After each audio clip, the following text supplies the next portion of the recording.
Yes. The Leaf Spring Army sends its regards.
Hello, everyone. I'm the Enforcer, and I'm accompanied by Enforcer Matt. And good evening, folks. It's Enforcer Matt, and welcome back to day 1448 of the War News stream. And tonight we've gotten very big news from Iran, the Middle East, etc. Because we've seen that Iran's deployed military defenses as Tehran is currently erupting in major fires in the capital city. We've also seen that Russia's declared a new, very disturbing strategy for their war. And also, Russia's now evacuated nuclear scientists in Iran from the Bushehr nuclear power plant. And we have very big news, and it's good to see you all once again. And of course, we're going to be covering the past 48 hours of news from around the world, as we have been able to hear significant developments about news from around the entirety of the world, as we have been able to hear that the Islamic Republic of Iran has started to deploy significant electronic warfare and anti-ship forces near to the area of the Strait of Hormuz, with a large amount of electronic warfare systems apparently acquired by from the People's Republic of China have now been seen by satellite photography within key areas of the strait. Not only that, a large amount of drone launchers and drone forces have been relocated into the southeastern part of the Islamic Republic of Iran, highly likely to use in an anti-ship role if the Islamic Republic of Iran needs to use the drones in that capacity.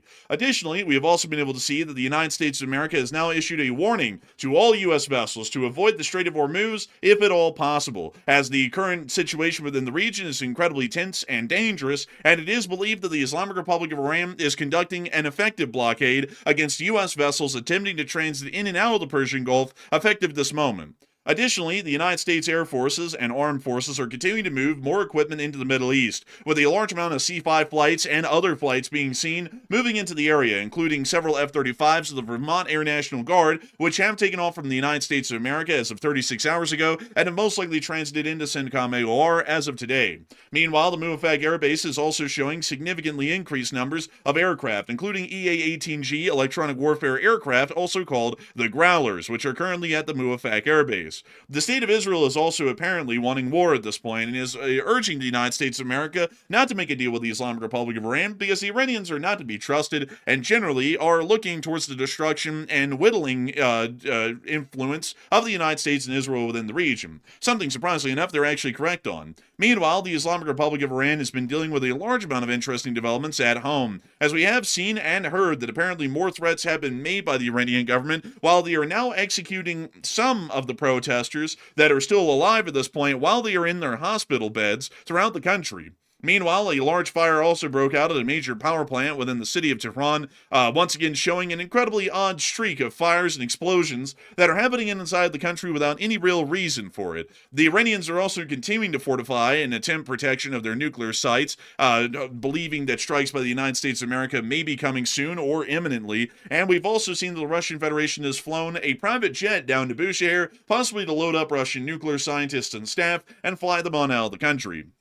The United States seems to be in a bit of a gridlock right now as well, both in the diplomatic and strategic developments within the region, as the United States now appears to be fearing retaliation by the Islamic Republic of Iran and is refusing to seize any of the Iranian tankers that have actually just recently been listed in a new line of sanctions due to the fact that if these tankers are seized, the Iranians might mine and completely blockade the Strait of Hormuz effective immediately, completely obliterating global oil markets during the several months that minefield would exist in full force. We've also seen that apparently the U.S. president is continuing to state that the Iranians must make a deal or the U.S. is going to do something crazy to them, while at the same time saying that the Iranians are dying for a deal. Although I haven't seen them really dying to make a deal, I've seen them more so dying to die, at least recently in the Iranian government, and we've also been able to hear that they are now considering the deployment of a second aircraft carrier if talks collapse, and that's a heavy emphasis on if. Currently, the George H.W. Bush is the only carrier strike group that would be available to be diverted into the area of the Eastern Mediterranean and into CENTCOM's AOR, but at the moment we understand that the George H.W. Bush is still conducting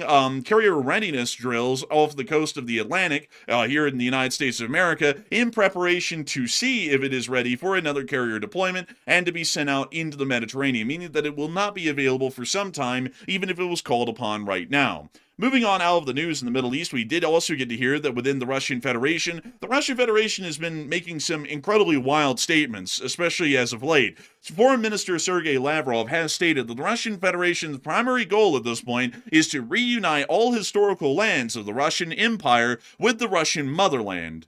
Meaning that exactly what we've been saying for years, that the Russians plan on taking the whole of Finland, Baltics, the Belarusian lands, Ukraine, Moldova, and also significant parts of Poland, was dead on the nail and absolutely correct. Not only that, that apparently would mean that they're also eyeballing Georgia, Armenia, and Azerbaijan, as well as all of the Stan series countries, including Kazakhstan, Uzbekistan, Kyrgyzstan, Tajikistan, and Turkmenistan, to eventually be reunified with the Russian Federation and to create, or largely reform, the Russian Empire in the present day. While the Russians are making these sorts of broad claims, the Ukrainians are generally showing them that the Russian Empire is a little bit far away for them, at least at the moment. Ukrainian drones were able to land some heavy hits at the Volgograd oil refinery overnight and were able to cause significant damage, while at the same time, the Russians' missile facility at Belarus, which currently operates the Oreshnik hypersonic intermediate-range ballistic missiles, appears to be in a little bit of an issue. It doesn't really seem to be up to a good operational level from what we can tell by satellite photography. The Estonians have also put out an intelligence report warning of the Russian military buildup, but also stating the Russian Federation might not attack Europe during this year and has a decent likelihood of possibly not even attacking Europe in next year. But that appears to be a little bit confused at the moment, as the Estonians have also been reporting over prior months that the Russian Federation's forces, specifically that of the border guards, are starting to increase in size and frequency along the area of the Estonian border. And the Estonian armed forces just had to deal with a recent border violation near to the area of the town of Vastnorva along the Estonian border.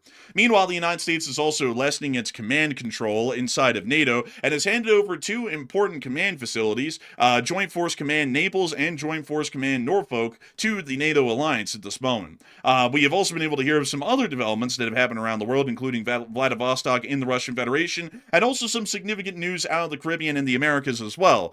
But to make sure that we do not not spend all night long just summarizing everything that happened. We are going to be making sure to get into all of this news and all of the news that we haven't been able to summarize yet in every bit of detail, starting with our largest stories first, and then working our way on down into the smaller stories throughout the night. I'll have to say, to be completely honest with y'all, tonight is a large amount of news. We have 45 individual news bulletins that we have to cover tonight, all of them in dark gray, and we have to make sure to get through all of them in a reasonable time, at least 2.5 hours, hopefully. So moving us on into the largest piece of news that we have been able to get out of the day, it does appear that the U.S.-Iranian tensions are not subsiding, and they're only increasing at the moment. From what we've been able to see and confirm near to the Strait of Hormuz, according to satellite photography, it does appear that there is a significant amount of electronic warfare elements that have been moved and are operating within the region. From what we can tell, these appear to be Russian Tirana 2S electronic warfare systems, and they have been stationed in the south along Hingman Island,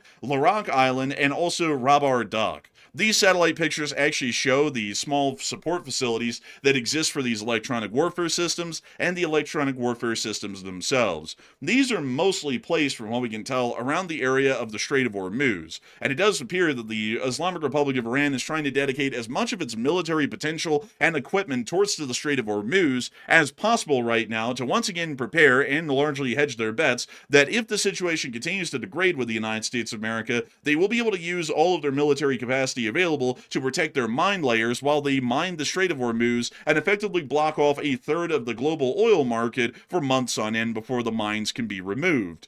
Additionally, the Islamic Republic of Iran has also been deploying a large number of drones and drone launchers into the area, as we have been able to hear that there is a large amount of drone launchers that have been observed along the southeastern coast of Iran by Allied forces, reconnaissance, and also the actions of the United States Navy and its reconnaissance detachments that are currently within the area, operating off of the USS Abraham Lincoln and the Naval Air Station inside of Bahrain.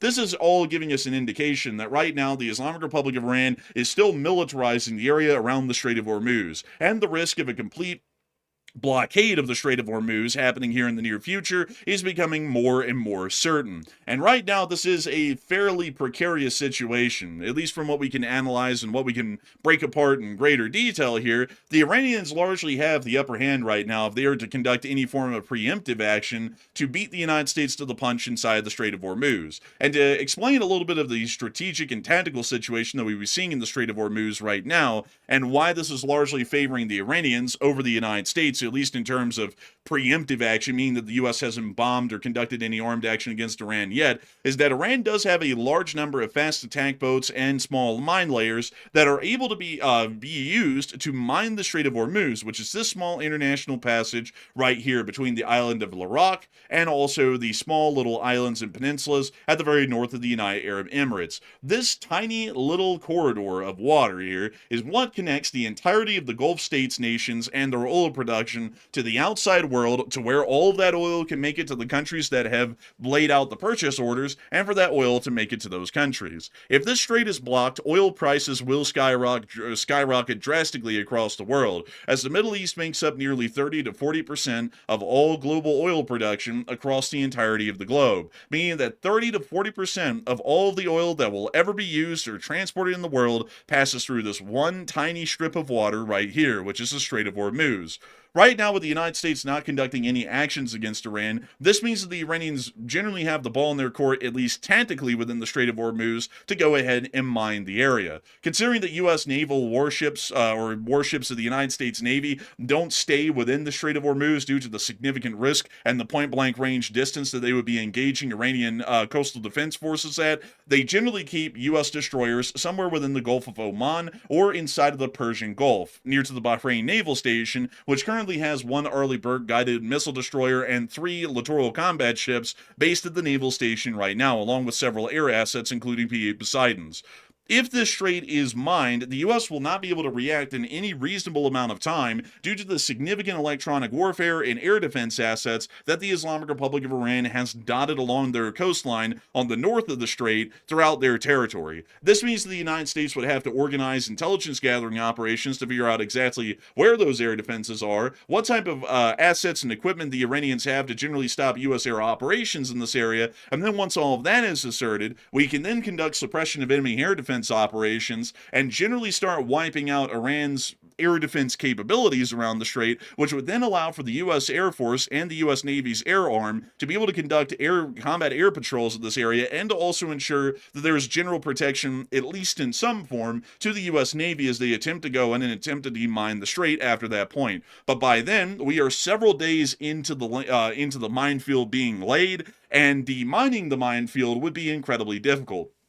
Additional research on the channel, thanks to viewers and also our own time spent off air, has actually proven that the United States Navy currently does not have any operational vessels that are minesweepers in design. Littoral combat ships in nature can conduct general countermine measures, but it's incredibly difficult for those vessels, considering that their hulls are made out of fiberglass and steel, and while that is sometimes used in some minesweepers, it generally isn't an ideal sort of a thing to use. Most minesweepers that were used prior by the U.S. Navy that were designed for the minesweeping role were actually using wooden hulls, so that way they wouldn't conduct any magnetism within the water, with anti-ship sea mines being generally activated or generally guided to their targets by the magnetism of their hulls. Any vessel that generally has any steel within the hull would be at a risk of possibly being hit by one of these anti-ship mines and destroyed outright. So for that reason, demining efforts would be incredibly difficult, as we'd largely have to use CH-53 Stallions with anti-mine sleds being carried on the water behind them by a tug line, and basically trying to demine the entire area that way, which could most likely take months, and most of that would be primarily under fire. So right now, it appears that the United States is starting to get a little bit concerned at the moment from what we can hear from insider sources, as the current administration has debated seizing more tankers carrying Iranian oil, but is holding back over fears of near-certain retaliation and disruptions to global oil markets. This sort of a statement by U.S. officials is leading us to know that right now the fear of near-certain retaliation is the fear that if the United States seizes any Iranian oil tankers that are on sanctions lists, the Iranians are immediately going to start mining the Strait of Hormuz if the United States takes that action, which is generally a checkmate on their end, because we will have to spend a significant amount of time trying to demine that strait. The entire time, no oil can make it out of the Persian Gulf, and during that time, oil prices around the world are going to skyrocket. It's going to be quite significant, at least in terms of the amount of damage that it will be able to cause, and it's not that good of a situation to see at the moment.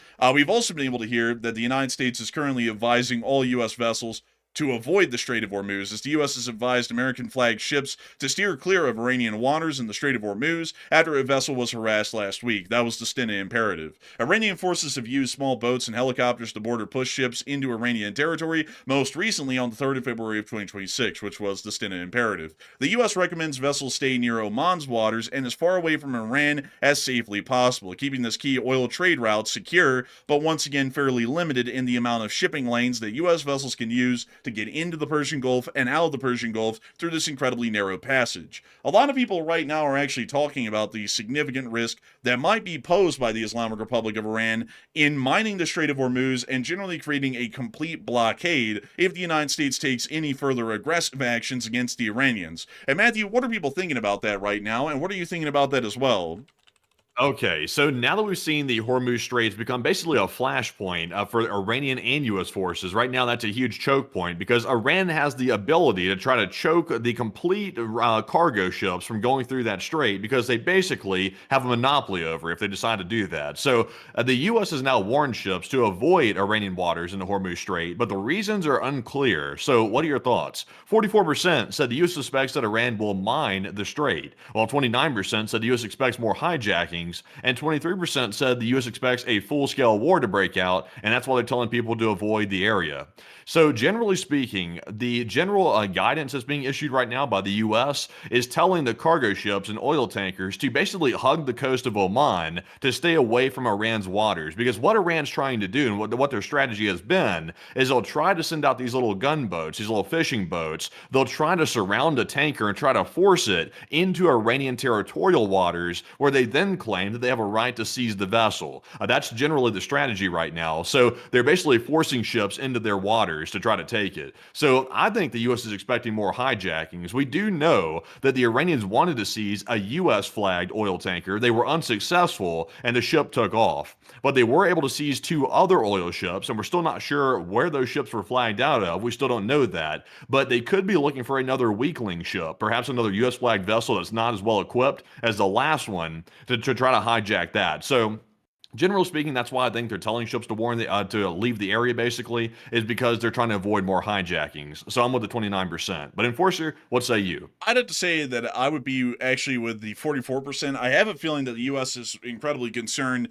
that the Iranians will mine the strait, as the United States already is under the understanding with the warning issued today that the Iranians are already going to be trying to seize ships, meaning that we're already at that level of escalation right now. And anything that would cause significant concern for the U.S. to back off of further aggressive actions would have to be something beyond that point, beyond the point of seizures of vessels, considering that that was already attempted with the Stennis Imperative, which, going off of that, we would now assume the Iranians are going to try and seize any U.S. vessels that pass through that area, meaning that that wouldn't be anything new. The Iranians wouldn't be escalating to that point. They're already there, so they probably have to go a little bit further than that. So I'd have to be with the 44% with the belief that the Iranians will probably mine the strait, because if we look at specifically word for word what the U.S. official was speaking of, they said that they're fearing near certain retaliation and disruption to global oil markets, and the seizure of a single or a couple of U.S. oil tankers would not cause significant disruption to global oil markets. The U.S. does operate some larger oil tankers, but they're not the largest in the world. Generally, U.S. oil tankers are in the medium-sized range at the largest, but other countries around the world, or specifically flags of convenience, operate some of the largest oil tankers in the world, and that means that if any significant disruption to global oil markets was caused, it would have to be caused by none other than some form of a blockade of the Strait of Hormuz, as that is the only thing that would cut out the entirety of the Middle East's oil shipments and lead to skyrocketing prices per barrel of crude oil around the entirety of the world. So I'd have to be with a 44%. I think that they're becoming incredibly concerned about the Islamic Republic of Iran mining the Strait of Hormuz, and that would be a fairly considerable issue, to say the least. I also see some people talking about mine clearing and anti-mine countermeasures, and some people are saying that we're greatly overestimating the difficulty of clearing a minefield, because clearly that's just easy as punch. Well, I got to tell you that it's not easy as punch, because there are a lot of mines that are still sitting around Europe right now from World War I and World War II that were never found, and there's even some anti-ship mines that are still floating around out there in the greater oceans that are found whenever they run up on shore and explode because they finally broke away from their tether or chain, or they end up hitting some ship somewhere sometimes, or end up getting discovered by a national navy when it's drifting incredibly close to shore, and people start to mention, hey, there's what looks like an anti-ship mine floating around out there. Clearing out minefields, whether they're on land or at sea, is an incredibly difficult, arduous, and lengthy job. No minefield in the world has ever been cleared in days or hours, and no matter how competent or advanced the U.S. armed forces are, or any global armed forces, minefields pose some of the largest significant risk that could be posed to any sort of traffic, whether it be military or civilian, anywhere in the world, and that's why we're saying that this is a big issue. Sure, a minefield in this area could be cleared to the point that it would be safe to pass, but that's in months. That's not going to be in a quick amount of time. And during that time, oil markets are going to skyrocket, because now the world is working with 30% less oil being shipped out than it was prior. That's the sort of risk and damage that we would have here. It's not going to be permanent, but it will last a long enough time, especially months, that it would cause irreparable damage to global oil markets for the next several years afterwards. And not only that, it would cause significant damage to Middle Eastern allies that rely on that oil revenue to be able to manage their national economies. If those countries get knocked out of the oil markets, their nations are going to be going into quite literally an economic depression within weeks, and they will not recover from that for over a decade. And that means that instability could continue to rise within the region. We could see that a lot more people turn to radicalism, making the situation with terrorism a lot more difficult in the area, as these terrorist forces might start to grow due to the economic instability. This could be a significant issue. And I'd have to actually be honest with y'all. Considering how much of a threat the Iranians pose right now to the Strait of Hormuz, I would say that the best idea would be for the U.S. military to conduct preemptive action against Iranian naval forces and to just destroy them outright before they can even get into the Strait of Hormuz, and declare a demilitarized zone within the area that is enforced specifically by the United States. And when I mean demilitarized zone, I don't mean that we stay on one side and the Iranians stay on the other. I mean, we're in the demilitarized zone, and if any Iranian vessels of the Iranian military start to sail into the Strait of Hormuz, or if any Iranian aircraft start to fly into the Strait of Hormuz, they are destroyed or shot down immediately. Because if they are able to mine this strait, we are screwed. not just us, everyone watching the channel is screwed. If you want to go anywhere or buy anything, it's going to be a lot more expensive because the oil that was used to transport those goods or yourself from place to place, it's going to be a lot more expensive. We're basically going to be returning back to the 1970s oil crisis, which some of y'all may have been alive to remember, and that was not a great time in global economic history. So I don't believe that we should be allowing them to continue to pose a threat to the Strait of Hormuz, and if any military action should be considered right now, I think that we should be focusing on what is the imperative and focus on the strategically necessary later, and we should go ahead and start destroying the Iranian Navy outright and ensuring that no Iranian vessels are currently operating or transiting through the Strait of Hormuz at this moment. But with I'm just not totally sure. I'm just not totally sure what the U.S. is currently planning to do because based on the deployments, I mean, it's still our assessment and also my assessment that the U.S. is planning on taking action. I think it's pretty obvious at this point that they're going to take action, but I guess the bigger question now is the U.S. going to wait too late to take action because they keep negotiating with Iran, and Iran keeps basically flicking us off. They keep giving us the bird every time we show up for negotiations. The Iran refuses to negotiate the ballistic missile issue. Then they flip-flop on the nuclear issue. They might talk about it, they might not, depending on their mood for the day, and that's no way to negotiate. Also, you have to come to negotiations in good faith. You can't show up and cause issues over everything. That's when you call negotiations off and you start taking action, in my personal opinion. So it would seem to me the U.S. needs to either decide to take action immediately and tend to the situation and cut the talks off, or leave the situation for what it is, one or the other. But I feel like we're going to mess up because we kind of did the same thing in Venezuela. They waited a very long time to take action in Venezuela, and they talked for months and months and months. And it turned out the reason they did that is because they were trying to train special forces to go into Maracaibo and go get the guy out of his palace. That's why they did that. But with Iran, though, I don't think they really can be doing an operation like that. Like going in to grab Khomeini out of his house, that's going to be a whole different ball game than what they did in Venezuela. So it's going to be a full-scale military operation of some sort. So it's better to take the action now than to wait indefinitely until Iran gets bold and also gets leverage, like in the Strait. Yeah, I would have to agree. I would have to say that it's not really a good idea to negotiate at the moment with the Iranians. And also another thing that I've been seeing a lot of people saying is that, oh, well, the U.S. Navy can clear out a 50-mile-long minefield in a week or two. But here's the problem, folks. That's in a vacuum. That's not saying if someone's firing at you, can you do it in 1 to 2 weeks? And the answer to that would be no, because what people are not considering here, and I don't mean to beat the horse dead here, but a lot of people always like to try and downplay stuff, and I don't know why, because our analysis is about as clear forward as it can be. If we're in a great spot, we're in a great spot. If we're not, we're not. And in this situation, if the Iranians get the jump on us and they lay that minefield, we're not in a good spot. Because unlike back then when they laid the minefield and we just cleared it on out and it was no big deal, and then we conducted Operation Praying Mantis on them afterwards just cause, this is a different situation. We're going to be directly at war with the Iranians if they lay that minefield this time around. This isn't an Iran-Iraq war issue. This is a U.S. versus Iran issue, meaning that we're a direct belligerent involved and they're shooting at us. That means that they are going to be firing at those littoral combat ships, which are basically our only minesweepers right now if they get in that area. Minesweepers do not have an unlimited amount of ammo, specifically littoral combat ships, to be able to defend themselves with, meaning that once their ammunition stores, which would quickly be depleted, probably within hours, are getting down to about half volume or a third volume, that littoral combat ship is going to have to pack up and hightail it out of there as fast as it can to go to a naval base somewhere or to get to a Navy tender off in the Arabian Sea and go rearm and then go back in. That means that it's not going to take a week or two because you're not sitting there for a week or two straight just hovering around the Strait of Hormuz, carefully clearing out this minefield. They're maybe there for a couple of hours.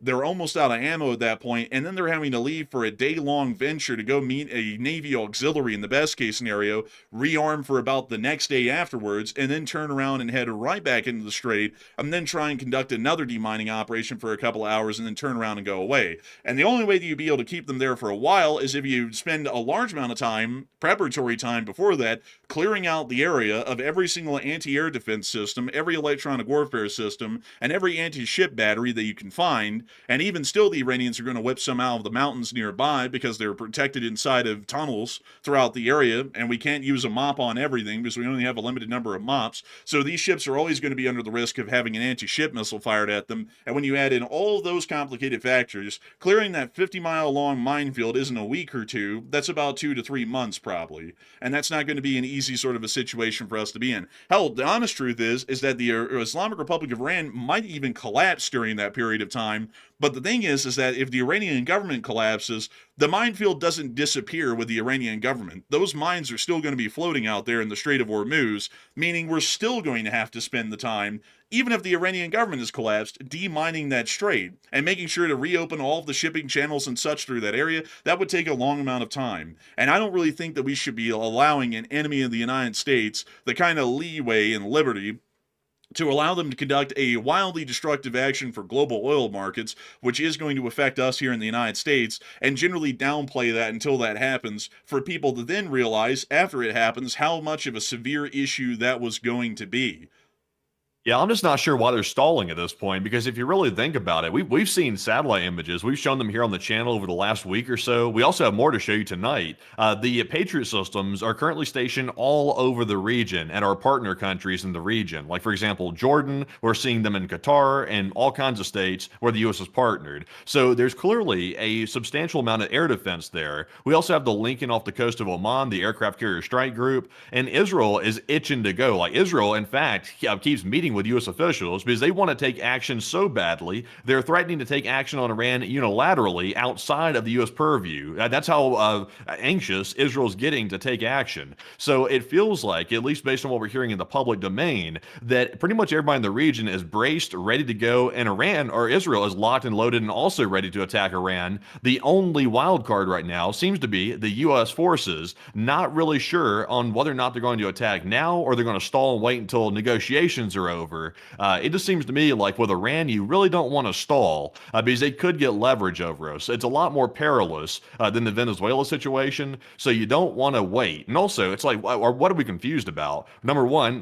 to revisit this rabbit hole one more time, we promised the Iranian people to send help and that we're going to send help and they were going to be rescued. That never happened. So we have all the reason in the world to go in. We have all the assets in the world already deployed. The money's spent. The soldiers are there. So what's the holdup? I don't understand what we're waiting for. Yeah, me either. And also to get you on to some future, further U.S. developments, we were also able to hear this statement as well, according to the United States right now. The President of the United States told Axios in an interview on Tuesday, which is today, that he's considering sending a second aircraft carrier strike group to the Middle East to prepare for military action if negotiations with Iran fail. That's currently what we're hearing. And the President also stated that the Iranians want to make a deal very badly, and also on top of that, that we're going to have to make a deal or something very bad like last time is going to happen. I'm going to be entirely honest with y'all. This whole deal about the Iranians are really wanting to make a deal is BS.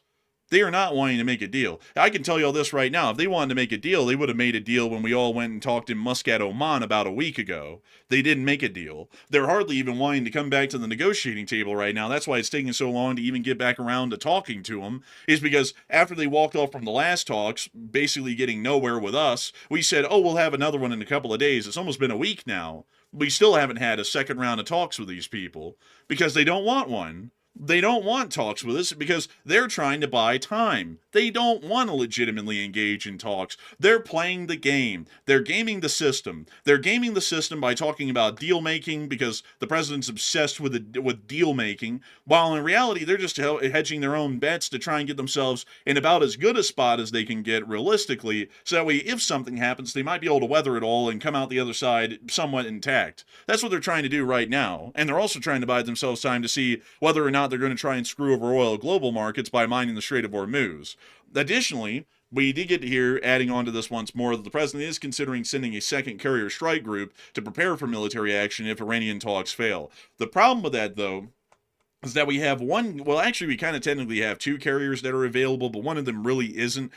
We have the USS George H.W. Bush, which is currently conducting carrier readiness drills off of the Atlantic right now on the East Coast, which probably won't be ready for another week or two. They can rush the carrier preparedness drills to get it ready for campaign again and get them on into the Eastern Mediterranean if they wanted to, but it's not going to be close to getting there even still. Still probably take about 2 weeks for it to get to the Eastern Mediterranean. Then there is the USS George Washington, which is permanently based out of Fukuoka, Japan, if I'm not mistaken. And it is capable of being deployed to Indo-PACOM, but if we do that, we have no carriers in Indo-PACOM, which is not really a good situation for Indo-PACOM to be in, because say the Chinese get a little feisty, there's no carriers in that area to deal with anything. There's no carriers to deal with anyone at that point. The North Koreans, the Chinese, anyone else for that matter. So probably not the greatest idea to send the George Washington off on an adventure to the Middle East. We probably would end up having to wait for the George H.W. Bush, because it's the one that isn't really having to be necessarily within a theater right now or permanently deployed to a theater. That is a bit of a contention point. And a lot of people right now are talking about another major issue, speaking outside of U.S. developments and outside of further U.S. airlifts that we're about to be getting to here in a second. We've also been able to see that within the capital of Iran, something interesting is happening all the time these days. Things are just spontaneously combusting, and today was no exception. We did see that the Alstom power plant in Tehran caught on fire. Fires are becoming incredibly common within Tehran. You see the fire right there. And it's a bit of a mystery as to why all of these are happening. According to the Iranians, every single one of these is a pipe burst, or it's an accidental fire, or someone's just really handy with the matches. Sounds a lot like what the Russians used to say about Ukrainian attacks back in the day, but right now it seems as though the Iranians are still trying to downplay the issues with these attacks, and also it appears that these are starting to become commonly frequent enough that a lot of people are knowing these are no accidents. This has never happened before except for the lead up to the 12-Day War and also the lead up to what may be an armed conflict right now. And it also appears that Matthew is having some Discord issues. One second. Let me see if I can fix this here really quickly, everyone. Hopefully I can. And let's see if I can. And Okay, we're back. All right, I think Discord might be having some server issues. But outside of that, a lot of people have been talking about this poll right now about the fires that continue to break out in Tehran on a near regular basis at this point. Matthew, what are people thinking about that, and what are you thinking about that as well? Okay, so today we saw a continuation of the major fires and sometimes explosions that are taking place in the capital of Tehran inside of Iran. And it seems like these fires are getting at some very, very interesting locations. We're seeing the one at the power plant that we just saw in the video, and we're also seeing several different military sites also exploding into major fires. So it's up for debate who's causing it, but I think it's pretty obvious who's causing these fires. So how do you think Iran will react to this very mysterious situation that keeps happening day in and day out? 44% said Iran will likely get more aggressive and hostile as a result of this, while 38% said Iran will get paranoid and scared and maybe back off a bit, and 12% said Iran will not care whatsoever. So, in my personal opinion, I've said this before, I believe this is a foreign intelligence operation to soften up Iran, but some people are a little bit split on why a foreign intelligence service would want to do this. Some people are saying it's for psychological reasons, to get the Iranian government scared and paranoid that they don't have control of their country. And then some people are saying it's more along the lines of strategy on a military perspective, where they're trying to soften up Iran's critical infrastructure in preparation for a full-scale attack on the Iranian country itself. I would personally lean toward the side this is more likely than not a softening operation. It seems like hitting power plants and also, sabotaging all these different sites, that is one less target that the air forces have to take out when we eventually send in our fighter jets into Iran to start airstriking critical sites. Basically, we're doing some groundwork and getting basically ahead of schedule a little bit by having ground operatives do the work for us with these arsons. So I'm going to say that Iran will likely react in a hostile manner to this. They probably know what's going on. They have an idea of what's happening, but they don't really know how to stop it. So they're probably going to get more aggressive and hostile and probably lash out as a result of that. So I'm with the 44%. But Enforcer, what say you? I'd have to be with the 44% as well. I think that they're definitely going to be getting more aggressive and hostile as the time passes, because these are clearly acts of sabotage and espionage that are going on inside of Iran right now, either by the Mossad in Israel or by the CIA in the United States. So they're probably going to start becoming a lot more aggressive as a result of this, because at this point, it's pretty clear that somebody outside of Iran, it's either Israel or us, we're doing this to them right now. And that's probably going to get them to start getting a little bit angrier and lash out. To be entirely honest with y'all, I have a feeling that if anyone's conducting actions like this, it might be the Mossad, because with the Israelis being so apt to want to go ahead and bomb the Iranians today, they might be trying to poke Iran in the eyeball enough that they slap the U.S. across the face and then get the U.S. involved as a result of that action, because they might be trying to lead the Iranians to think that it's us, so that way the Iranians will conduct some action directly against us that forces our hand against the Iranians, considering that the Israelis are kind of spoiling for this war at the moment. But outside of that, I did see someone ask a incredible question in the chat. They said, Enforcer, what about the USS Gerald R. Ford? Why can't it just go to the Mediterranean? And that is a marvelous question, actually, because the Gerald R. Ford is in the Caribbean right now, in Southcom's AOR, and it does appear like it would be deployable to the Middle East. The problem with that, though, is that the USS Gerald R. Ford and the sailors on board the Ford have been at sea for about 8 months now. Their deployment began on the 24th of June of last year, which means that right about now they're getting on close to about 8 months.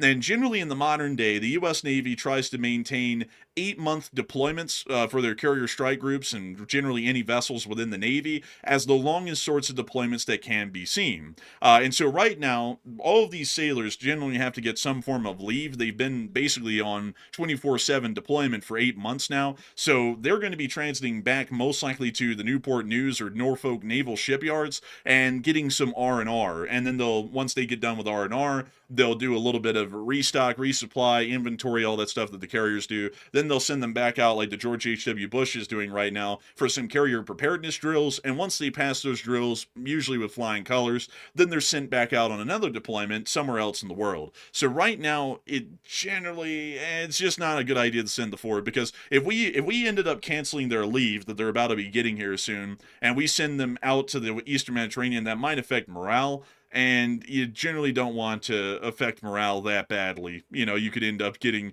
a crew that isn't really that apt. It's not working quickly. It's not working at its maximum readiness or capabilities. And on top of that, the George H.W. Bush is very close to being capable to be deployed right now.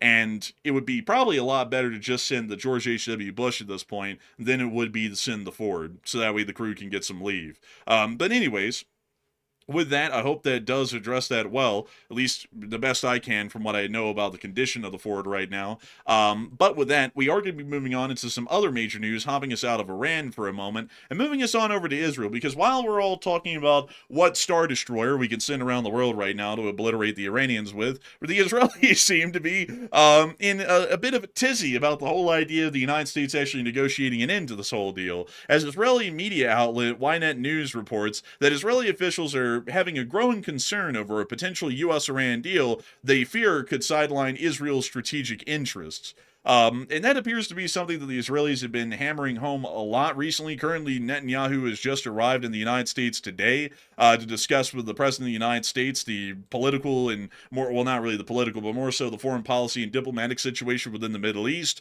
and why the Israelis view it necessary that the U.S. starts conducting military operations against the Islamic Republic of Iran.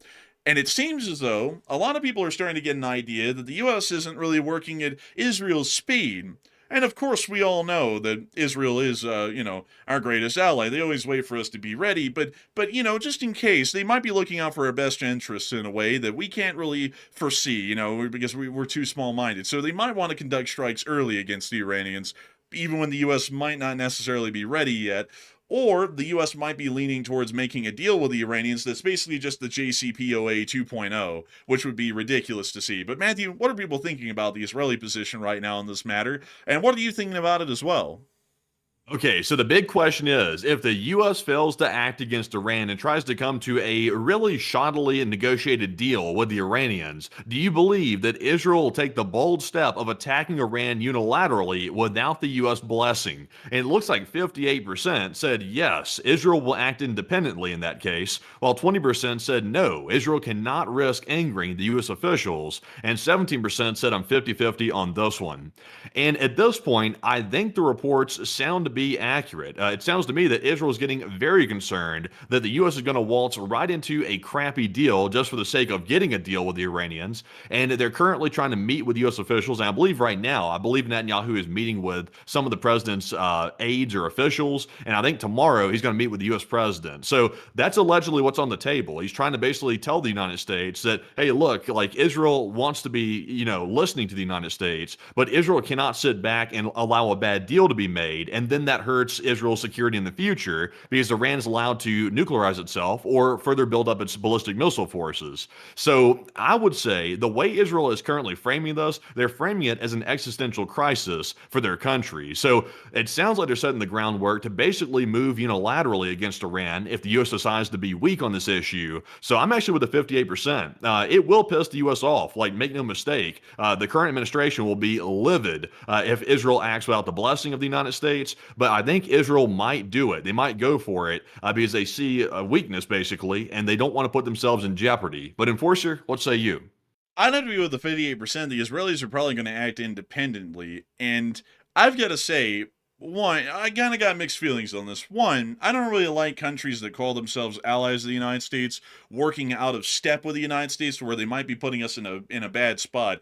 But two, on the flip side of that, though, why the hell is the U.S. taking so long to get around to conducting military action? And why in the world is the U.S. even considering a possible deal or a negotiated settlement with the Iranians right now on any one of the three issues that we're talking to them about? Why in the world is that the case? The Iranians aren't building an ICBM to hit Israel. That's the thing. Israel is so close to Iran, they can hit them with a short-range ballistic missile. They don't even need an IRBM for that. They're making the ICBMs to hit the United States. So they pose a major strategic risk to the United States of America. Not only that, they're still developing nuclear weaponry, which is obviously clear at this point. And that could kill millions of Americans. If a nuclear warhead is fired at the United States and we aren't able to intercept it, millions of Americans are going to die from just a singular nuclear warhead, much less several, which they will eventually get. Meaning that with each passing year after Iran becomes a nuclear power that does possess ICBMs, we're only adding to the tally millions of more Americans that could die if the Iranians conduct a nuclear strike year over year. They pose a major strategic risk to the safety of American citizens within the United States for those issues. And on the third issue, their support of terrorist forces, including Hezbollah, Hamas, the Houthis, and also al-Nusra within the Middle East, is continuing to destabilize the U.S. security assurance sphere within the area and our general hedged interest in protecting the oil assets that come out of the Middle East and the oil-producing countries that are aligned with us. Those three issues are major ones for the United States, completely throwing Israel's concerns out of the window. With that in mind, just speaking on U.S. interests, the U.S. has more than enough reason to go and conduct military actions against the Islamic Republic of Iran. One, for attempting to violate the Nuclear Non-Proliferation Treaty. Two, for a state sponsor of terrorism. Three, for crimes against humanity with the massacre that they just conducted against their people last month. And four, their production of intercontinental ballistic missiles, which pose an imminent and major national security threat to the United States of America and U.S. forces overseas. All of those issues alone are enough to go in on any one of those and conduct a war against Iran. And for some reason right now, we're sitting back and acting like these people can be trusted. Wasn't the whole deal, folks, that we've been hearing about for years, that the Obama-era JCPOA was extremely weak because we were trusting that a terrorist state would ever keep up its word to not nuclearize, and the entire time that they were a part of that JCPOA, they were still nuclearizing? Wasn't that the whole gripe that everyone's had in this country for the past 10 years, and now we're going to act like a second JCPOA is going to fix this issue? Didn't Iran already promise multiple times over the past few decades they were going to draw down their support for the terrorist forces in the region, and instead of doing that, they increased their support? Haven't the Iranians also said that they don't really view the United States as a threat and they don't want to kill Americans, but they're also building ICBMs capable of reaching the continental United States, which clearly shows that that's not true, what they're saying? these people in the Iranian government are flat out liars. There's no reason to believe these people in the Iranian government, and there's no reason to try and make a deal with them. They openly are looking towards the U.S. worst interests and our ultimate destruction, and not only that, the destruction and death of millions of Americans if it's possible. For that reason, Yeah. I get why the Israelis would want to go conduct a strike, because it's kind of crazy that we're sidelining all of our own strategic ambitions and concerns, and also the Israelis at the same time. So if they go ahead and strike Iran, generally I don't like allies operating out of the framework of what the United States is trying to do, but in this situation, I'd actually get it. Yeah, I think the problem is, I think here's the root of the problem. The U.S. is horrified of accidentally stepping into another prolonged war. They're horrified of that. I think that's also what happened with Venezuela as well. They started the situation by capturing Maduro, but then afterward, after Maduro's regime was left in charge, you might notice that we didn't follow through. We left Delcy in charge, which was the underling of Maduro, and nothing has changed inside of Venezuela, except for the U.S. has a little bit of leverage over the current remaining Maduro regime, but the U.S. backed off. They got scared. They didn't want to get caught in a war, and honestly, it might have been for the better that we didn't, because we might have gotten bogged down in Venezuela for decades. So I think they're applying the same kind of fear to Iran. They don't want to get a war started that they think is going to last for perhaps a year or longer, because they're worried that's going to hurt them politically. Because right now the president's operating off of this premise that he's a world peacemaker. He's making that his whole brand. So if he goes into Iran and he takes offensive action to deal with a very viable threat. We're seeing the threats coming out of Iran now, the nuclear threat, the ballistic missile threat. Also, they're massacring their own people. He's worried that if we go in, it's going to start a prolonged war, and that's bad politically. So I have a feeling it's probably political issues that's preventing the situation from actually going forward right this second. They're probably weighing it out so heavily that they're overthinking it to the point where they're basically frozen and they're not sure what action to take. I would have to say that might be the case, and I don't really know why in the world that would be the issue, because it's pretty clear that we should be taking military action against Iran. I just got to say, it's something else. It really is. It's something crazy, folks, because this is a clear threat, and I see people in the chat, because the thing, like, this is something that really blows me away. People act like everything's new, like things just started happening yesterday. And people also act like we were just born yesterday, like we just started doing this for our job yesterday. So let me tell a whole bunch of people who are saying these common lines the bottom line here. To everyone who's saying we should try diplomacy first, we already did. We tried that in 2023, 2024, and 2025. That's why the president already had to bomb these people last year, is because they wouldn't negotiate an end to their nuclear weapons programs. That's why we did that. So why the hell would we think they changed their mind this time? They're already clearly showing that they're not. So, and also, if they were changing their minds, don't you think bombing them would have done enough to change their minds last time? It didn't either. So negotiating with them doesn't change their minds. Bombing them in a very small capacity doesn't change their minds. So what the hell are people talking about? You're supposed to try diplomacy first. We've already tried diplomacy first. We did that last year, the year before that, and the year before that under Biden and Trump, and it never resulted in damn near hill of beans anything. So why in the world is diplomacy and negotiating going to produce any results this time? If you say something like that, I would get it if we had never tried diplomacy in years. Like, if it had been 6 years since the last time we diplomatically talked to Iran about this issue, I would say it's worth a shot. But we've already done that 3 times for the past 3 years. What in the world is going to change this time around? And also on top of that, the Iranians are still developing an ICBM that they will be able to mass produce that will hit the United States. They're developing nuclear weapons with the intent of nuking the United States of America and Israel. And really, Israel doesn't even matter in my concern, because I'm not an Israeli. It's more so the United States. They're developing nuclear weapons and ICBMs that can hit the United States and kill you and me if they fire that weapon at us. And not only that, they're funding terrorist forces in the region, which their entire purpose is to destabilize the region and eventually see that U.S. control of the area is heavily weakened to the point that the area will flip to the Iranians and then later on to the Chinese. Why in the world will we even negotiate with a country like that? And why in the world will we negotiate with a country that openly chants death to America within their parliament daily? Why would we negotiate with a country like that? I mean, if you make it a mantra to end every parliamentary session with shouting death to America every single time, there is no way to ever find common ground with a country like that. That would be like saying, well, maybe in the gulags we can find common ground with Stalin, or maybe while we're starving we can all find common ground with Mao. That's about the same sort of a premise. That's like saying, Germany is intent in World War II on taking over Poland and France, but maybe we can kind of find common ground with them, although they listed our country as a country they need to take as well in the Mustache Man's book. I mean, it's the same kind of premise as that. If you know that a country hates you that badly, there's no way to ever have a diplomatic outcome with them, and we've already tried a diplomatic outcome. That's why we can't wait any longer. Not only that, they're clearly threatening us right now. If they really wanted peace, why in the world are they setting up so many military forces near to the Strait of Hormuz to make sure that if they try and mine it, they're going to have a damn good shot at succeeding? Why in the world would they be doing that? And why in the world would they be talking on Iranian state television, which we'll get to here in a minute, about the endless threats and the endless amount of Americans that they'll kill at a moment's notice once things go haywire for them in the region? Why is that the case? And the answer is because they're not a country to be trusted, and we should be working off of that instead of pretending like these are nice people in the Iranian government. But moving on from that, we do have more news coming out of the area, and specifically the Islamic Republic of Iran. We have been able to hear within Tehran today a couple of more interesting points. For one, we're hearing, once again to remind you all of these peace-loving great people, that according to the New York Post, the Iranian regime is executing protesters in their hospital beds. These are the great people that we should try and negotiate with, and clearly diplomacy will work, because apparently they're going into hospitals and shooting people while they're in their hospital beds. So, there's that for you. They're still conducting crimes against humanity at this moment. And not only that, we have been able to see as well this interesting little picture that was made quite recently. This was China's military attaché to the Islamic Republic of Iran taking a picture just today.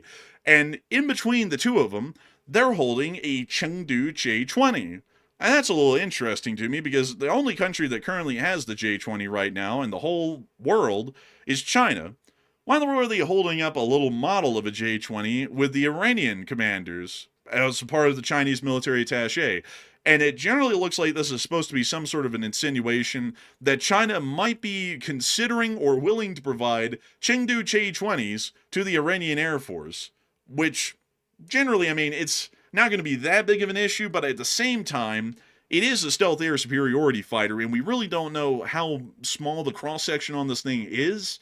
We know that it is stealth. That's one thing I can tell you, is that it does seem that it generally is stealth to some extent, at least low visibility for sure, but we don't really know a lot about it beyond that, because I don't really think that the U.S. has ever publicly mentioned that they've ever gotten a cross-signature of this aircraft, or attempted to get one, and how big the cross-section might have been when they tried that. So, it looks also, yeah, also, by the way, it's like, are they even training pilots for this? Because I'm not even aware of Iran having any pilots that can actually pilot a modern aircraft like that, even of that variety. So, they may be perhaps ordering them or, slotting them for Iran in the future, but I don't think they're going to have them in time for this war coming up if the U.S. actually launches it. Yeah, I don't think so. If they had been training these guys for like a year now, they might be ready. But I would doubt that. That would be, well, I don't know. It could have been almost a year now, because they could have started a little training venture with the Iranians right after Midnight Hammer concluded. And so maybe they might get some J-20s here soon, but I would agree with you. If the U.S. acts soon, it won't be in time for them to be able to use these J-20s. Moving on from that, though, we do have one last thing that we do have to cover out of Iran, just to make sure that everybody knows what the Iranians are really about. This is the Iranian Defense Ministry spokesperson, Reza Tlaib.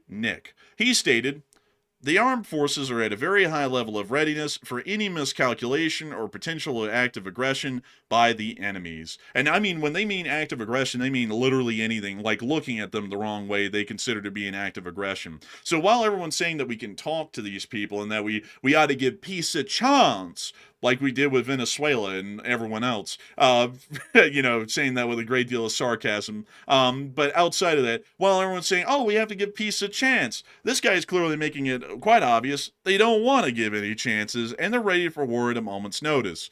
So we're still working off of that at the moment, because that's clearly the case right now. Also, by the way, I just saw someone ask about the water. The water's still out. The water is just completely out. It's a major crisis, but it generally is taking the sideline right now in the coverage, because It's not something we hear about every day, and on top of that, it's just been ongoing for months now. But Tehran, Mashhad, and also a large amount of the area around Tehran is completely without water right now. That's just been an ongoing thing for months, and that crisis is only worsening with each passing day. But we've also seen that the Iranians are still insulating and further protecting their nuclear sites, as we have seen that the entrances to the Isfahan nuclear complex, including these tunnels here, have been completely buried with soil. We're assuming that the facilities have been completely evacuated at this point, and all operations have been shut down inside of the tunnel complexes, and they've also layered up soil around these areas to stop any sorts of actions, apparently what we would assume to be special forces on the ground trying to get into the facility to destroy them, and make that a lot more difficult. So it appears that the Iranians are still trying to protect their nuclear facilities, which once again is, one, showing they're still enriching weapons-grade uranium in these facilities, two, they're still operational facilities, and three, they have absolutely no intention of meeting the United States in a negotiation at the middle or agreeing with the United States on anything, because if they were going to agree on something, they wouldn't have to take this preparatory action, because the chances of the U.S. bombing Iran would be zero at that point, which is showing all of those three things. Moving us on out of Iran, the U.S. is not blind, and we still are operating off of the premise that the Iranians do pose a major threat within CENTCOM. Major amounts of flights have been conducted throughout the entirety of the day into the area of EUCOM and then on into CENTCOM. We were able to see a large number of C-5 Galaxies making the long and arduous flights into the Middle East, and we also saw that one of these C-5s may have run into a mechanical issue today as it squawked the 7700 over the area of Saudi Arabia and then diverted away from the area of the Prince Sultan Air Base, which was going to be its final destination, and ended up flying to Al Udeid instead, which was a little bit closer. We believe that it might have been some sort of an engine overheating issue or engine issue that led to the aircraft having to land, meaning that they might have to conduct repairs in this aircraft before it can then hop over to Prince Sultan and drop off whatever it has inside of it over at Prince Sultan. Or they might take the option of just unloading everything at Al Udeid and then just driving into Prince Sultan, considering it's only about 200 miles away. Moving on out of that bit of news, we also got some satellite views of some different tarmacs throughout the area, including Anderson Air Force Base at Guam, showing a B-52H Stratofortress currently at the airbase. We also were able to see Diego Garcia, which still has a small number of MC-130J Commando 2s, KC-135s, and P-8 Poseidons currently at the airfield, and we also were able to see the Prince Sultan Air Base, which had a fairly significant number of KC-135 Stratotankers, C-130 Hercules, and also what appears to be one of those CIA C-130s that's painted in solid white back there that's also sitting around on the tarmac as well. They like to hang out. But outside of that, though, that's what we can confirm, at least for U.S. air power in the area from those satellite pictures. And we also have a couple of other interesting points to cover inside the Middle East as well. But before I get to those last few points here, before we move on out of the Middle East, I do want to make sure to talk about the Iranians and their burying of their nuclear sites, like we just saw on satellite photography a moment ago. And I'll show that to y'all again here, just to make sure that y'all can actually see it. They are clearly burying their nuclear facilities right now, especially the entrances, in dozens of feet of soil deep and then hundreds of feet long. This appears to be some sort of an attempt to try and insulate them from attacks or insulate them from infiltration that might be happening on the ground in the future. And a lot of people are wondering, are these facilities intact? Would the Iranians even go through this kind of effort to protect facilities that, according to the United States president last year, are not even operational any longer? And Matthew, what are people thinking about that? And what are you thinking about that as well? Also, by the way, sorry, I'm trying to compose myself here for a second. I'm not sure if anybody else saw this, but there was a document included in the files that recently got released by the U.S. government. Y'all know the files. Everybody knows what those are at this point.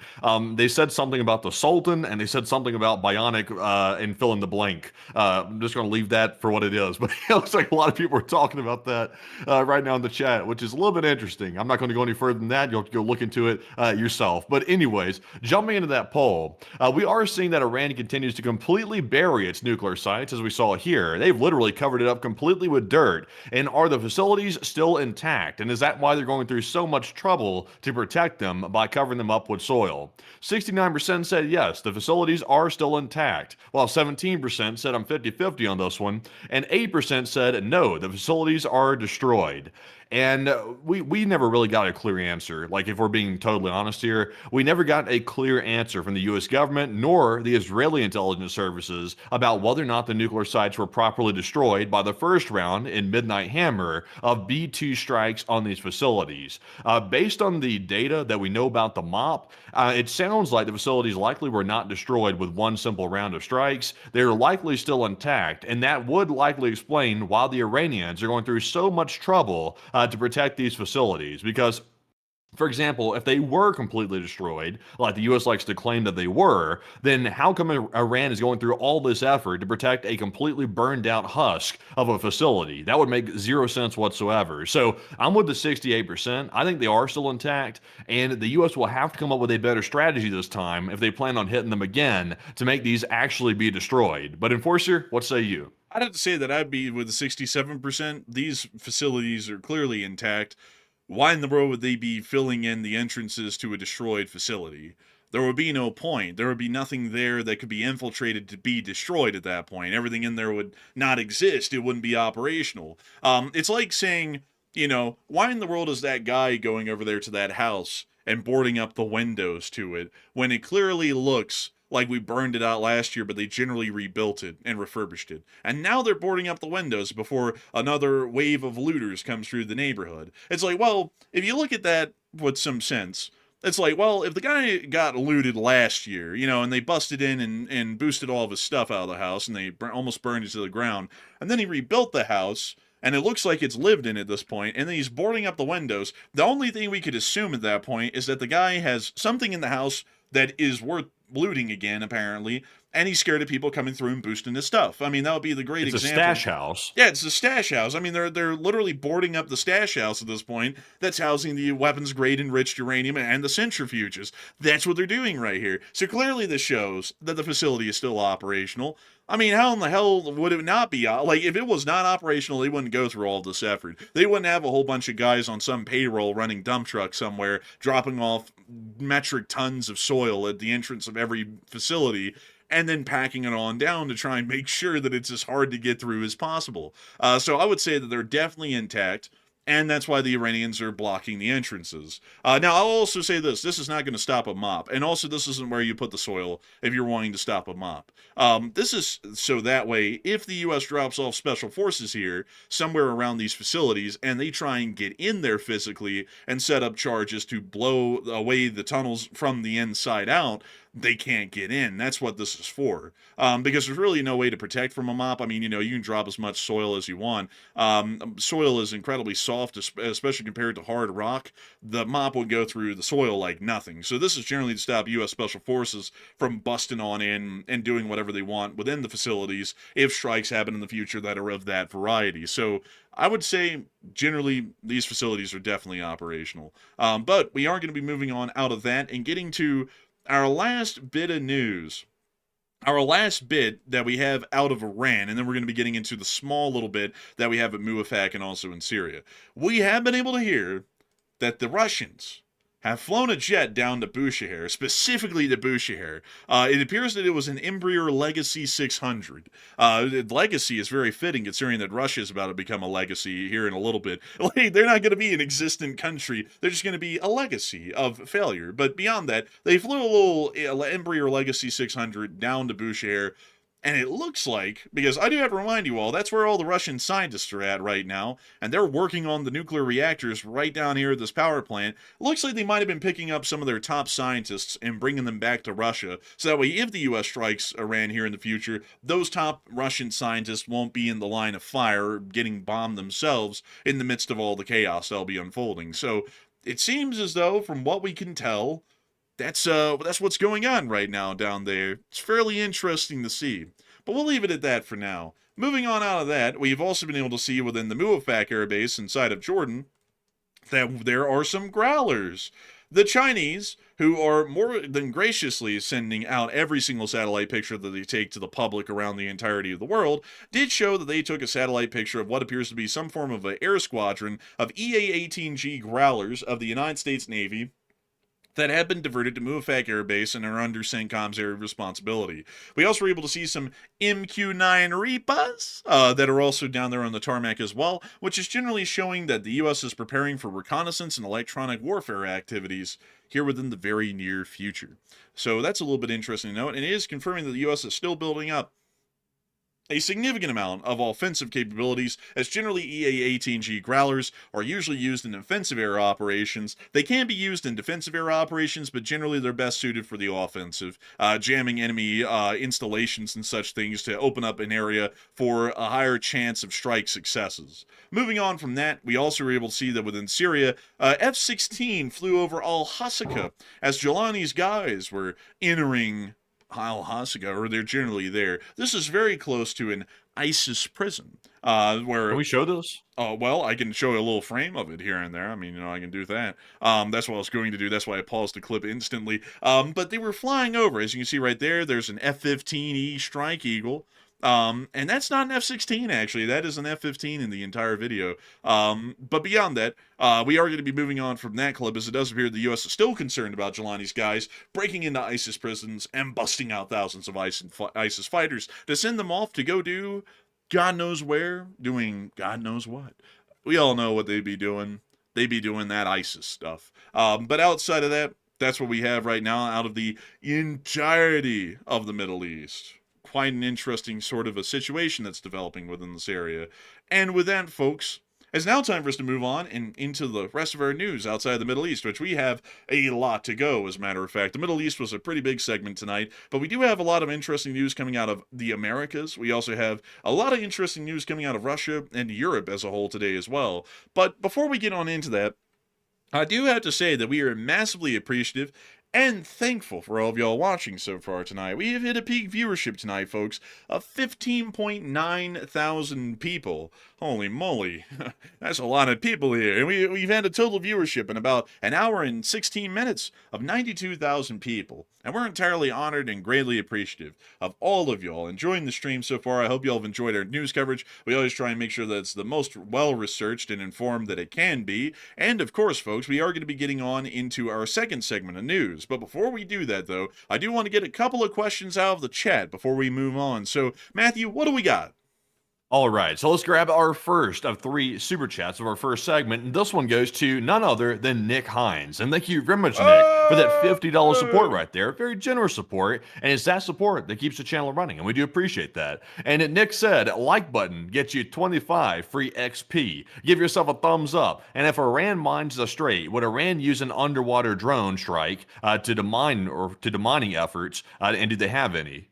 And I thank you massively for the support. And I'd have to say, thank you so much for enjoying the Lee Spring Army and the channel, and thank you for the incredible support. Now, as far as mining goes with the Iranians, the littoral combat ships like the Independence class and the Freedom class do have modular systems that can be installed on board for demining operations, where different sorts of submersible and flying drones can be used to detect mines and try and destroy them that way. But generally, we don't know of any demining efforts or demining technologies that the Iranians would have that are fairly significant, because usually the Iranians would lay out minefields in something more of an offensive matter, more so than defensive, and so they would never really run into an issue of, say, having to break through an enemy minefield. So from what I understand, their demining capabilities are fairly limited compared to ours, but we do have significant demining capabilities. It's just the issue that we would have to get those LCSs into littoral ranges to start clearing out these minefields, and then they would be under the threat of fire pretty much endlessly, and that would start to deplete their ammunition, and once their ammunition is getting close to depleted, then they have to leave and rearm. And that's really the issue that we would have at the moment with the Iranians mining the strait, is that they could give us a run for our money, probably for a couple of weeks, before we were ever able to get in there and really start clearing it out. And even still, it might be fairly slow progress, considering that they could be under fire still and have to leave once their ammunition gets depleted, and then return after a couple of days of rearming and getting ready to go back in and try and conduct more demining operations. So I hope that does address it the best I can, and a humongous thanks to you so much for the support and helping this channel to keep on running, and I hope that does address that incredibly well. And also, one last thing that I do have to bring up, because a lot of people always like to bring up counters, and it's fine to bring up counters. I'm not like dissing on people who bring up counters to points, but some people bring up counters, but it's never really like a full baked sort of a counter. It's like kind of half baked, because I've seen a lot of people tonight saying, well, the Saudis have a pipeline that can transmit 5 billion barrels of oil, well, 5 million barrels of oil a day. But the problem with that is that the Saudis produce 16 million barrels of oil a day. So that means that they're only accounting for 30% of their oil production in that pipeline. And not only that, they're not accounting for Iraq, Kuwait's, Qatar's, the UAE's, Bahrain's, or any other oil production within the area, which is, when you add them all together, about the same size as Saudi Arabia. So that still is not supplanting Middle Eastern oil production by any degree whatsoever. It's hardly even accounting for a fraction of it. It's like an eighth or a tenth of the oil that the Middle East produces per day could be transported in that one pipeline. And then also one other thing is that a lot of people keep bringing up Venezuela. Venezuela is not even a top oil producer. And before everyone goes into, well, they have all of these unrealized oil reserves do not count in the global oil markets. What counts is barrels of oil that are ready to be loaded onto a ship or shot through a pipeline and purchased that day. That's what affects oil prices. You could say, like here in the United States of America, we have endless amounts of rare earth metals that are underground across the whole of the United States that could be tapped and mined any day. So in reality, we're actually the greatest off in terms of rare earths productions. But if you use a rare earths of any type to put into a phone today, those rare earths sitting underground in the United States are not going to count. It's going to be the refined Chinese ores that are going to be refined into a usable metal that are used in the technologies that we buy today and are being produced today. And that's why the Chinese generally have a monopoly on that sort of thing, much like the Middle East has a monopoly on oil production. And Venezuela, nor the 5 million barrel per oil a day pipeline can really substitute or supplant that. But I do hope that it does address that the best we can. And also, with that, we are on to the next one. All right, and our second one here goes to none other than Little Bear. And thank you very much, Little Bear, for that $50 support. And we also appreciate that very much as well. And Little Bear said, who funds ISIS and why is it that the only group not attacked by them is Israel and post-op stoned? Hard to type. Also, by the way, I hope it went well, by the way. To answer your question, the main people that funds ISIS is actually ISIS themselves. They go around commandeering oil fields and all kinds of places that produce income, and they start basically hijacking it for themselves. They get some donations through some nonprofits in the region, primarily from Gulf states, but that's largely where their money comes from. There's not too many people that want to fund ISIS because it's a horrific group that attacks everybody, including even their allies sometimes. Very vicious, one of the nastiest groups of them all. So they mainly have to just basically go out there themselves and get what they need to survive. So that's basically it. But Enforcer, what say you? Interestingly enough, ISIS has never been officially funded by any government or country, and a lot of the common suspects, like the Russians, the Iranians, and such, they have never ever been on the side of ISIS, because funnily enough, ISIS has conducted terrorist attacks in Iran and Russia along with the rest of the Western world. ISIS has actually conducted terrorist attacks in basically just about every single country in the world, save for a handful, and that includes Israel. Also on top of that, Israel is a country that has never conducted armed action against ISIS over its history that we can tell. So generally that is something that is a little bit odd, I'd have to say, that ISIS has never conducted a terrorist attack in Israel, considering that Hamas and Hezbollah generally do that quite often, and then ISIS never did, and then Israel also never attacks ISIS. It is a little bit interesting with that, but from what we can tell, though, outside of that, ISIS is generally a self-sufficient and self-funding sort of an organization, because back when they really took off in the mid-2010s, they took over most of the oil fields within northeastern Syria and also within western Iraq, which were huge moneymakers for them, because they were able to sell that oil on the black market to nations or companies within the area, which raised them enough money that they were able to start buying their own stuff. So basically, at that point, once they took control of the oil fields, they became a self-sufficient fighting machine, because they were able to fund themselves and then conduct their own military operations off their own money. So that's generally what we would know at the moment, and that's also why it's important to make sure that ISIS never takes over anything that can produce revenue, again, or basically hold any land, because as long as they don't hold any land, their funding to conduct military operations is wildly limited, if not non-existent. But once they start to take over oil fields and such again, they start producing money, and once they start gathering up that money, they can spend that on whatever they want, which is going to be terrorist activities and also further arms and equipment to be able to get themselves to continue to expand and to continue to pose a threat within the region. So with that, I hope that does address that the best I can. And a big thanks to you once again for support and helping this channel to keep on running, because if it wasn't for folks like you, we wouldn't be able to make this thing possible, Little Bear Love. And I gotta say, it's a wonderful thing to know that folks like you, who are old guard and channel legends, are still here watching this channel and enjoying it and supporting it greatly. And so a humongous thanks to you so much once again. And with that, we're on to the final question of the segment, and then we're going to be moving on into the rest of the news throughout the night. So Matthew, what do we got? All right. So this one's going to go to Sligoy the Sauce, who puts in a 50. And thank you very much, Sligoy, for that support as well. Very generous of you. And Sligoy said, aren't these guys supposed to be dying of thirst by now? And you would think so. You would think so inside of Iran, but hopefully they don't, because that of course hurts the citizens inside of Iran. But it looks like the Iranian government is doing nothing to stop the water crisis. All they're doing is preparing for war and also butchering their own people. So the way they're solving the water crisis is to simply kill off a bunch of people. That's the way they're trying to solve it. They're not solving the actual crisis itself. But Enforcer, what say you? I would have to say, yeah, they're still dying of thirst at the moment inside of Iran. That's still a major issue. It's just that the Iranians are kind of downplaying it in their own news coverage, so we really don't get an idea of how bad it really is in some places like Tehran at the moment. And also, it's being sidelined by all of the escalations that are going on right now, which have basically buried that as a topic for news, even for us. And it's just something that's kind of going on in the background. But the water situation is actually not improving. It's getting worse. Now we've heard the Mashhad, which is another major city in Iran, in the northeastern part of the country, is now down to 2% of its water storage capacity, meaning that it's basically out of water as well. So not only is it as bad as it was, it's actually spreading and therefore getting even worse.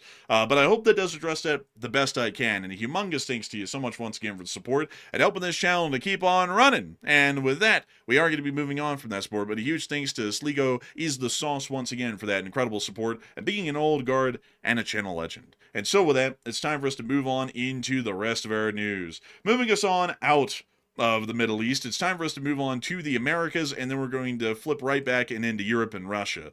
Moving us on into Nigeria, we were able to hear that the United States is now going to be diverting 200 troops to Nigeria to fight Islamists or Islamist insurgents.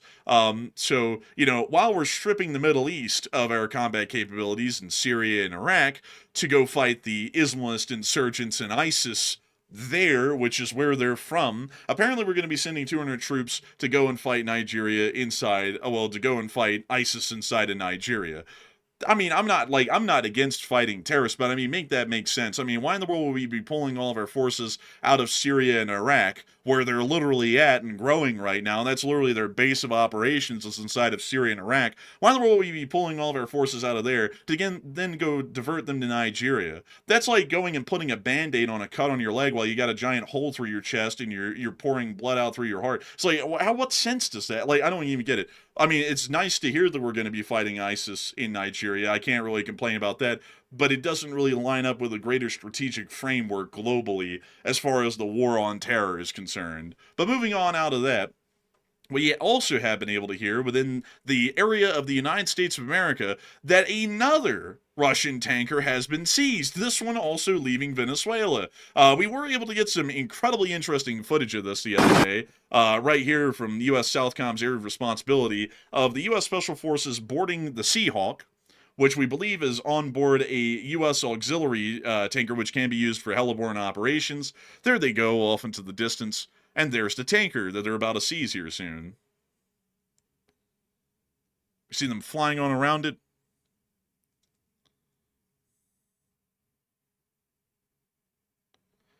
We see them here spotting the crew, which appears to be gathered outside near to the lifeboat. I also don't know why all of them are wearing orange jumpers. I don't know if this is a ship run by prison convicts or something like that, but they all seem to be dressed up like they're ready for prison. We now see them hopping off the Seahawks here. Kind of interesting they waited for this thing to get away from Venezuela and get to the Indian Ocean before they finally tried to take it. Oh, this was in the Indian Ocean. Yeah, as far as I know, it was in the Indian Ocean. They said it took off from Venezuela and headed out to the Indian Ocean where they finally nabbed it.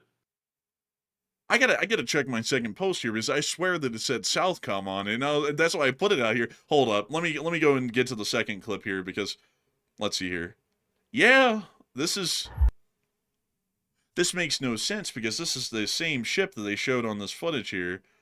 Right there it is through the security camera. And they stated the waters of the Caribbean will not be a permissive environment for malign actors or illicit activities. Our elite joint force warfighters deployed in the region remain ready to act decisively as they have done before, swiftly apprehending any vessel violating sanctions in the Caribbean. This post was put out today in relation to the seizure of the vessel that wasn't even in the Caribbean, because I took that first post, folks, from Southcom's era. I was like, oh, that clearly happened in the Caribbean. No, apparently the actual seizure of the ship happened all the way over here in the Indian Ocean somewhere. So, huh. I think what's happening here, if we're just let's be completely honest, I think the Navy and the Coast Guard is trying to get some world travel miles under their belt. They're wanting to go see a new environment. So instead of just seizing the thing near Venezuela, they're literally stalking it all the way over to the Indian Ocean to get a glimpse of a different environment or something. It's like I don't understand why they're waiting so long. It's like, why? So let's see here. That thing would have had to have gone all the way around South America, around the Horn, and then on into the South Pacific, traveled past Australia, and then on over here, and then we seized it. It went that far. I mean, that's ridiculous. That's even farther than the Bella 1 that was seized near the UK. How far is that? We got to measure. So, let's just do a rough estimate here. Oh my god, that's already 7,000 miles. So here we go. Oh my god! Oh my god! So this was, at a minimum, folks, somewhere... Oh, let me go over here. This is so far, folks, I'm having to figure out how in the world to even work the map. So that was about 19,000 miles of chasing that we did before we grabbed this thing. So we almost turned into Ferdinand Magellan. We almost circumnavigated the whole damn globe to take this one ship. Yeah, I don't understand why either. It's like, did it take them that long to make a decision about whether or not they were actually going to seize the vessel, or like were they waiting for a opportune moment to take it? It's like it's not like they were armed or something. Not like the shipmen were armed, so they could have just taken it anywhere. Also, someone said, well, actually, they would have gone around the Cape of Good Hope. Well, let's see. Let's measure that one out, because it was 18,000 miles the other way, just about. So let's see here. I mean, that's still almost 10,000 miles. I mean, you know, that's a lot less than 8,000. But that's still pretty damn far to chase a ship to take it, you know? Like, that's a little crazy. I don't know why we waited that long. They should have just given the authorization to take the thing in the Caribbean instead of conducting a several week-long chase, I'd assume, to take this thing. But we did take it nonetheless.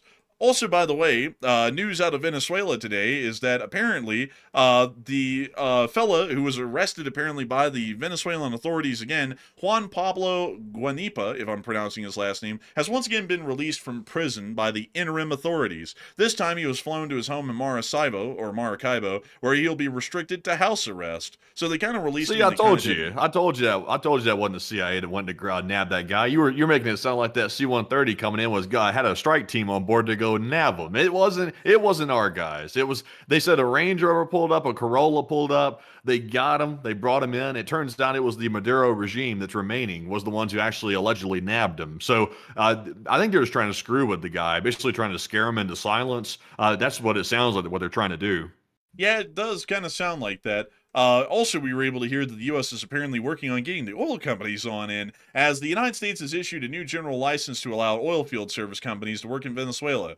It's a crucial step to boost oil output in Latin America. Oh, buddy, look at that. Man. Anyways, moving on from that, we have also been able to hear that while we're working on getting more oil out of Venezuela, apparently Cuba's completely run out of it, and the U.S. Department of State has now put out this travel advisory. Exercise increased caution in Cuba due to crime and unreliable electrical power. You know, if you have to exercise an increased caution just due to crime, you know the crime's pretty bad. Usually they put this out for, like, terrorism, crime, and a whole bunch of other things. But in Cuba, it's just the crime is that bad. But anyways, country summary. Petty crime is a risk for travelers in Cuba. This includes pickpocketing, purse snatchings, and car break-ins. Violent crime, including armed robbery and homicide, I just turned into someone from Boston there, is also on the rise in Cuba. U.S. law and regulation prohibit travel to and from or within Cuba for tourist activities. OFAC regulates travel to, from, and within Cuba by persons subject to U.S. jurisdiction, defined to include, among other things, all U.S. citizens or residents, wherever located, and anyone in the United States, regardless of their citizenship and nationality. Failure by a person subject to U.S. jurisdiction to act consistently with the regulations may result in penalties and criminal prosecution. Travel to Cuba without an OFAC license is illegal. So if you are in Cuba somehow, one, you're breaking the law generally, except for very minor exceptions. Two, they're also running out of electricity and fuel. And while that is going on right now, and the U.S. is heavily squeezing the Cubans at the moment, the Chinese have generally come out with a very interesting statement about what they're going to be doing with Cuba. But before I get into that major news and that major development, I do want to make sure to cover this bowl here really quickly. The U.S. did seize another Russian Shadow Fleet vessel. And what is the U.S.'s goal? And Matthew, what is their goal, according to the folks out there in the chat? And what do you think it is? Okay, so we did see that Russian oil tanker, alleged Russian Shadow Fleet tanker, being seized in the Indian Ocean. What is the U.S. goal behind that, by the way? 51% said they're trying to bring the Russian economy to its knees by seizing their tankers, while 30% said it's simply to make more money for the United States, and 11% said there is no real goal here. And I would still believe, I'm with the 51%. I think the American government is trying to hurt the Russian economy through these actions. I don't think this turning into like, President Blackbeard or something like that, where they're trying to like, just hijack a bunch of oil tankers just to make some cash. I don't think it's necessarily for that. That may be a side effect of it, but I don't think that's the main reason. We have seen the U.S. give all kinds of intelligence to Ukraine to strike ships in the Black Sea that are also Shadow Fleet tankers, and this seems to be an extension of that by the U.S. actually helping out Ukraine as well by seizing these Russian tankers. I'm not really sure how Russia's going to hold up to this, to be honest, because their oil industry is literally going bankrupt. It's even going more bankrupt than it previously was right now this week, which is insane. So I don't know how Russia's going to hold up to it. But Enforcer, what say you? I gotta say, I think that we might be trying to bring the Russian economy to its knees. I'd be with a 51%. We're trying everything we can, folks, to really screw over the Russians. And I think seizing these tankers, which are clearly connected to the Russians, are really starting to hurt them a lot because it's hurting their ability in capacities terms to be able to ship oil abroad. So I'd have to say, I think we're trying to bring Russia economically to its knees.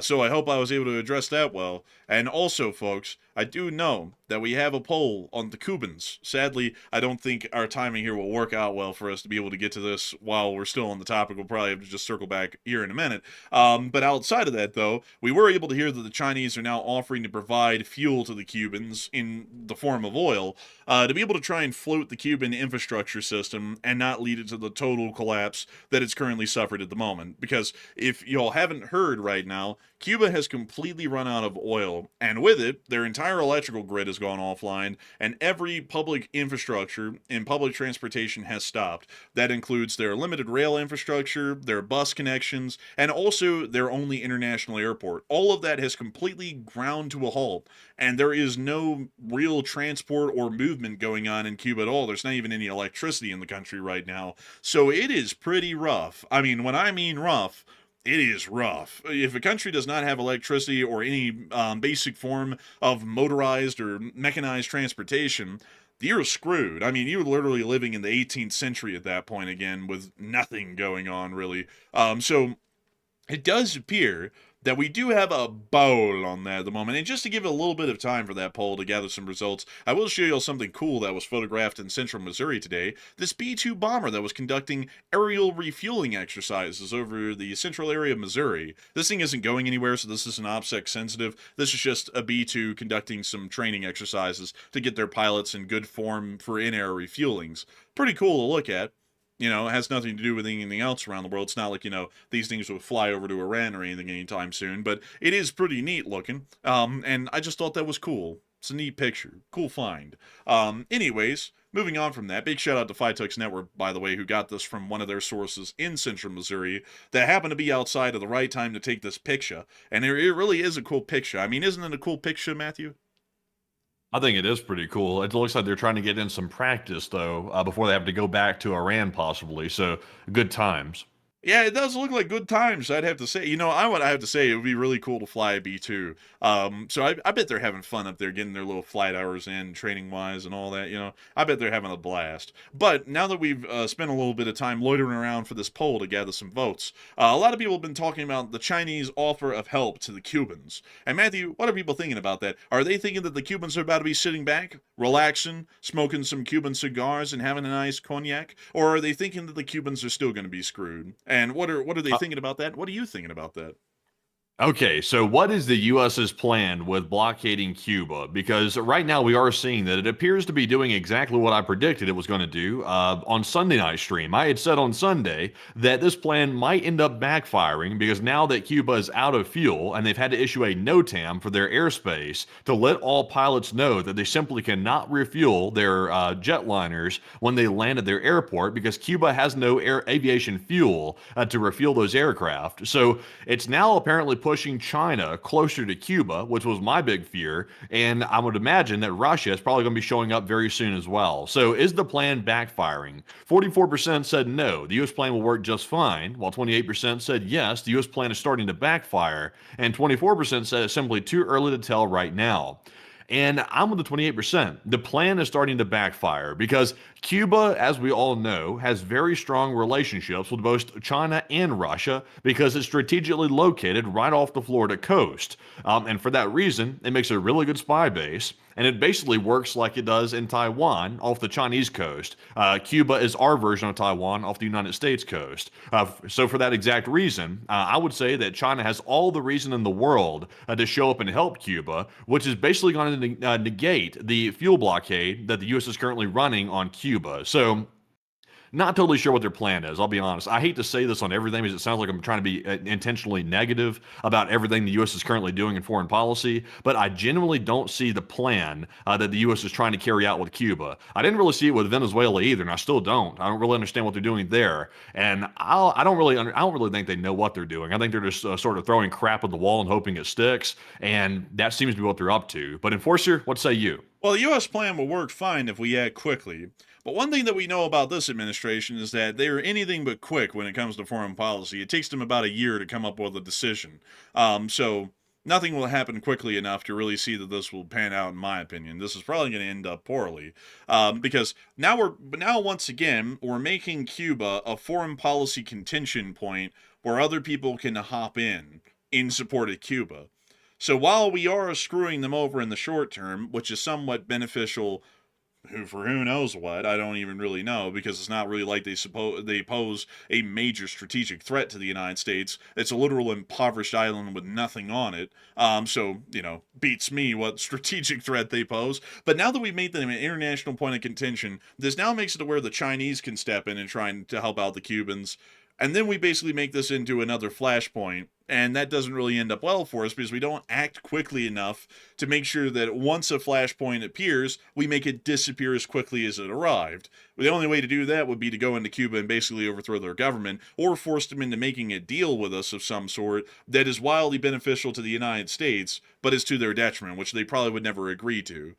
So then that leaves us with the only option of militarily overthrowing them. And that would take a lot of resources and effort that we're currently diverting to the Middle East right now. So that's not really going to pan out all too well. So I'd say it probably isn't going to turn out great, because if anything, the Chinese might start to root themselves into into Cuba well enough. Sorry, everyone, I just said Venezuela. I'm thinking of what happened last month, but they might be able to root themselves into Cuba well enough that if we try and do anything against Cuba, the Chinese will be able to intervene and get us into a negotiating stance, or get us into an armed standoff to where we have to go to negotiations because of this. So, we'll have to see. I mean, hopefully it turns out well, but I'll just be completely honest with y'all.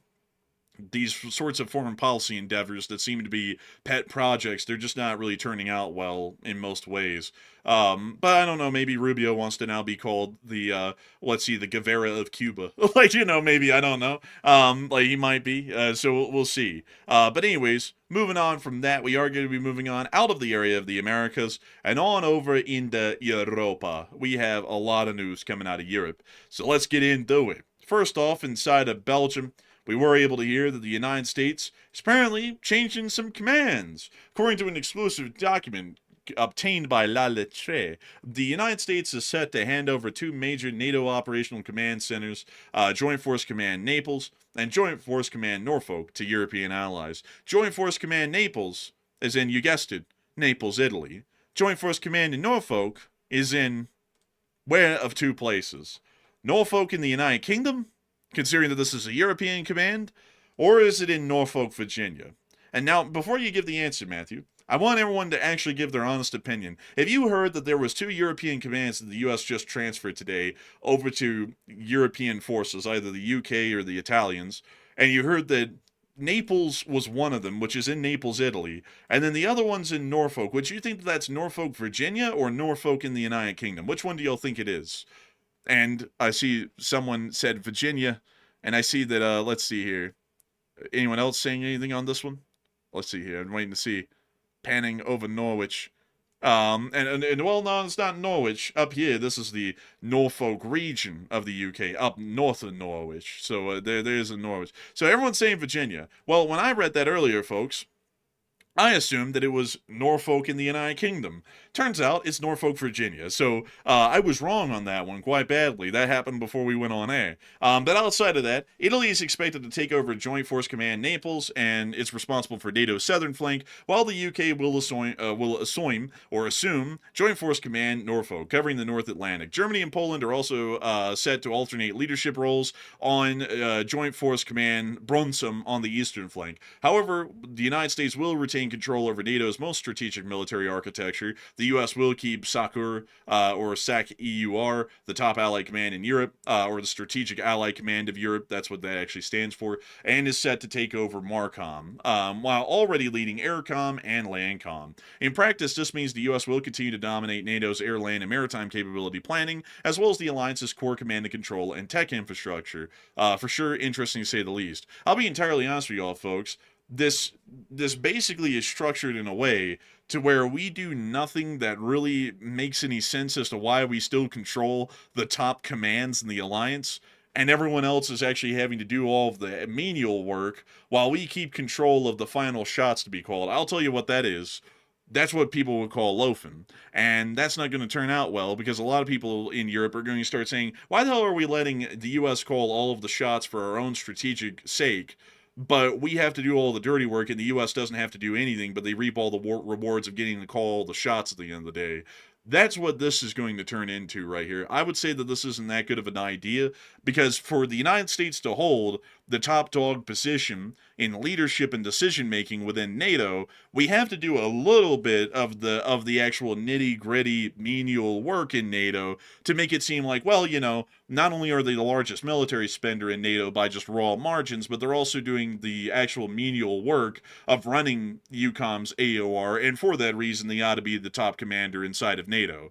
Instead, we're basically saying everyone in Europe is basically going to have to manage their own security, but at the same time, the U.S. is still going to have the absolute final say on what they can say is protecting their security or not, which honestly is kind of ridiculous. If I was a European official or a European leader of a European country, I would say that this is absolutely stupid. Because why in the world am I taking answers from the United States of America on what is in my national interest and not, but I have to do all of the menial work in the meantime with absolutely no benefit involved in that.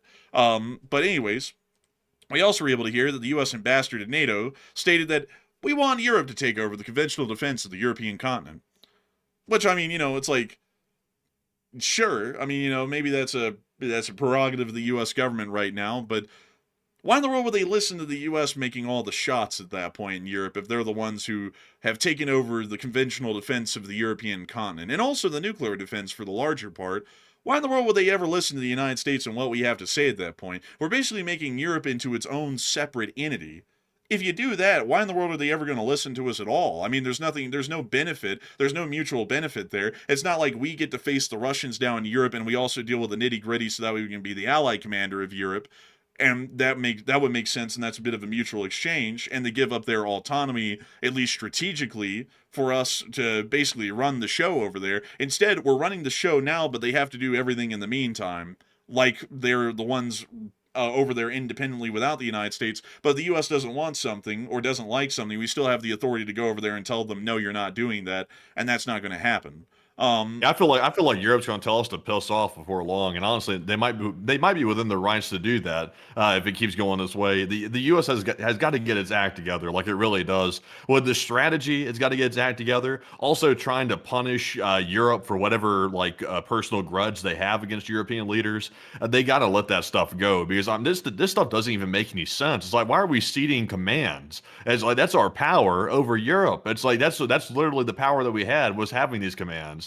So we're just taking away our own leverage. It's really stupid. Yeah, this is absolutely stupid. I mean, this is like, folks, this would be the equivalent of saying, okay, so you work in a business, like say you work at a fast food restaurant. So the manager usually is in charge of customer relations and a couple of other things, being the manager of that restaurant.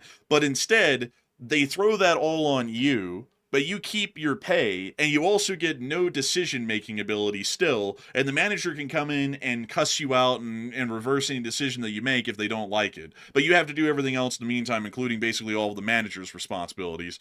Does that seem like that would be a reasonable sort of an approach? And a lot of y'all would quit your job if you had to deal with something that stupid. I mean, this is ridiculous. I mean, and also, by the way, nothing's changed in NATO, by the way. Like the defense spending that each country was spending with the 2% guideline, that's still a thing, and that hasn't changed whatsoever. In fact, the U.S. has asked them to raise it, but that's these own members, these own countries spending more of their domestic product on their own military. That's not them like feeding money into a NATO common pot. So nothing has changed. The U.S. isn't getting compensated for being a member of NATO, and no other country is either. So it's not like all of a sudden NATO's paying its fair share. There was no fair share to pay in the first place. It's simply each country is supposed to make sure its military is strong enough, so that way if one of them is attacked, then they can respond as a collective unit. That was it. So the only thing that U.S. is doing at this point is simply stepping out of the way and losing all of our leverage while everything else stays the same.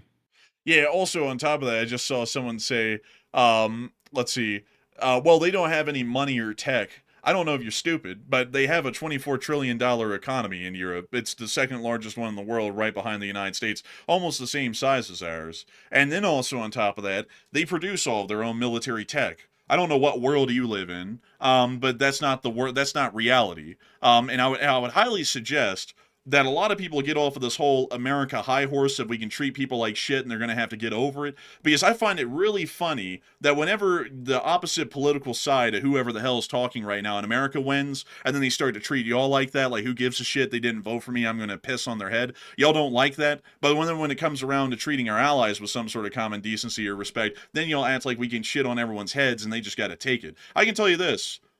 Whether you're in a position of advantage or not, if you piss on someone's head enough, they're going to walk away. And that's going to leave you worse for wear at the end of it. So, for the people who are always trying to act like the U.S. can just do whatever they want to our allies, and we're going to get away with it, that's not going to last forever. That's never lasted for anyone in any period of history ever. So that's not something that works. But anyways, moving on from that, it is time for us to move on into another poll, because this one is one that is quite interesting and relevant to the current topic. Matthew, do people think that the U.S. is trying to leave NATO right now? And what are you thinking about that as well? Okay, so to quickly address this poll right here, why is the U.S. currently relinquishing 2 NATO command bases to European countries? 55% said the U.S. wants to abandon NATO, while 18% said the U.S. wants to avoid a Russian invasion of Europe, and 14% says to punish EU officials. And at this point, I think it's a mix of both options 1 and 4. The U.S. probably knows that Russia is planning to invade NATO countries, and the truth of the matter is the U.S. does not want to be there when Russia does that because they want to avoid getting pulled into World War III. So the U.S. wants to get out of the area. That's part of it. Number 2, the U.S. seems to have a grudge against NATO for whatever reason, and it seems like the administration has a personal bone to pick with the EU officials for whatever behind-the-scenes reason that is. We really aren't privy to it, but clearly I think it's something personal. So it's kind of a mix of all of them. But Enforcer, what say you? I would say that I would say it's probably a mix of all of them as well, but I would generally go with 54% that said the U.S. wants to abandon NATO, because that's what it seems to be at this point. It's interesting to me, though, folks. Like, here's the thing, is that the U.S., here's how the U.S. administration is working strategically right now. We want to abandon everyone in the world, but we still want to maintain absolute control of how they manage their business everywhere in the world. You can't have both. If you want to manage everyone's business in foreign policy and in the terms of war, you got to be doing something to be able to justify your position in having that sort of control. You can't just back off and do nothing and then demand absolute loyalty from everyone around the world to adhere to what you say and what you want when you're providing them nothing in return for them to accept losing their autonomy in that regard. I mean, that's absolutely stupid. That would make no sense at all. Like that's like all of y'all saying, okay, so I'm gonna get my own job. Like, let's say you have like some really crappy parents that try and control everything about your life. So I'm finally gonna get out. I'm gonna have my own job and I'm gonna do my own thing. I'm gonna manage everything on my own. But my parents will be able to come in at any minute with absolutely no stake in how my life is lived and tell me how something's gonna be, and I'm just gonna have to go with it.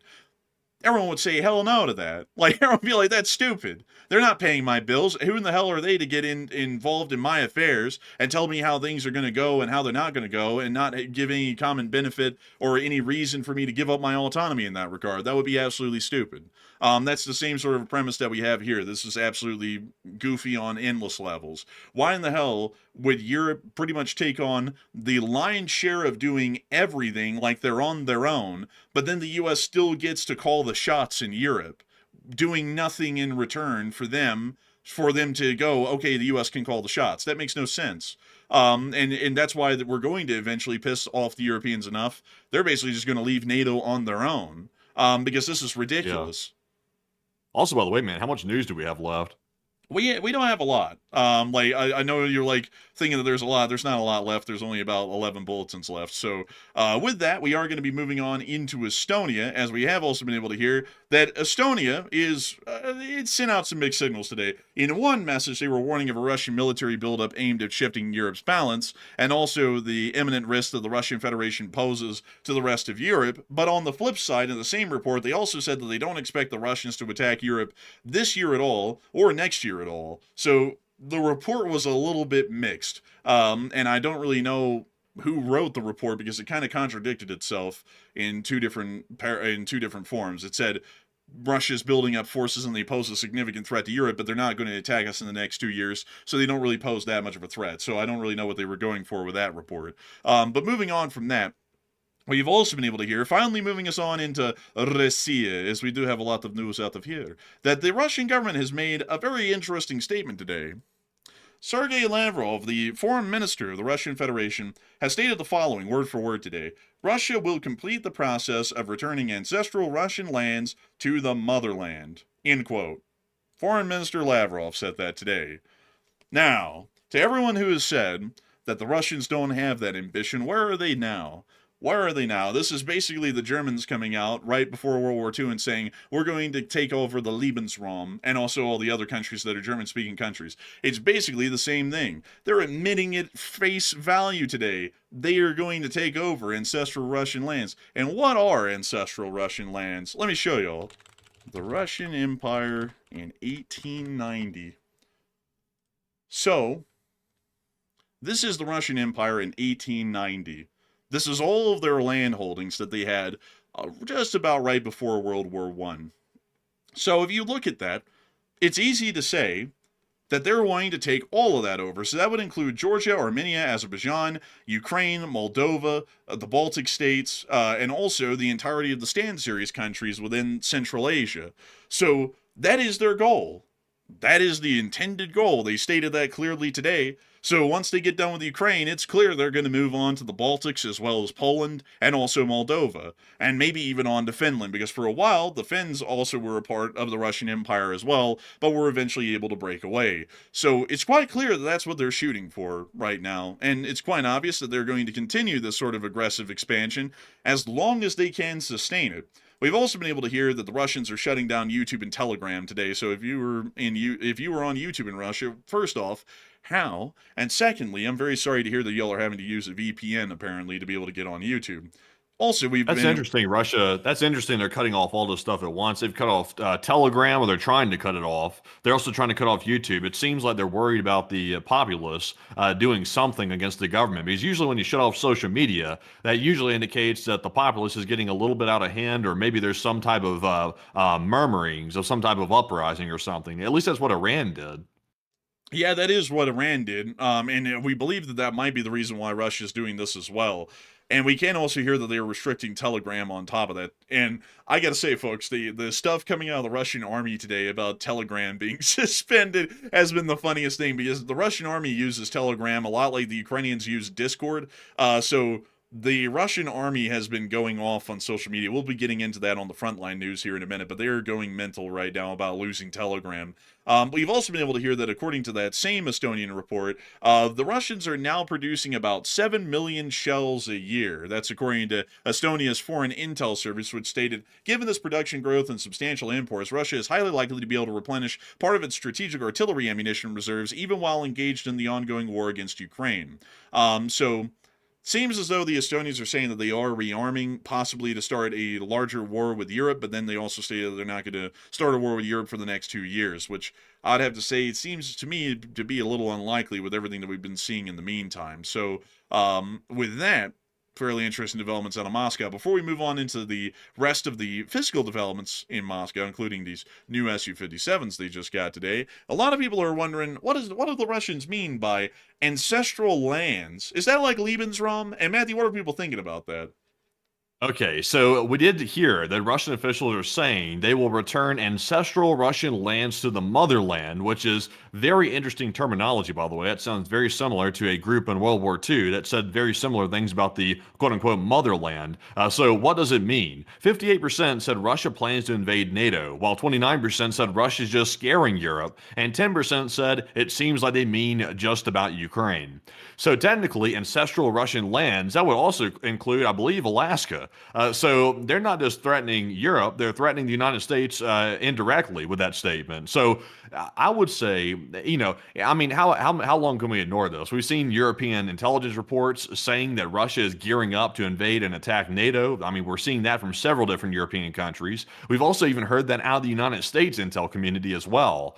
We've been saying it for a long time, and even taking the Russians to their own statements, like this one. This is just one of hundreds of statements that several Russian officials have made, indicating they plan to reconstitute the Russian Empire that once existed. So, also, by the way, Putin has also made that clear himself. So, the only people saying different is the U.S. administration. That's the only people saying different. Everybody else is agreeing that Russia has a very, very big imperial ambitions that are probably going to cause World War III eventually down the road. But, Enforcer, what say you?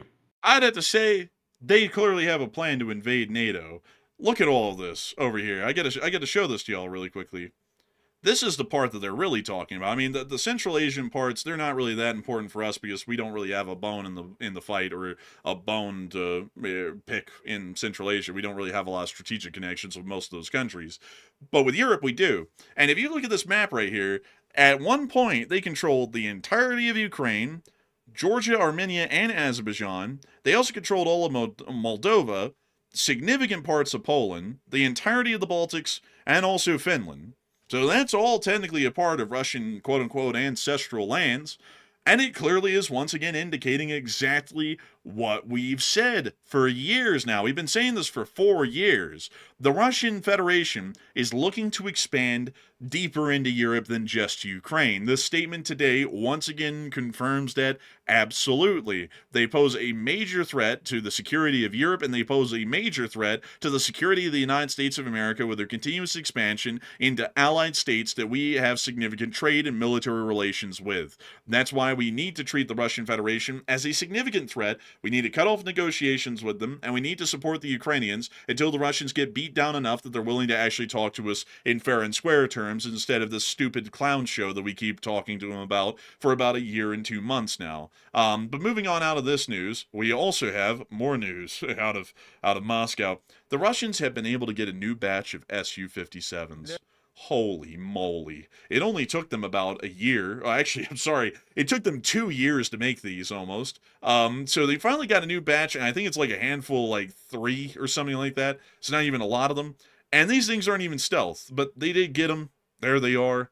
They made a huge hoopla about these today. The Ukrainians will probably obliterate them on the tarmac like they did the last time, and the Russians will be crying, "Oh no, and doing all that garbage." So moving on out of Moscow, we also have been able to see that the Ukrainians landed some hits on that Volgograd refinery again. Look at that little fella cooking. Look at it. Oh, they're letting it burn. That's very nice of them. It's very efficient now. It's refining at increased capacity, 150%. Man, this thing is refining crude into heat. It's a great refining process. Смотри,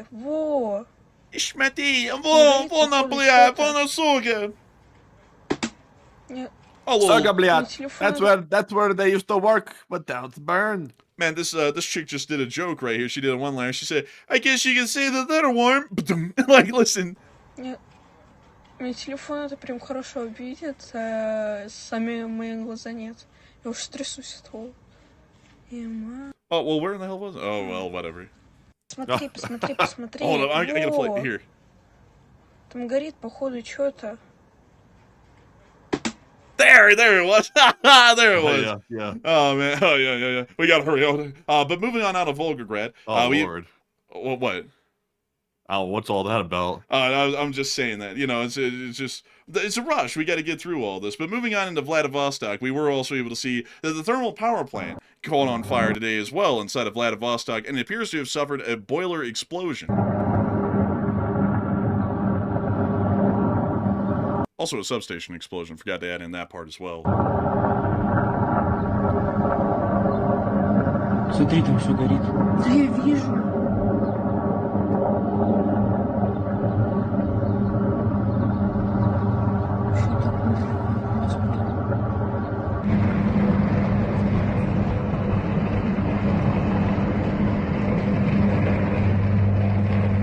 I think it's time to back up out of that alley. Man, I have to say.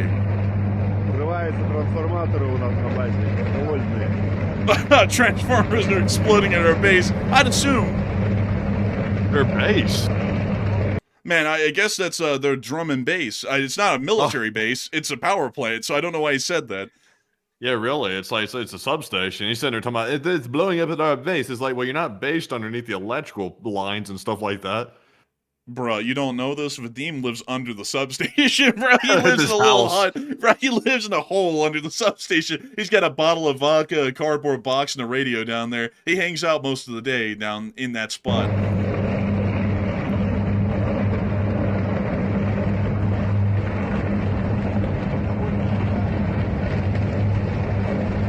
I just heard, folks, that with all this white smoke, Vladivostok has elected a new pope.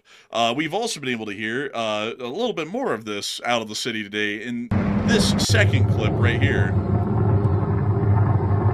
Man!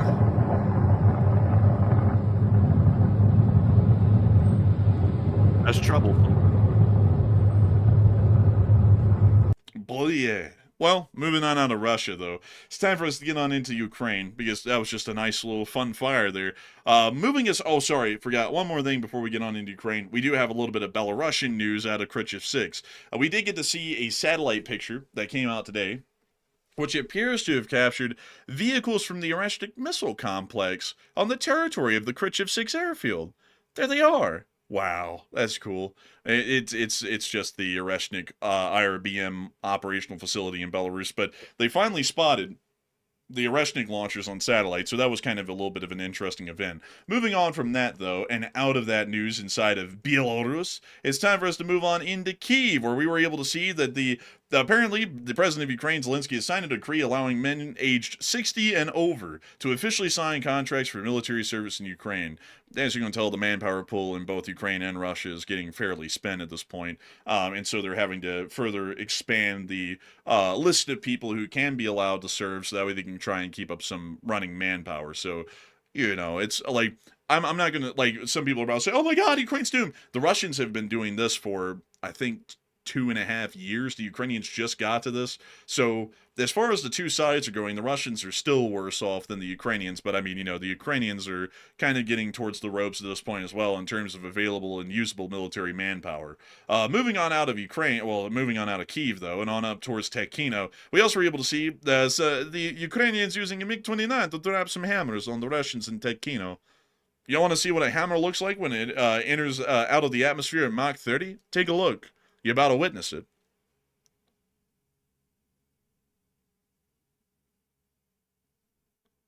Ooh. Oh. Oh, wow. Oh. Wow. Well, moving on from that, we also were able to see down in the area of the location unknowns that apparently the Ukrainians have gotten from the Spanish a brand new Lanza LTR-25. This is a modern tactical early detection radar, meaning that it is able to pick up targets over the horizon that are flying in, like missiles and drones. So hopefully this will help out the Ukrainians to further coordinate their air defenses and make sure to locate resources properly, hopefully getting a slightly higher interception rate as a result. We also were able to hear that the Ukrainians have apparently announced that they've created a new laser air defense system that not only can take down drones, apparently, it can take down aircraft. We don't know if that's really a true claim. We have never seen the system working yet, and we haven't even seen it at all. So we'll be waiting to see what we're getting out of that, generally. We'll have to just wait until it actually goes into production.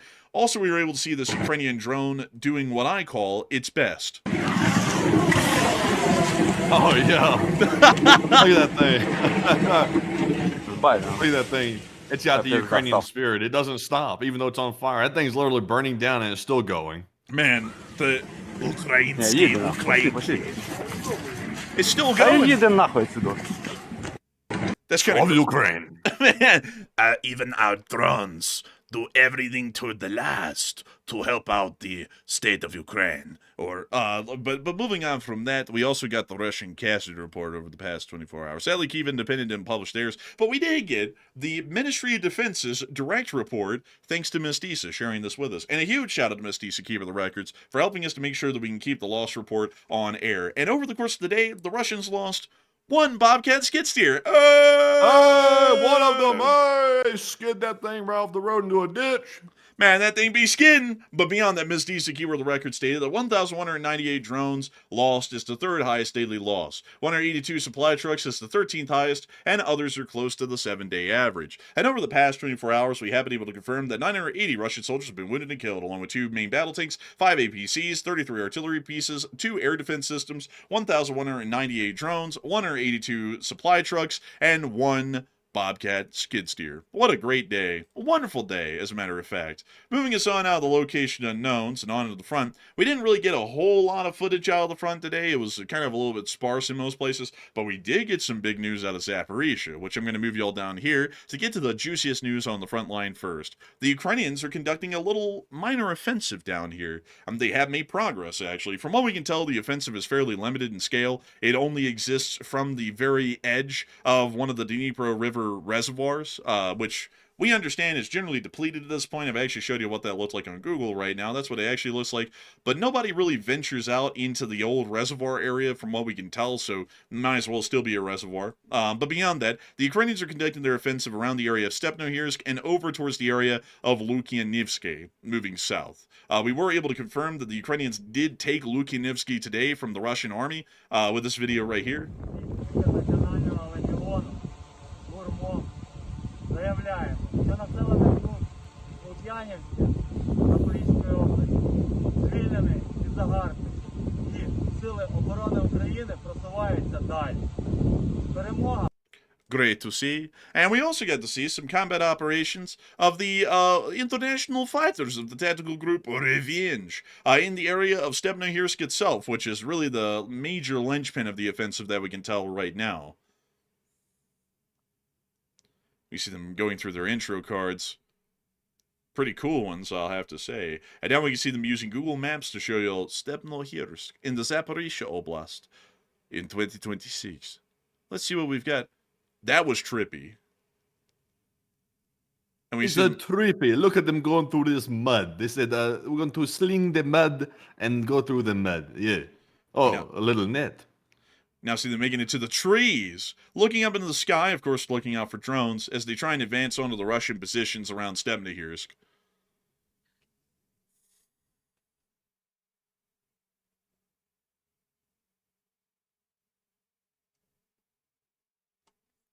And we can see them advancing through the tree cover. We see them also taking some Russian prisoners. As they do. Taking them prisoner, блядь. Take them prisoner. Привет, нет. Нет, Vladimir. Нет, Vladimir. Man, I tell you, man, they be singing those songs and taking them rations. Now they're going back outside, and they're like, okay, let's find the next dugout. And so then they go taking a little run into the tree line. It's very rare to see infantry operations these days. Exceptionally rare. We see the grenade just went off, and now they're clearing the dugout. Gangsta style. Now we see the enemy position that they're advancing on. They're still firing into it. We see this guy unloading an entire... Damn. Oh my god. That guy just dumped the whole belt. Yeah, the whole belt. That's what I was looking for right there. The whole belt of ammo that he had on that machine gun right there. That is insane. That guy just like spent a lot of cash right there in that one thing. Look at him tossing that Wait. down there. Whoever is down here is getting burned up. Hold up. Wasn't that pack? Hold up, let me see here. Is that a satchel charge? Is that a literal satchel charge? Let's see. Let's find out. Oh, it was. Oh my God. That was a literal satchel charge. They put it in a satchel and then just tossed it in. That's crazy. I've never seen them literally do a satchel charge like that. And that, kids, is what's called overkill. I think that might be overkill. They spend several belts on that little trench right there, that dugout. Also, a satchel charge.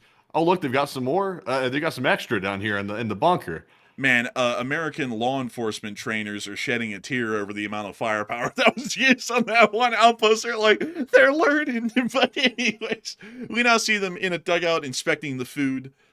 Also looking around for any more Russians that might be taken prisoner. And now they're hopping back out again. Now it's snowfall. Apparently it's the next day now, but it's most likely closer to today. They're moving on up. They're just going to make sure to clear out a couple of more. Oh, well, bits and pieces. Someone got Delta flight miles over there, I think. Oh, what do we got here? Oh, a grenade right into the opening of that dugout. That was actually a good throw.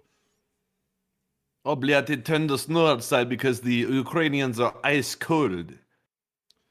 Man, they cold. I tell you, man.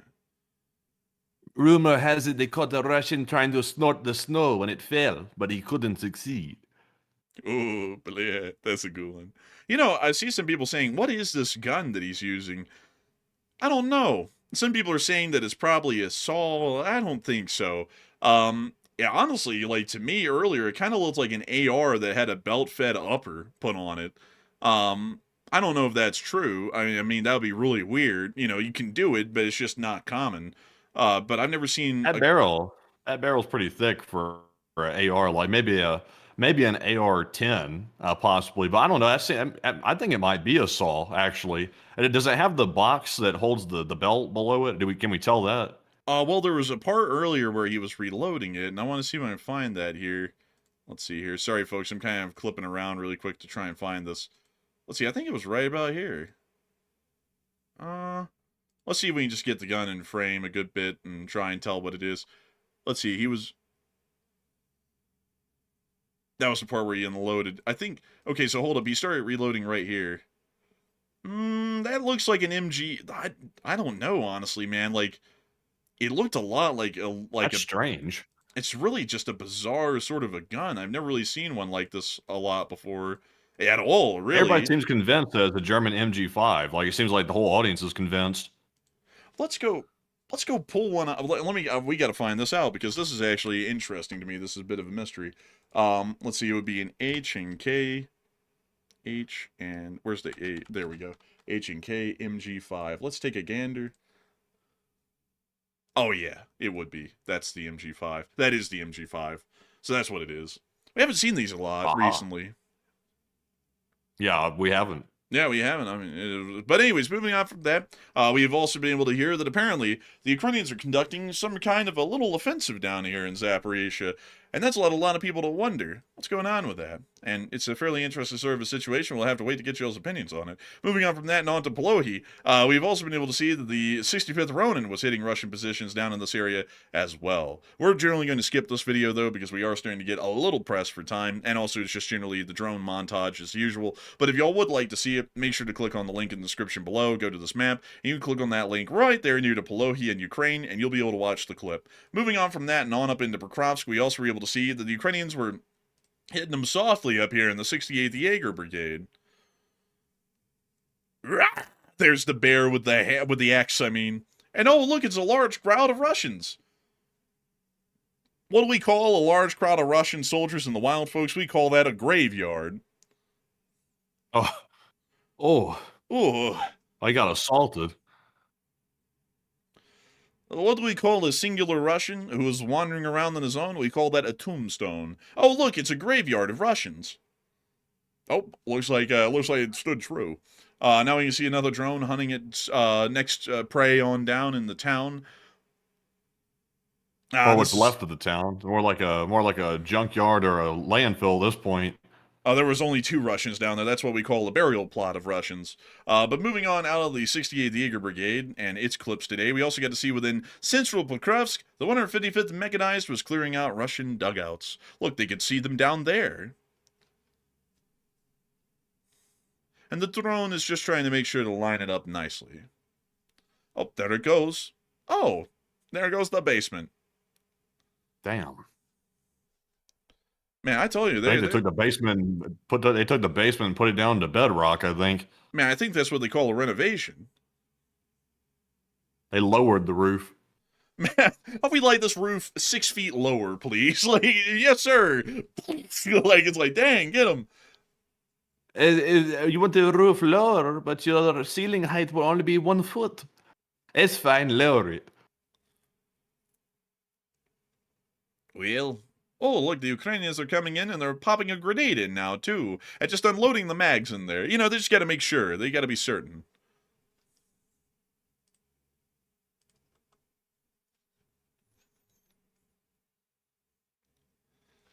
Well, at the end of the clip here, we can see that the Ukrainians continue to obliterate the trench, and we're going to be moving on from that clip and on into our next one, where we were also able to see the 68th Jaeger conducting even further strikes in Pokrovsk, this time on Russian artillery pieces further behind the line. We see them absolutely slamming these Russian forces. Take a look at these. Holy moly. You gilly. Oh! The Ukrainians appear to be conducting, like they used to way back in the day, effective counter battery, striking and destroying Russian artillery pieces with the FPV drones. This used to be Ukraine's most common form of counter battery, and then from a time from about 2023 to 2024, their best counter battery was just counter artillery action with artillery pieces. So they just fire a HIMARS at an enemy Russian artillery position and wipe it out that way. Nowadays, it seems as though they're leaning back into drone warfare being their main counter battery option. Moving on from that and on out of the Pokrovsk front, and just slightly north into our last 2 clips of combat news, we were able to see the Russians in dismay. They're freaking out. Look at them. The front is in absolute disarray. Starlings are dead. And now they're jamming Telegram too? How are we supposed to fight? With Pigeon? And yeah.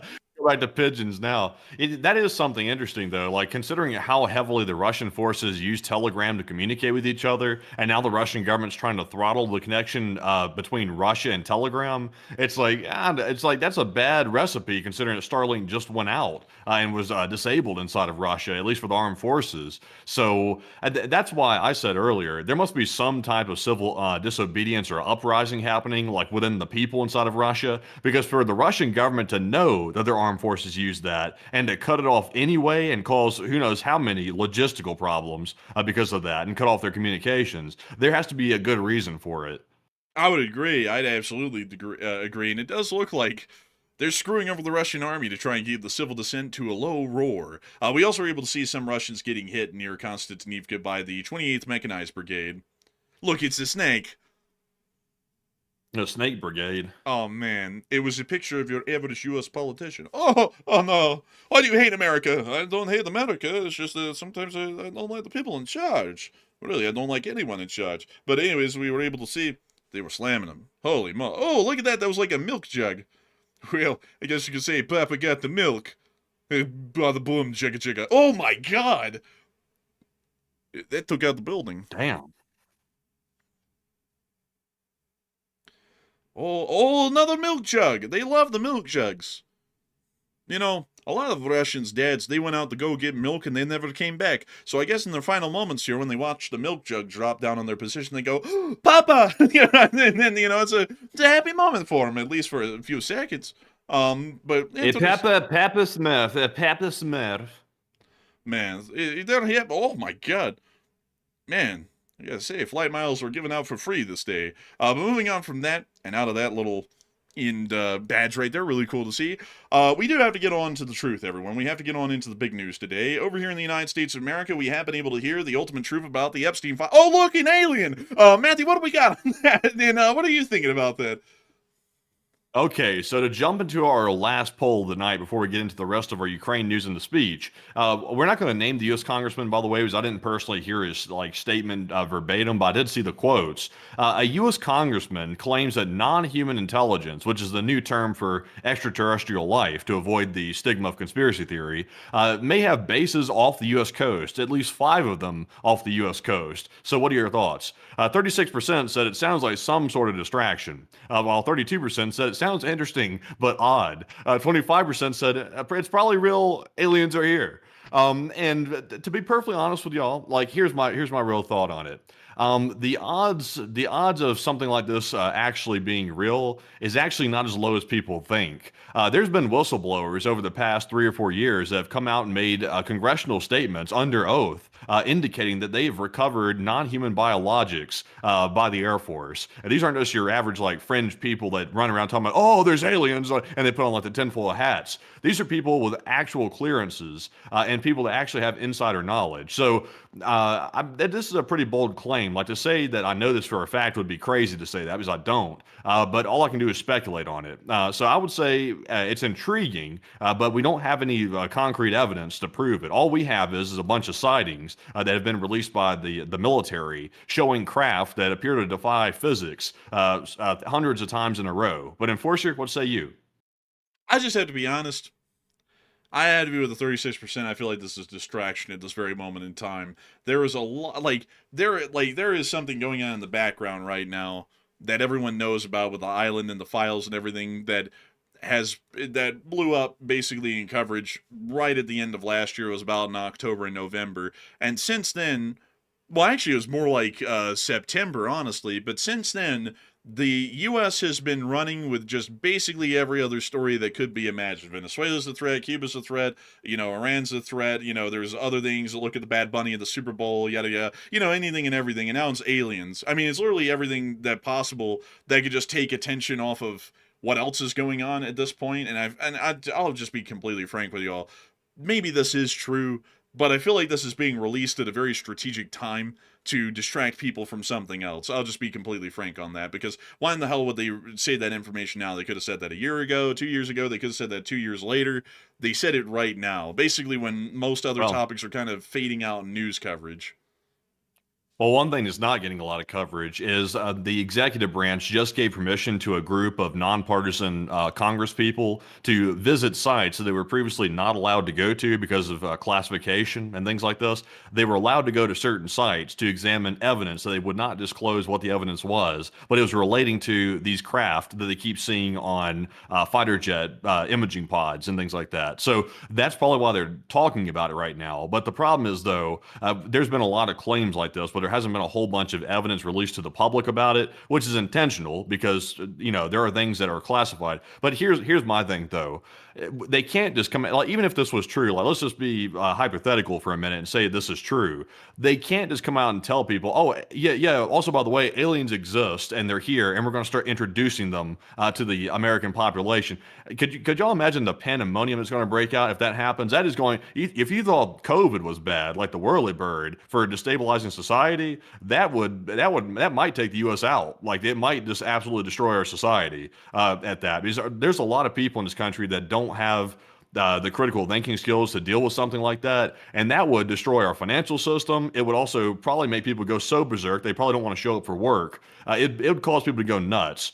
So I'm not sure if it's wise, even if they exist, to expose that to the people, because I'm not sure if the people will be ready for something like that. They can barely function, electing a politician. Do you think they're going to handle being able to process the implications of non-human life showing up? I'm not so sure about that. But Enforcer, what say you? Yeah, I'd have to I would just say I'm still of the opinion that this is probably a distraction because, you know, like it was last year, by the way, that the whole story came out again about another rock floating around in space might be a UFO. Like right at the time, remember that happened, Maddie, right at the time that the whole files thing started to explode in coverage. And oh my God, there's a rock that could be a UFO again. It's like, really, that coincidentally, it's like, is that the case? And I mean, maybe this is true, maybe, but I feel like the timing of presenting this stuff is really strategic. That's what I'd say.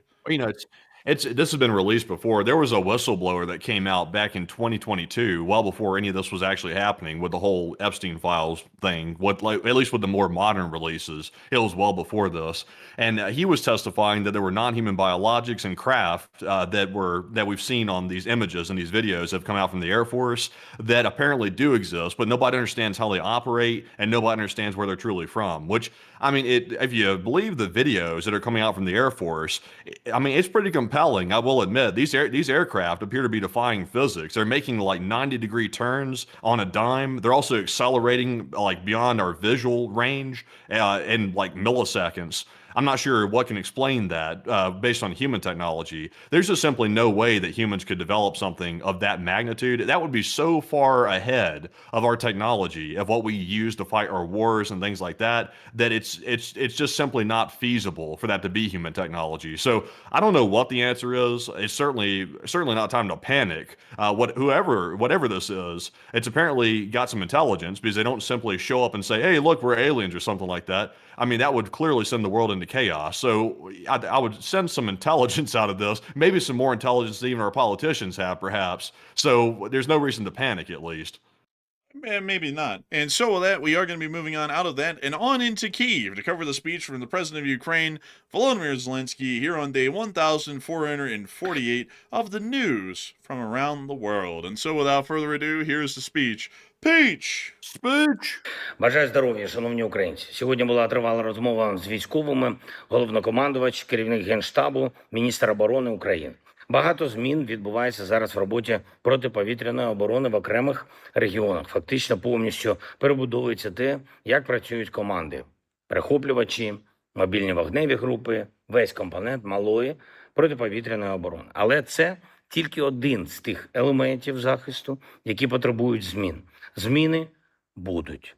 Це стосується також контролю за забезпеченням фронту, дронами, зброєю, найголовніше особовим складом. Саме люди – це ключове питання, тренування, а також реальне поповнення бригад. Міністр оборони України разом з військовим командуванням готують відповідні рішення. Те, що посилить Україну і зможе вирішити наявні проблеми. Деталі зараз робити публічними зарано, коли рішення будуть напрацьовані на 100%. Міністерство оборони України, наша армія представлять деталі всьому суспільству.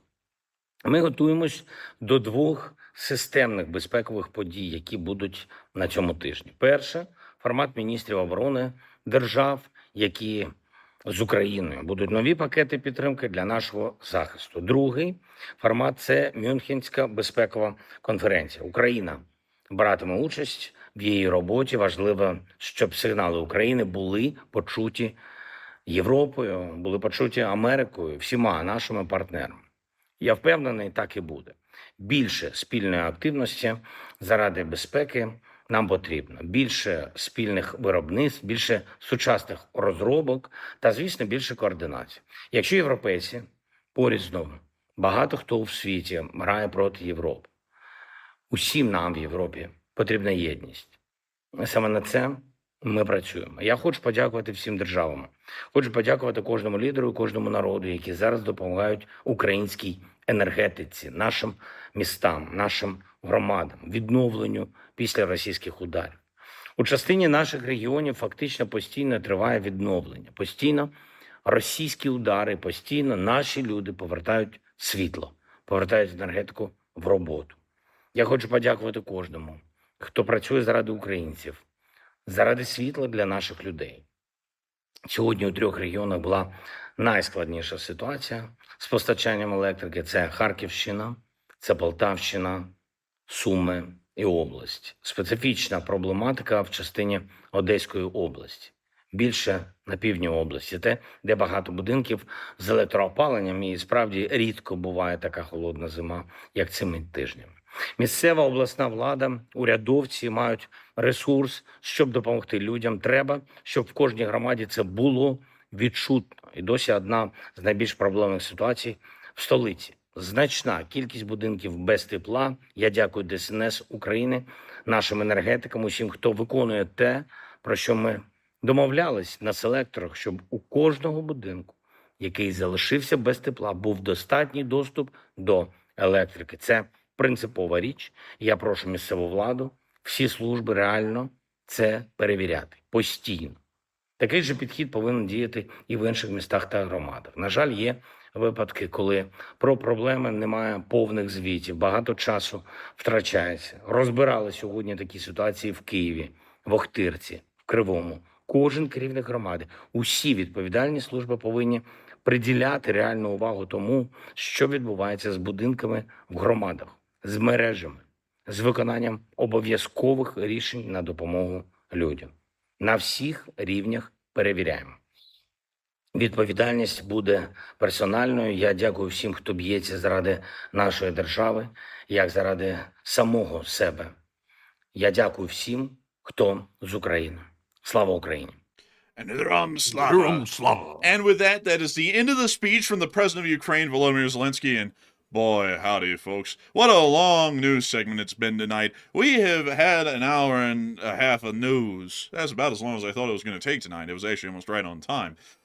And we've also had 124,000 people watch this stream in that 2.5-hour news segment. And I gotta say that we're entirely honored and greatly appreciative of so many of y'all considering this channel to be your primary source of news and continuing to watch it day after day. We're always honored and greatly appreciative of all of y'all and y'all's time here listening to this news. And we hope that once again we have been able to meet y'all's qualifications for news coverage. And considering that we are many of y'all's primary source of news, we are always honored of that. With that in mind, folks, it's time for us to move on into the second segment, where we're going to get into all kinds of fun stuff, and we could talk about literally anything. Huh?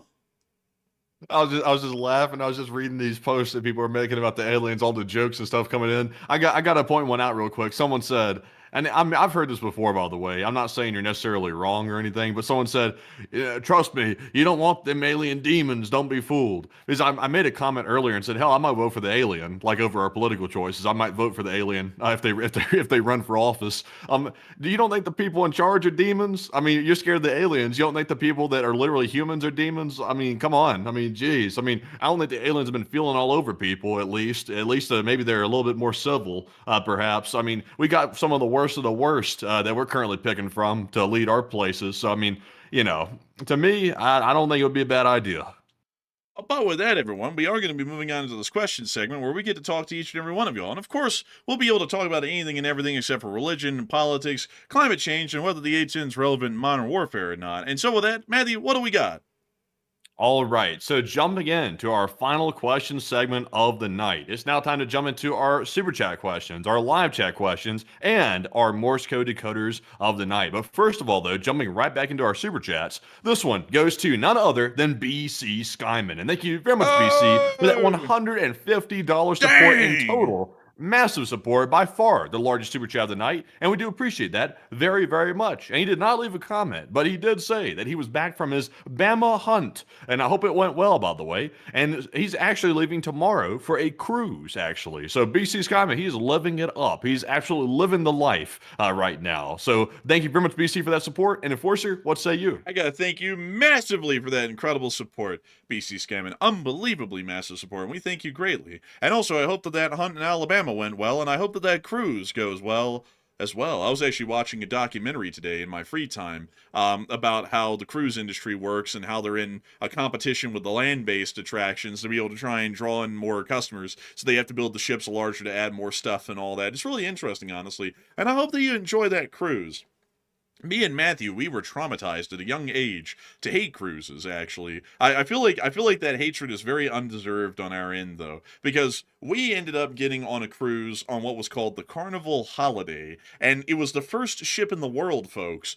That I kind of feel like it was a bit of history, but I didn't really feel like it was fun to be a part of that bit of history because it was actually the first ship in the entire world that was designed for cruises. Did you know that, Matthew? The Carnival Holiday was the first of its type in the world. Yeah, I did know that actually. Yeah. It was one of the first of its kind, and also you can kind of tell that. Yeah, you could tell that because the water was flowing in from the sea. It would slosh around in the crew cabins and stuff. Beyond that, we had a terrible time on that ship. I was throwing up basically nonstop the whole time. We've never gone on a cruise after that again. But honestly, I feel like I want to go on a cruise at some point here in the future because they sound really fun, and I think that we just got a raw deal because we went with the cheapest option available when we really didn't have to. And I mean, it was bad. It was so bad for like the ship smelled of sewage after like I think it was like the third day because some pipes burst on the ship. It literally reeked of sewage everywhere, even in our room. It was bad. It was terrible. But anyways, beyond that though, I hope you have fun on your cruise because modern cruises are definitely not like that we do know. And I hope that you have a lot of fun because whenever I look at those cruise ship videos, like the cruise ship reviews that people have these days, I'm like, wow, those are freaking crazy. There was literally no attractions on the Carnival Holiday. They had like 2 swimming pools. And that was it. I think those were the only attractions they had on board. They had like a little theater, but they didn't have any shows running on the ship. They just had like people in there teaching you how to fold the towel animals. And that was it. That was the only 2 things you could do. Fold towel animals or get in a tiny pool that was green. Like the water was green inside of it, and I didn't trust that. Also someone said, show us the ship. Oh, I could show it to you. The Carnival Holiday. Oh, buddy. Here we go. This was the Carnival Holiday. Oh, it's terrible. Oh man, I remember this thing went through a little bit of a storm, like in the middle of the night. I remember waking up and hearing, and I was like, "What the hell's that?" And then I remember hearing, and it was like some announcement or something. I can't remember what came over the announcement, but I was like convinced because I had just woken up. I was convinced they were announcing that the cruise was sinking because I was like, this does not feel right. The thing is swaying a lot. Did this thing have stabilizers? Because it was a very early ship, so did it even have stabilizers? I don't think so. Well, no, actually, I think It must did. not. I think it did, but I think the crew explained the ship was so old and it was also about to be sold off. They hadn't maintained them in a while, so they basically were shot. I think that was the explanation. Yeah, I remember that explanation part, but I can't remember if it has stabilizer or not. It didn't feel like it did. Like, and also based on the sounds I was hearing, it was really kind of sketchy. I was happy as a lark when this thing pulled up to Mexico. I was like, oh, thank God! Like, I'm ready to get into Mexico. Like, cartels be had. Like, I'm just getting off this ship. Man, you know what's crazy is that this thing looks like the MS Stockholm, which sank the Andrea Doria. Like, it literally looks like that almost. It's just like a beefier version of the thing. It's got the same structure, same porthole windows. This thing sucked. It was so bad. Like, it's so bad it doesn't even look like there's really any pictures of this thing at all. Oh, wait, there's a YouTube video. Man, it was bad. I can't even find the inside of the Carnival Holiday in the pictures. I wish I could show you all the interior. Let me see if I can pull that up. Carnival Holiday interior. Someone had. I think the joke about this boat, you know how they say is like ship shape when something's done right. I think they call this one shit shape with the way it was on the boat. It smelled like it too. That Lido deck, shoot, they called that the doo-doo deck when we were on it. That was a rough deck. It smelled bad. Can you believe this, Matthew? I just typed in Carnival Holiday interior. They don't even have pictures of the interior online. That's how bad the ship was. Is that nobody would even take pictures and post them online. Yeah, I'd scrub those pictures too if I was them. That was a rough looking ship.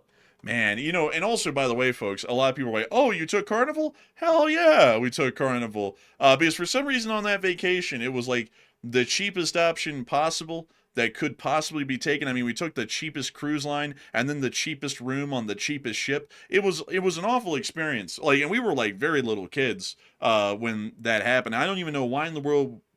I don't even know why in the world that decision was made, because it wasn't that much more expensive to get on a nice ship of any type. You know, like it was literally like saving like $70 or something like that. I don't even know. It wasn't even a lot, but we got on that thing, and oh, I was throwing up all over the place, folks. I was throwing up so much that it was just basically water by the end of the trip. Like I couldn't hold anything down. I could hardly eat. It was basically like being on a trip on like the SS Great Eastern to Australia back in 1870 for me. I mean, I was like, this is rough. And I've never stepped foot on a cruise ship since. But I watched them now. Like, you know, like, I remember the Oasis of the Seas was the big thing when it came out, because everyone was like, oh my God, look at that thing. And it was the biggest ship built at the time. I think it's been outdone by other ships at this point. But I remember looking at that, and I've watched some people on it, and I'm like, oh wow, that is really cool. And I think, BC Scamming, we really do need to try out a cruise again at some point in the future, because I feel like we got a really raw deal the only other time that we took a cruise.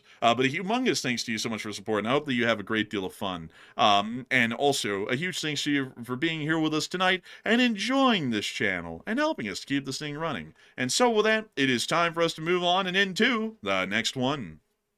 All right. Also, by the way, I see people still talking about the alien thing real quick. You know, one thing that's fascinating, I actually looked into it because I was trying to research these videos that show these aircraft making these like physics-defying turns, like at 90-degree angles. I was like, what? Like, is there even any type of theory out there that it could explain that type of technology that humans have ever researched? The closest thing that I could find to it, by the way, is called the Alcubierre drive. There was some research done back in the 90s by a scientist. I believe his last name was Alcubierre. I think his name was Miguel Alcubierre. He came up with an idea for, believe it or not, a warp drive, which is actually a mathematically supported warp drive that actually theoretically could work. You can actually pull it up in Forrester if you want. It's called the Alcubierre drive. And it's an idea basically to let a craft travel faster than light by contracting the space in front of it. Honestly, kind of like they have in Star Trek. Believe it or not, Star Trek actually had a scientific advisor like that actually helped write the scripts. And it was based on real theories. And this was actually one of the theories that it was actually based on. This right here could explain it. But the problem with this being something that could be used to power a craft like that is it requires so much power to make this actually work that you have to have dark matter, and dark matter has never been proven to actually exist. So that's why I'm saying it is so far ahead of our technology as human beings to develop something that could pull off maneuvers like we see in those videos, that it likely isn't something that's actually human developed. Just on my layman's knowledge, it doesn't seem possible. Yeah, I would say this, the amount of energy that would be needed to do that would be immense. I mean, you know, to literally warp space to be able to use it as a form of propulsion, that would be unbelievably immense amounts of power. I think that would be far out of our comprehension even. So I don't think this thing would be possible. I mean, it's like possible in theory, but you know, I don't think this thing would ever be possible, well, within our lifetimes or multiple lifetimes from ours. Yeah, because these craft that make these 90-degree turns. If you do you know how many G's that would pull? Like if you actually did that, and it was even physically possible, you would kill whoever's inside that aircraft. Like if it's properly like within our air, like within our atmosphere, it would literally crush the people inside from the G forces. You would die. So I mean, it's got to be pulling like I don't even know what the actual G number would be, like 90 G's or something. That's enough to like crush someone and kill people. So you would have to be outside of our physics to be able to make that work. If it's even manned by anybody in the first place, you'd have to be outside of that. Like here's the pictures of people at 9G, like in the simulator. That's 9G, and look at there, it's almost tearing these people up. That right there is 83 G's actually right here, this picture. Say it again. This is 83 G's right here. Rest in peace. No, he lived. He lived. This guy How did he live? That should kill somebody. The United States Air Force in 1958 wanted to find out how many Gs someone could physically survive And so this guy volunteered, and it turns out it's 83 Gs. They didn't go any further than this because they did some medical checks on him, and it's like right on the edge. Like if any higher than that, like 85 Gs or something like that, he probably would have died. But 83 Gs seems to be the max. But this guy right here, who was a racer, he actually got in a crash in 2003, and he survived 214 Gs for like less than like a couple of, like, it was like a few hundred milliseconds or something like that. It wasn't a lot of time, but he survived 214 Gs. But this guy survived 83, and this was the largest voluntary amount of G forces that anyone has ever Jeez. sustained and survived. I'm sure he got pretty badly injured. Like if you were in a spacecraft or some type of aircraft that could pull, that many G's like multiple times over, you would be so badly injured by the end of it. You wouldn't be able to walk after that. You'd basically be crippled for life after being in something like that. So it just seems implausible to me. Also, by the way, like to show you the amount of energy that'll be required to power something like an Alcubierre drive, according to what we know, like I said, you'd have to have like dark energy, exotic matter, or something like that. One of these theoretical things that allegedly exist in the universe, you'd have to have that. The closest thing we have to it is fusion, which is nuclear fusion. We can't even make that actually work yet. Like the scientists are still trying to make nuclear fusion an actual reality. Right now, we use fission in all of our nuclear reactors that power, like for example, nuclear power plants. It's fission. We can barely get a grasp on fusion yet. And to show you exotic matter and dark energy, like harnessing that as power, that is leaps and bounds ahead of what we've ever researched as human beings. So it just seems highly implausible. So I just don't know. I just don't know. Like the government may know what those craft are and aren't willing to tell people. It's probably honestly for our own good. They don't tell us because it could go horribly. It could be worse than a nuclear missile being launched in America when it comes to a societal impact from it. I mean, maybe. I mean, honestly, though, if I heard about it, I really wouldn't care too much. I would be back on the show the next day running it. I'd be like, oh, well, it's like, that's just something new, I suppose. Doesn't really impact us. I mean, it's like maybe for some people they freak out, but for me, it's like, have they really done anything to anyone? Not really. Have they made any impact on us? Do I deal with them? No. So, I mean, it's like, it wouldn't have much of an impact to me. But it's about the implications of it. Like for example, if these non-human intelligence life forms are making contact with the government, that means the government has been implicated in a conspiracy. So that's going to destroy the trust between any trust that's left between the American people and the government. It's going to absolutely destroy it. People are going to lose their minds over that because the government's been lying to the people and it's confirmed all the tinfoil hat conspiracies that have been out there. So that's going to be a huge loss of trust on that. Also, presumably, these intelligence life forms will be sharing intelligence with us, which means that all of our industries, like oil, gas, and all of our energy industries, become obsolete basically overnight. So that ruins an entire huge portion of our economy right off the bat. So I mean, it's going to literally it's going to be a tectonic shift in everything. It's going to mess up the entire economy. It's going to mess up our system of governance because now there's a way more powerful. The United States will no longer be the most powerful military force on the block because if this intelligence has something that can move them around the galaxy, then obviously they have way superior technology than we do, and now that upsets the entire global order as well. I mean, I don't know, man, because I mean, like eroding trust. I think the whole thing with the island and the little, Epstein dude. I think that's kind of destroyed most people's trust in the government, mostly, if not completely.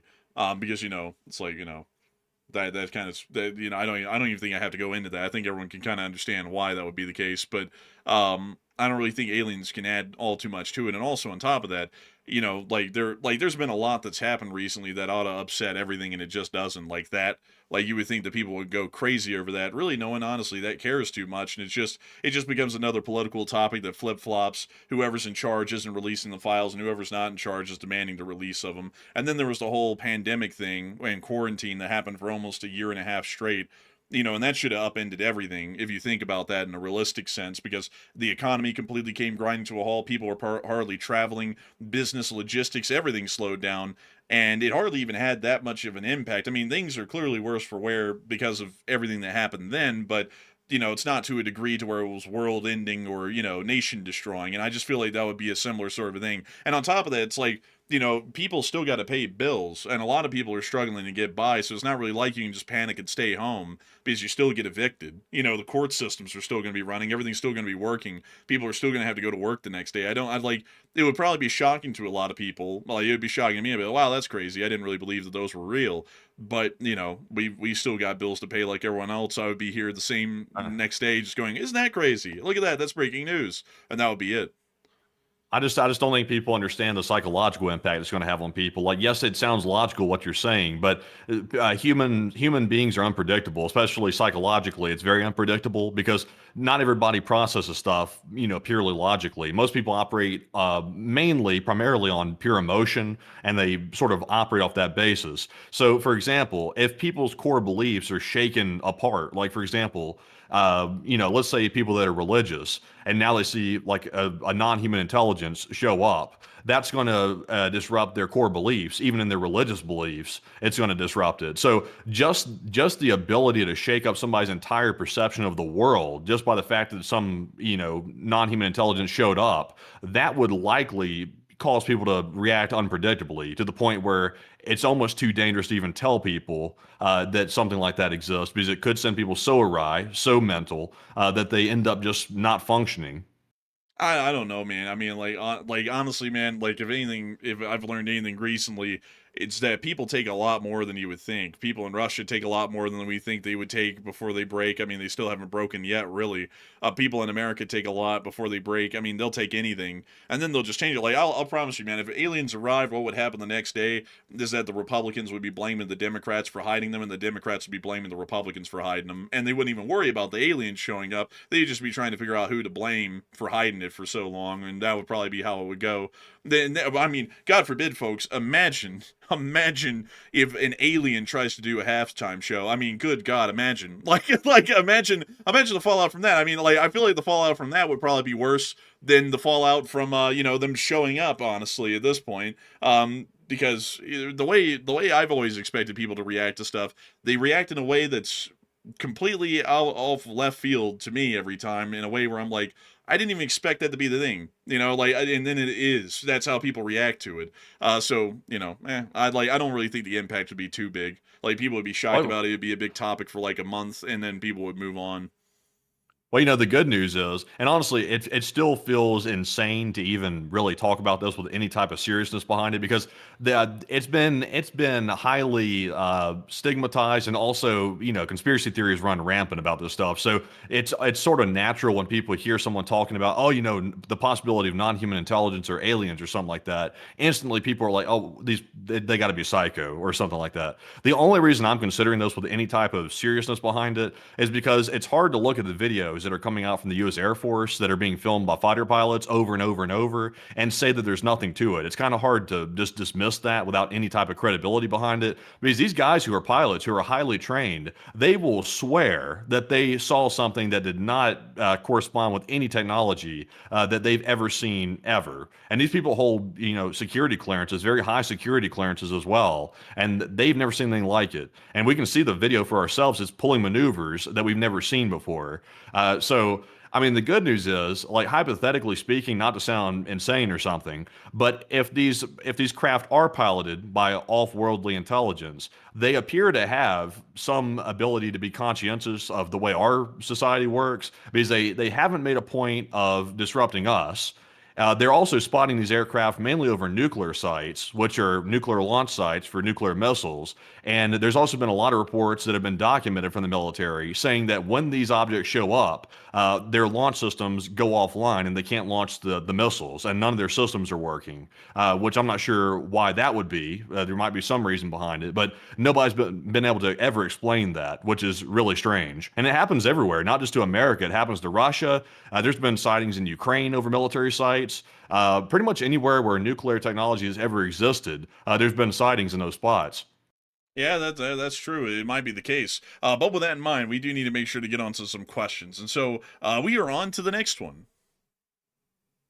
And our next one goes to Wubba, who puts in a $20 support. And thank you very much, Wubba, for that support as well. And Wubba said, I hope you guys didn't run out of Costco chickens while I was moving and putting my crap back together.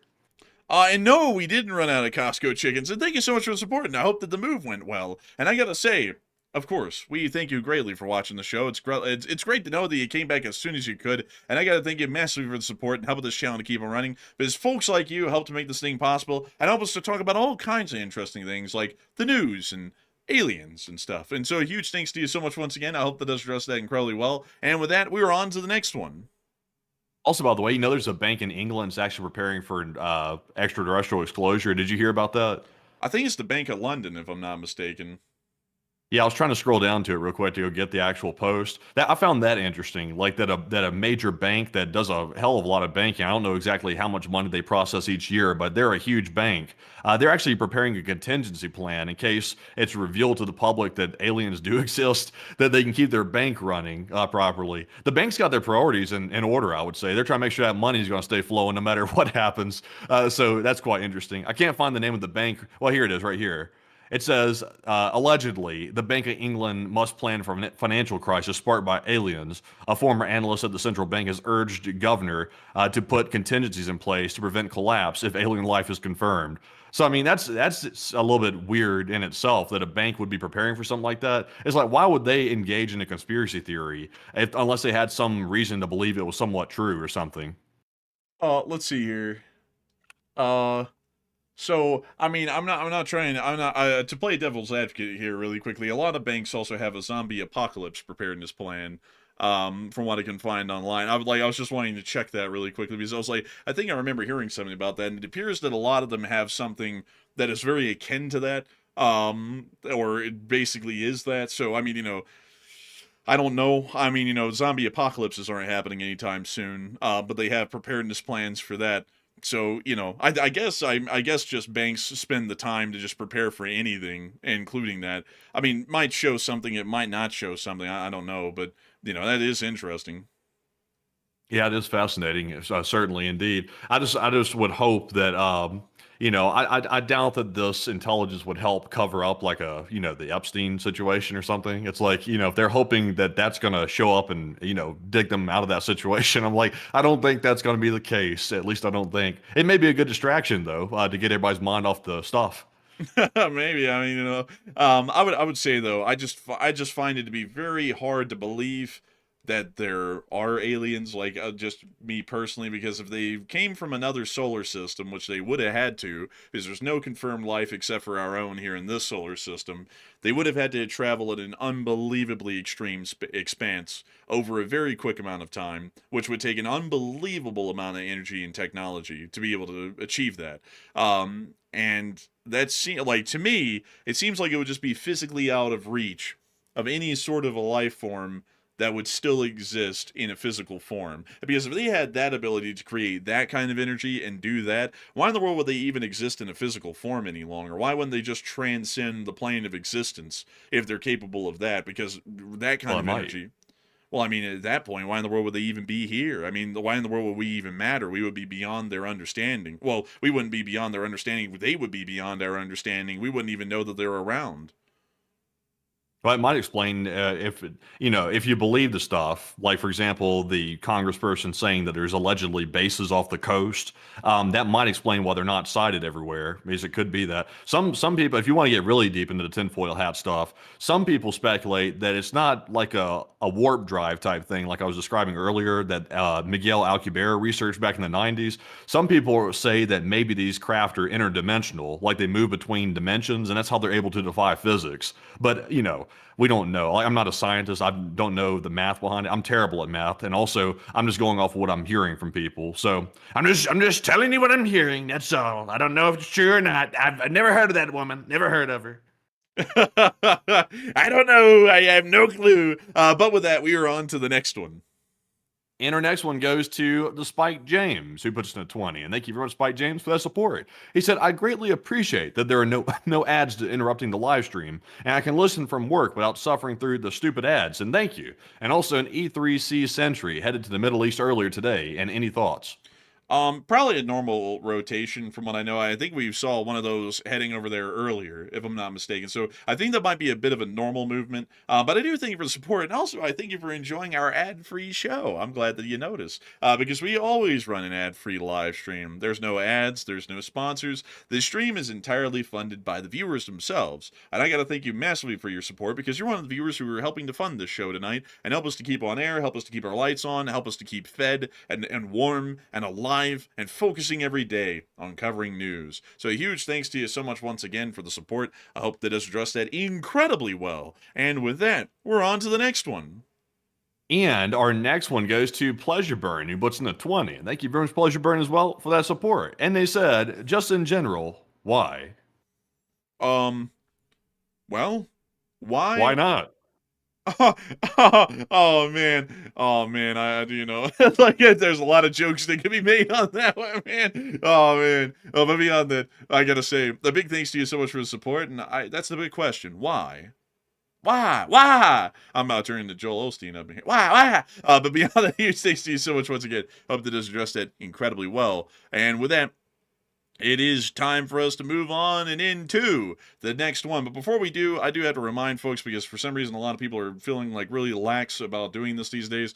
Religion and politics are not allowed to be discussed on the channel. Like I don't really I'm a Christian, just to make that clear before people start acting like we're demons here, because for some reason if you stop someone from talking about stuff that pisses half of the population off when you talk about it, apparently you're a demon, or a demon-crat, or a MAGA something like. But religion and politics is not allowed on the channel. I don't know why in the world everyone in here is saying, oh, you've got to clearly vote blue or Christ is the way, or everyone is a demon-crat or something. Like, that's not allowed on the channel. I just got to make that clear. Because I don't know why in the world that's getting so rampant these days. I feel like we need to start policing that a little bit more heavily, myself included, because it's starting to get out of hand. Every other comment I'm seeing is either religious or inherently religious or inherently political. And I'm very happy that you're a Republican or a Democrat or a Christian or an atheist or a Muslim or a Jew, but that's your issue, not everyone else's. So, keep that to yourself and just keep the conversations on stuff that doesn't immediately start battles and fights in the chat 24/7. So with that, we are on to the next one. And real quick, to address the poll that I put up right here, I was just curious because, I know some people are very adverse to hearing anything involving aliens because it has a bad stigma to it. Honestly, I can't blame you because there's been a lot of crazy stuff that's been talked about for decades, and it seems to be a magnet for crazy folks, to be perfectly honest. But speaking factually about the situation, as factually as we can, do you believe non-human intelligence exists? And no, corgis don't count. 84% said yes, while 16% said no. Excuse me, got me choked up. That's actually kind of shocking. The majority of the audience believes that non-human intelligence exists, which I thought was going to be the other way around. I thought it was going to be a smaller percentage that said it did not exist. So that's kind of weird with that. So non-human intelligence, by the way, that's the new term for aliens. That's what people that are like whistleblowers try to use because they're trying to get around the stigma of the term alien. Because if you say that, you're instantly crazy. If you say non-human intelligence, though, you sound only halfway crazy. But Enforcer, what say you? I'd say it might exist, but if it does, it's probably not what we're seeing. Like, I would just believe that because it would have to be so far away from us, the ability to even get here and know that we're here. I mean, it would be slim to none. We don't even, like, we have not found proof, folks, of life anywhere within visual range. And our satellites and telescopes at this point can look pretty far out there. And for hundreds of light years away, we have found no proof or signs of life. So if there is any sign of life or proof of life, it is way farther than we could even see right now and even identify. And to cover that sort of distance, that would be unreal because you would have to be at the speed of light to travel here within 100 years at this point, well, more so hundreds of years from how far we can see, and we just haven't seen anything living out there yet. So I'd have to say, like, the universe is big enough that we cannot be alone, but at the same time, they have to be so far away that we might as well be alone. That's really my opinion on it. What's even scarier, though, to think about, folks, is what if we are the only living thing, or the only planet that supports living things in the entirety of the universe, with how infinitely large it is, we're the only thing. Now that actually is quite Impossible. terrifying to. Well, that would be terrifying to think about if it was true. I mean, it might be possible. Who's to say? But that's a terrifying reality if that was the case. That we're literally the only planet in the entirety of the universe out of the hundreds of quadrillions of them that exist that supports life. That would actually be a more terrifying reality than the fact that there is other life out there. I think it's got to be impossible because they say that every single possibility that could exist does exist in one way or another somewhere. So it seems nearly impossible. Because isn't it true? They say the universe is infinite. Like they say it doesn't really have an ending. I've heard both sides of the coin. I've heard some people say that there is a definitive end to the universe, and some people say it's infinite, like it just goes on and doesn't stop. I'm not really sure what the current scientific consensus is on that, but it seems like with so many places, like we have not even visually seen yet because we can't see it with a telescope, it seems that there's got to be other types. Like it can't just be one single anomalous planet, which is our planet, that has life on it. There at least has to be like microbial life somewhere else, like at least. But they found proof of that on Mars. But that wasn't that from like a long time ago, though. Well, yeah, but it does prove that there's other life out there, and there can be. So there's definitely life out there somewhere. It's just that hell, there might even be life on planets that we have looked at, that we were not able to confirm life on, but it isn't anything humanoid. It's something like by bacterial or, at the single cell level probably, because we cannot visually observe any signs of life on any planet that's within range of telescopes right now. Yeah. And also like going back really far, you know those cave drawings that are on the wall, like down in South America, there's like caves down there and they put like symbols and like, I think primitive language on the walls, and they would mainly write in symbols, and they put symbols on the wall that resembles, like for example, an astronaut wearing like a spacesuit. Have you seen that? I think I have. But I mean, that could have just It's been like, an outfit, like someone was wearing. I mean, for it to match up, like it has like the bubble for like the helmet, it has like the gloves and everything like that. I mean, it's very similar to what a NASA astronaut suit would look like. It's very close to it. Way, way, way back, hundreds and hundreds and hundreds of years ago. It's like, and that's like, what were the odds? Like, what were the odds that someone had an outfit that was identical to an astronaut at the time? Like, it seems a little bit strange to me. Not saying that proves that aliens exist, but it seems a bit strange that they would have that so closely replicated with a symbol that they wrote on the wall. Let me see here if I can find the one. I think it might have been Aztec. Well, actually, this one's from Italy. But I mean, that like honestly, that could be anything. I mean, like some Roman uniforms had this sort of like a halo thing attached to the back of it. Like I'm not trying to discredit everything, but at the same time, like it could be anything. Find the ones that are in South America. Like I haven't seen these before. I just look a little whack. But see if you can spot the ones that are the Aztec ones. Well, it's certainly not these from Canvas. Like it's not those. Let's see here. Just type it in at the top.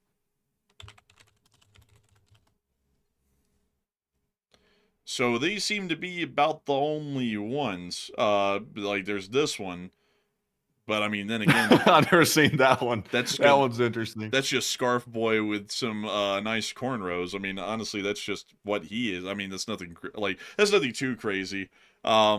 I mean, I don't see him. Like when you type it in, I don't see him. Like they're not here. I just typed in astronaut cave painting South America, which should get it if it's real, and you just get a whole bunch of fake stuff like this. So yeah, I've seen it. I've seen it before. It's just these aren't matching up with what I saw. None of these are right here. These look phony. Like somebody just made these in like Canva or something. But it's just strange stuff like that. Like what the truth is, like you can speculate all day long about this stuff like that. Me personally, I think if it does exist, I would say that somebody probably knows about it. A human probably knows about it, but they're probably not telling people about it for obvious reasons. I'm not gonna lie, original cave paintings, like the ones of just animals and stuff, and of like the hands, those are baller. I don't know about the other ones. So This was back when life was simple. They simply traded in cows and stuff like that, and put their hands on the wall. A lot simpler time. man, there was someone back in the day, man, even back then going, times were simpler before Grug moved to cave. Like, like back in the day, we used to live outside, or something like that. Man, I tell you, man, The Mayan, that's the one. Somebody said in the live chat, Alex said, Matt, you're talking about the Mayan one. I think you're right. I think I got that mixed up. Let's see here. See if we recognize any of these. I'll be honest with you, I don't recognize any of these. Like, I don't know why it's not popping up on Google Images, but these are not the ones I'm talking about. Are you sure it wasn't just on like a History Channel, like late night episode that was like, the fake break stuff? No, it was like a legit. No, they had like a. It was. I think it was on a. It was on a TV channel. It was, but they had the cameras actually go to the actual cave, like down in South America where it was. It was a Mayan cave, and the scientist that was examining the stuff, which I believe was an archaeologist, he was showing it on the wall, like he was showing all the other cave paintings, and he also showed that one as well. That's not it either. See, what are these things called? Rock art. We'll put in rock art. Maybe that'll get it. None of these are it. I'm not gonna lie, man. I think this stuff might have been made up. I mean, like, it's like it's not showing up on Google no matter what I type up at all. Like, I think that might have just been something that was put on some conspiracy theory website or a documentary or something like that, because they don't exist. Like, they don't show up on Google at all. And usually stuff shows up on Google pretty easy. Like I can type something in and we'll usually get it in like a minute or two. But we've done like 5 searches now and it's not showing up under anything. Yeah, it could be. It could be along the same lines as Wonderwaffle and the Glock. Yeah. I mean, like, look at this one. What is that? Like, what is that supposed to be? That's that hat creature. Man, that's the Hat Man that you see when you take it off of the NyQuil. Like, you see the Hat Man. They even had him back then. They experimented on people with that chemical that it's a chemical similar to it, Benadryl, like modern day commercial Benadryl. The government actually experimented with the base chemical of that back when they were doing the LSD experiments to see if they could put people into like a catatonic state and make them like confess to things and stuff like that. They really they went through the gamut, like torturing people back in the day. Like it was obscene. Let's give him a load of NyQuil and ask him some questions. The man, like, imagine that guy knocked out, and they're like, "Where'd you get that?" Like, man, they'd be like, "Damn, he's not answering." Trust me, they weren't doing that. It was like, that stuff really is bad. By the way, like, don't be very careful with stuff like that, like Benadryl, stuff like that. Be very safe with that. That base chemical and stuff like that, like a overdose of something like that is bad. I'm talking bad. I've seen the stories online from like the medical sites and stuff like that. I'm like, oh my God. Because I saw a YouTube video of people talking about that. There is some bad stuff that happens if you get accidentally messed up from that. Like it is really rough. Interesting. Also someone said, look up the Mayan astronaut. Well, we'll do that. Maybe that'll get us somewhere. This guy? That might be a sculpture. That's still not a cave wall drawing, but it might be a sculpture. So I'm not sure if that's real. I've never seen that. I've never seen that myself. Let's see. And it looks like everyone's like, could it be something from extraterrestrial origins? And it's like, I doubt it. Like, it's like, have y'all ever seen traditional clothing of ancient civilizations? I mean, that stuff would get pretty freaking eccentric looking. I mean, it would get bizarre looking even. I mean, that could just be anything, and everyone's always like, oh, it's aliens. Like, no, people were crazy back then. I mean, have y'all, like, I don't mean crazy in a bad way. I mean, just crazy as in they like, kid out some clothes. I mean, have you ever seen any real ancient clothes from most civilizations, especially the high-end stuff? I mean, it truly does look foreign, alien nearly, with how bizarre it looks. Because they basically just get anything flashy and colorful and bright, and they just put it all together, and it would look whack. But anyways, with that, we do have to get on to some more questions. And so, Matthew, what do we got? And this one goes to 2 Vikings, who puts in a $20 support. And thank you very much, 2 Vikings, for that support. We appreciate it. They said, have you guys seen that a certain fellow in the U.S. has basically abandoned his Mars ambitions to favor making a moon base? He said, I used to work for SpaceX, and a lot of us knew that the Mars ambitions were not going to happen, LOL. I I hadn't heard of that, actually. That's interesting to hear. But I'd actually have to declare ignorance on that, unfortunately, because I just haven't heard of that recently. So I do thank you massively for the support and help with this channel to keep on running, and I hope that does address that the best I can. But sadly, I just don't know anything about that on that end. But with that, we're on to the next one. And our next one goes to Daniel Telford, who puts in a 20. And thank you very much, Daniel, as well, for that support. He said, if aliens were able to get here, energy science would be far further than it is. LSA, and keep up the amazing work. Hey, and thank you so much for the support. And generally, that's what I'm thinking. Like, sure, there's life out there somewhere, I'm sure. I mean, it's an unlimited expanse. So statistically, there has to be some chance of life out there. And honestly, I think it would be more terrifying, like I was saying earlier, if somehow there was nothing else living out there in the entirety of the universe but us. That is extremely scary to think about. Because if you mess anything up here, there's literally no escape. There's not like, well, there's life out there somewhere. There's nothing. So, if everything on the planet, on this earth, died, nothing else is alive anywhere. That's really crazy and kind of scary to think about. Because in the universe would just be cold, empty, and dead across the whole expanse of it. There wouldn't even be a little tiny grain of sand like we are that's living and alive. That would be really crazy. But that's what I say. Like, sure, there's life out there somewhere. I'm sure there is, but it probably can't make it here, and it probably doesn't even know that we're here. A lot like we don't know that they're out there. But a huge thanks to you so much once again for support, and I hope that does address that incredibly well. And with that, we're on to the next one. Do you think they're below? What's benevolent mean? I don't know if they're below. But anyways, moving on to our next one here. This one goes to Tumaru, who puts in the 10. And thank you very much, Tumaru, as well, for that support. He said, what about a bunch of underwater unmanned drones to clear the mines? That's what the LCSs actually can use, the littoral combat ships. It's possible, but it still would take time, and also on top of that, those LCSs would still be under fire, and that would greatly slow down the process. So that's definitely doable, but it's just that it would take a lot of time and a lot of effort. So a big thanks to you for the support and help with the channel to keep on running. I hope that does address that incredibly well. And with that, we're on to the next one. And our next one goes to Pleasure Burn once again. And thank you very much, Pleasure Burn, for that $10 support. He said, sticks and stones may, damn, that hurt.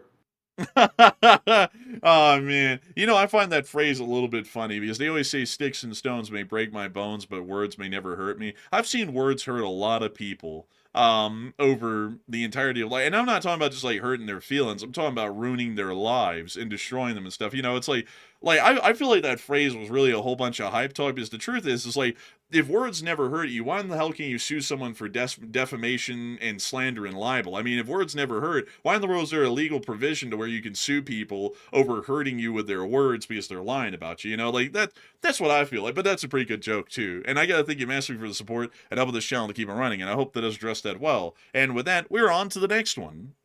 All right, so our next one here is going to go to none other than Stanley So Manley, who put in a 10. And thank you very much, Stanley, for that support. He said, there are new alien photos that Rogan had on his show.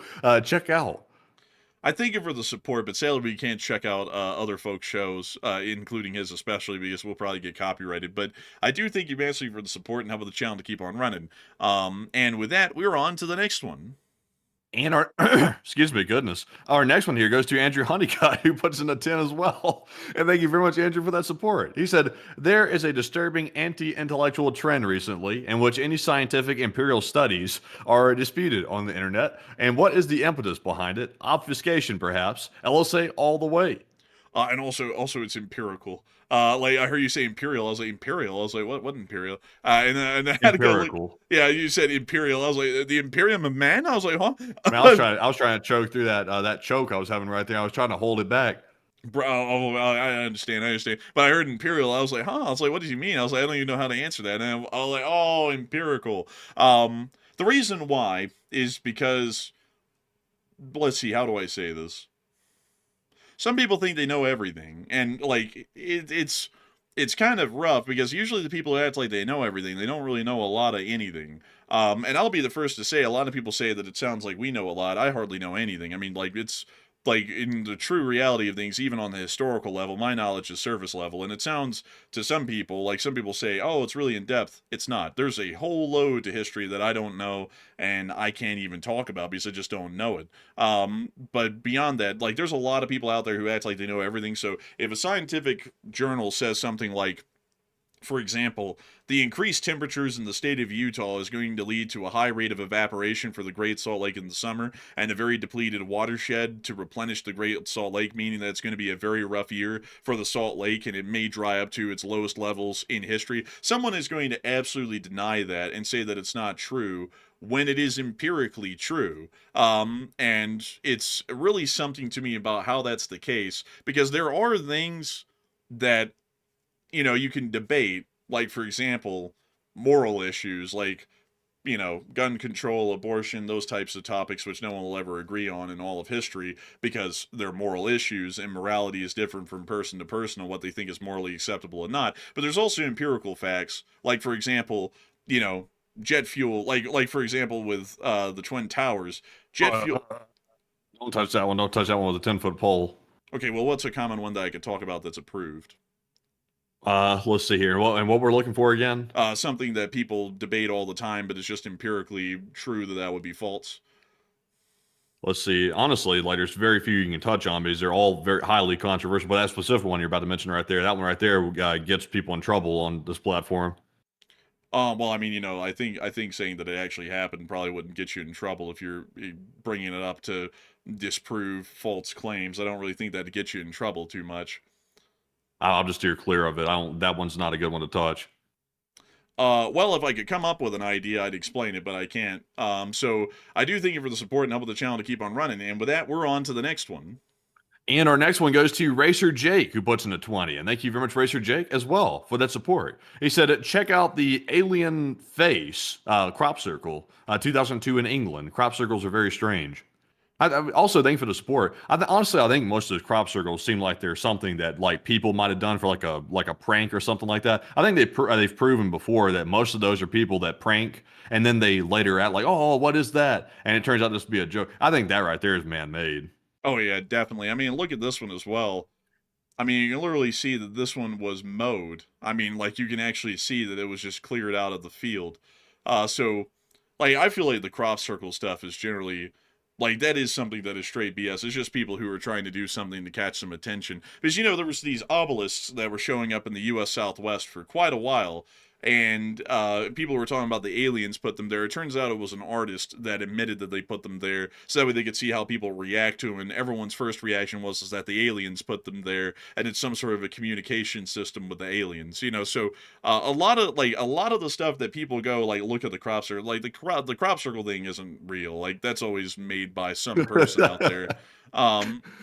Also, it's like, by the way, if the alien face is real and it was, like, carved out by the aliens, they could be narcissists because that's what is that, like, the self-portrait right there? It's like a really bad self-portrait that they put in that crop. That's bad. And also, why in the world would the aliens look exactly the way we had imagined them? Like, if they did that, like, we imagine an alien to look like that. Like, what's interesting, folks, is, like, we generally think we know what dinosaurs look like. We don't actually know what dinosaurs looked like. Like, we just have an idea. If we actually saw a real dinosaur, like a Tyrannosaurus Rex or a Carnivorosaurus or a Velociraptor, it's probably going to look a lot different than what we think it would look like. I mean, like, if you look at, say, let me show you this.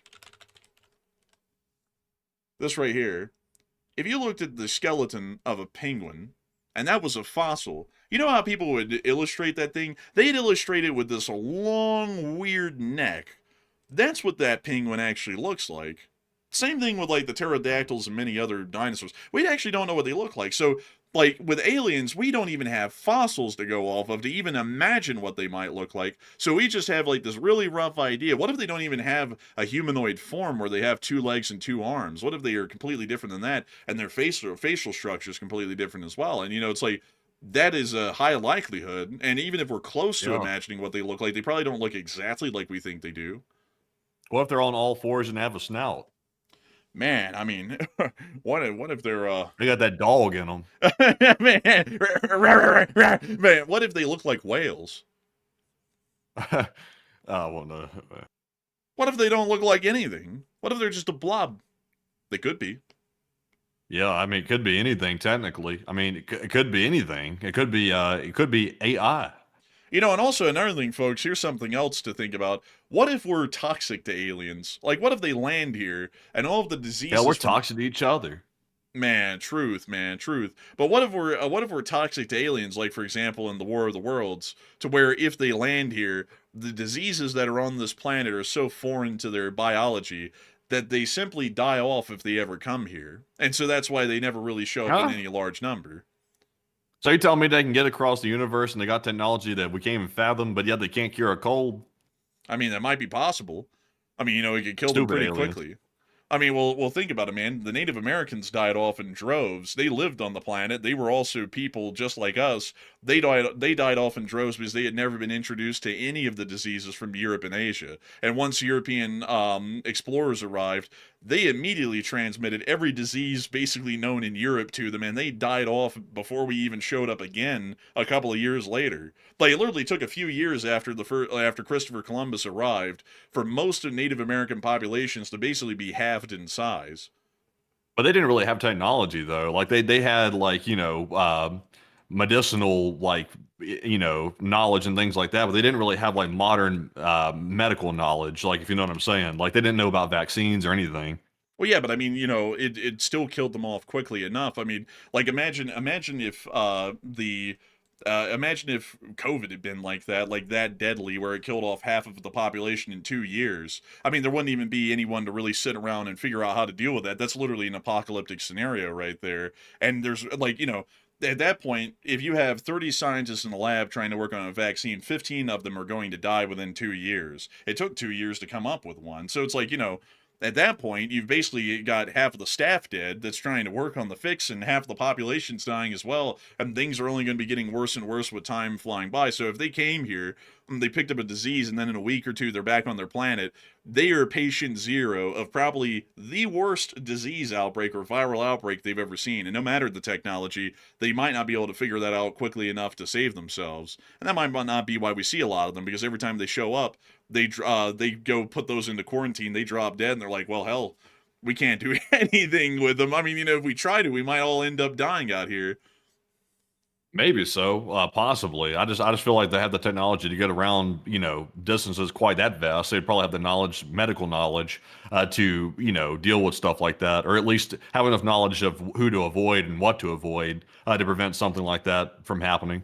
Maybe, I mean, possibly, but I don't know. I feel like, honestly, that might be one of the more mundane things that might be the truth of if it is alien life, they can make it here, why they don't really come into contact with people much, is because they might kill them. I It's mean, Mr. possible. Zuckerberg seems to getting around.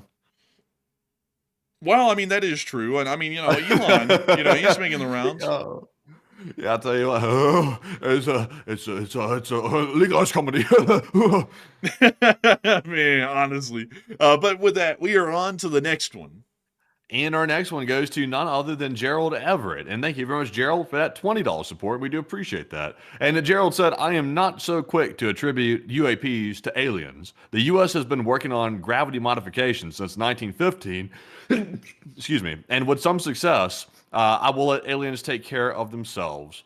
Now, I don't know about that, Gerald. I don't know. Like, some people heard a statement that the U.S. government put out about a few months ago.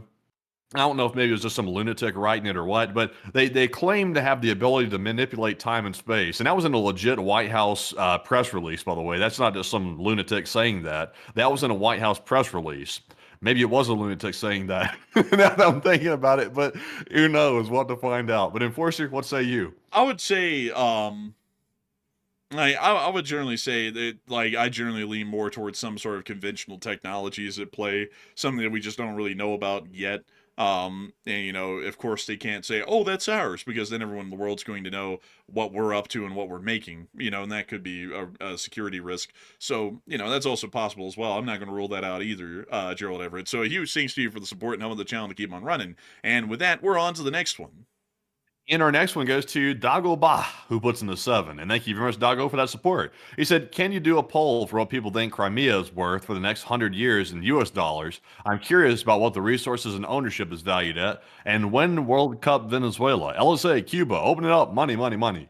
Hey, and thank you so much for support. And I actually would not know the monetary value of Crimea, because you basically put any value on it that you would want to. So I'd say that would be a pretty hard one to pull, especially over the next 100 years. That'd be really tough. But I do thank you so much for the support. And I'd also have to say, the World Cup in Venezuela. Oh, I don't know about that. I mean, I don't really know if they'd have the facilities for a whole bunch of people to come over for the World Cup. They'd probably pick a place like, let me think, if we're picking something around here, they'd probably pick Brazil. Brazil's definitely got a lot more infrastructure than Venezuela would have for that. But I do thank you massively for the support and helping this channel to keep on running. And with that, we're on to the next one. And we also have a $5 support from I Will Eat Your Hot Dogs, who said, "Aw, man, I ran on fire. Aw, man, don't blow up my nuclear shit." Anyways, 1997 GMC Suburban Fund. Hey, and thank you so much for your support. And aw, man. And I gotta thank you massively for helping out with that 1997 Chevy Suburban Fund. And I gotta say that we're always greatly appreciative of your support and helping us to keep this channel running. And so with that, we're on to the next one. And our next one goes to Robert Krogan, who puts in a 5. And thank you very much, Robert, as well. He said, "Good evening, all." And good evening to you. And a big thanks to you for the support, Robert Krogan, and helping this channel to keep on running. And with that, we're on to the next one. We also have from Destroyer of Planets, who said, "You do a great play-by-play of the videos for people like me. I'm usually listening while at work, and I love this show." Hey, and thank you so much for the support. And that's why we do the play-by-plays. It's for folks like you who aren't watching the screen. And I gotta thank you massively for the support and helping this channel to keep on running, because if it wasn't for folks like you, we wouldn't be able to keep this channel running, and we wouldn't be able to do the play-by-plays like that. So a big thanks to you once again, and with that, we're on to the next one. And our next one is going to go to Kyle Padell, who put in a 5. He said, "Give the alien Tylenol for the cold." Uh-oh. Man, Tylenol is the ultimate weapon against aliens. Like it probably. But a big thing. Legalized comedy, legalized comedy. man, man, like an alien comes here and it's like, "Take me to your leader. I'll take over your world." You pop a Tylenol in its mouth and it goes, "Hey, I feel like going and train spotting an EMD SD-78 on the Union Pacific Wasatch Grade." And pulls out a camera and just goes walking off. It's like, "Oh, we done with the alien invasion. It's over." It's like, man. I feel like if the governments wanted to introduce something like non-human intelligence to the population, the best way to do it would be to let everything go to hell. Like, if you just let everything go to hell, like, for example, kind of like the way we're going right now, eventually people will get so desperate because they want to get out of the hell that we're living in that they'll be willing to accept anything. They'll be willing to accept, unfortunately, a dictator. Unfortunately, that's a bad side effect. But also, they'd probably be willing to accept, a non-human life form showing up as well and taking over, because they'd be so desperate at that point, they'd be open to anything, and they wouldn't be deterred by it because they'd be desperate. So, I mean, you never know. We might get that desperate one day. You never can tell. I mean, you never can tell. Also, I see some people saying train spotting's fun. It is. I'm just playing around. I'm someone who train spots. It's fun, but I also take cracks at myself for that because it is very nerdy. Probably too nerdy. Probably too nerdy for our own good. But I do that as well. But I do have to take a self-deprecating joke here and there. So with that, we are on to the next one. And our next one goes to Craig Jones, who puts in a 5. And Craig said, "What negative effects on Iran would blocking the strait actually have?" It would shoot the global price for crude oil through the roof, basically. Imagine the 1970s oil crisis, but in the present day. That would basically be the same sort of an impact that it would have. And it was bad. It was bad. It was really bad. Here in the United States of America, we basically ran out of gas for most people's cars. It was so bad, the federal government actually started to lower the speed limits nationwide on the interstates to try and just shave off a little bit of additional fuel consumption by the public. It was extremely bad. It was so bad, it basically killed off most of the major airlines a lot of people probably knew growing up, like Pan Am, TWA, and others. That was basically what started their imminent death, was that hike in prices for fuel. And then it never really went back down to what it was before. So their entire business model collapsed inwards on itself. But it was extremely bad. Imagine that, but in the modern day, when we use even far more oil now than we did back then, and you can get an idea that it would be horrendous for the United States and everyone else around the world. And so with that, I hope that does address that the best that I can. Big thanks to you once again for support. And with that, we're on to the next one. And our next one goes to Racer Jake. And thank you very much, Racer Jake, for that $20 support. We do appreciate that. And he said, "Okay, so I think the best example of an alien living among us is Mark Zuckerberg. See if you can find a video of him talking about Sweet Baby Ray." He said barbecue sauce. Oh my God. Holy cow, man. Is that a real picture? That is a real picture. That's the one Forbes took. Holy cow. Oh my God, man! I've been like retake this thing with some some daylighting or something on it like that. Jeez, man, But this guy right here, he really is a guy. He's a programmer. but you all forgot he rebranded himself into a crypto bro. Oh man, honestly, that's a huge improvement. I'm not gonna lie, this is a massive improvement. Like he looks That's a human now, tectonic improvement. bruh. I don't even know what the hell this look was supposed to be. Like I don't Oh, even know. oh Like, my God, that's genuinely scary. let me see if I can find another here. Oh, jeez. You know, he looked normal when he first started Facebook, and then, like, once Facebook took off, he turned into this. He was like this forever. Let me see if I can find him at that congressional hearing. I think this is a picture of him at the congressional hearing. I mean, you know. Bro looks like Commander Data. He looks just like him. Like he really does. Captain, I cannot find any information. Like, he really does. I mean, like, it's pretty wild, I'll say the least. Oh, here's another one. Yo! Oh my God. Oh, is that, are we sure that's even the same guy? Like, are we sure this guy right here is the same guy that's like the rebranded version? Because, I mean, that doesn't even compare. Like, it's not even close. Oh, yeah, that's the same guy. Yeah, that is the same guy. Man, I tell you what, the gold chain just added to like the 10% extra. I mean, it really did. It really did. It helped him out a great deal. Let me see. Oh, geez. Let me see here if I can find something else here. Oh, yeah, here's another picture of him from recently. You know, you know, Oh, yeah. you know, it's much different than this. I'll tell you. I'll I tell didn't you. raise it to be like this. Oh, my goodness. Oh, man. You know, I never expected, though, I gotta just say as a side note, I never expected Ted Cruz to evolve into the Wolverine, you know, like the beard and everything. Like, that was honestly something I expected. Not to get into politics. I'm not trying to make a political comment there. I just gotta say the whole, like, honestly, I kind of like, I'll be straight up with y'all, I kind of like Ted Cruz, like, clean shaven more so than with a Wolverine beard thing, because every time I see him now, I expect, like, knives to come out of his hands. But beyond that, though, Mark Zuckerberg, you know, he is probably one amongst us all. You know, he might be an alien. He might be. It's not out of the question. You know, it's definitely not out of the question. It certainly isn't out of the question. Like, Oh man, geez, this is a bad photo. If I was a billionaire and I had resources, I'd be like, what would it take for you to take this photo off the internet? Like, could you please take this one off the internet? Like, that one there is bad. Honestly, Forbes did him wrong. Like, they were using some harsh white light on that photo. Like, please tell me it's fake. this is real.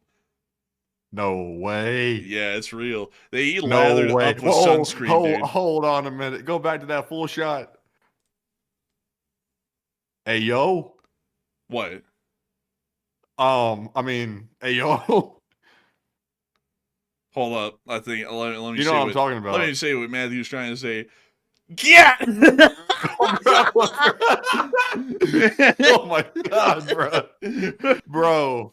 Bro, Man, get off the this screen. guy was sitting here trying to run Facebook. We didn't even know he had a whole bakery in the back. Like, damn, look at that cake, man. Holy kid, this has got to be fake, man. This is real. This is fake, This is real. This is legitimately real. I'm not even kidding. This is a real picture. bro. What the hell? Are these people even real? Yeah, they're real, but they put an unreal amount of sunscreen on him. Man, he said he had a stage hail. Oh my God. I'm sure somebody called this one in. They said, excuse me, I just spotted an alien walking down the beach. Describe what he looks like. He kind of looks like a tech bro, but he's kind of a little scary, though. And his face is solid white. It's like a scream mask, but it's actually his face. Like Holy cow, these pictures are rough, man. I've got some, I'll admit, I'm not very photogenic, but I've never gotten no pictures that look like that. let me see here. Let me go pull up another one. Let me go get this. Let's see. I didn't even know the picture like that exists. I've never seen that. Oh, bro, I gotta get the Elon Cybertruck meme here. This one. Oh man, honestly, this one's kind of tame compared to that Zuckerberg pic. Like this one's actually kind of tame. I mean, bro, like people were joking around that he was built like a Cybertruck. Like this is right where the windshield and stuff. I mean, you know, they're not really that off. I mean, that's not really too off from what it is. But I will have to say, I think this kind of takes the cake. Really, I mean, like. Well, I said, he got caught red-handed doing something he shouldn't be doing. I mean, the look on his face is pure terror.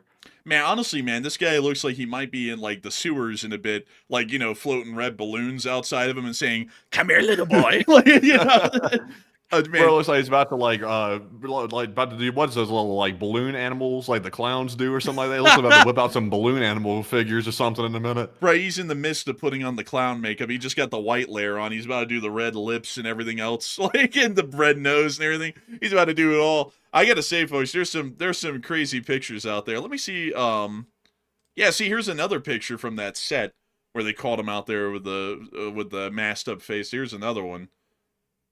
He looks so unnatural. Like he really does look like he's like an alien experiencing something human for the first time. Like, this is Aqua? Oh my goodness. Man, that's terrifying. That's terrifying right there.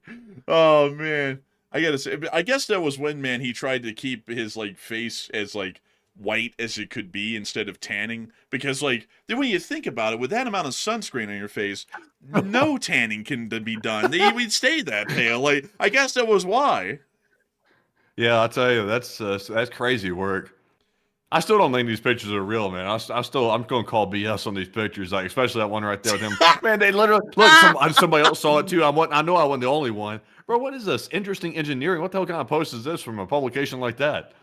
Man, I don't know, but also this title: Mark Zuckerberg drenches face in sunscreen. Memes inevitably follow. For some reason, it strips all the comedy out of the whole deal. Like the way that was That's written. a lame headline. Yeah, that is lame. That is lame, bro. I'm not.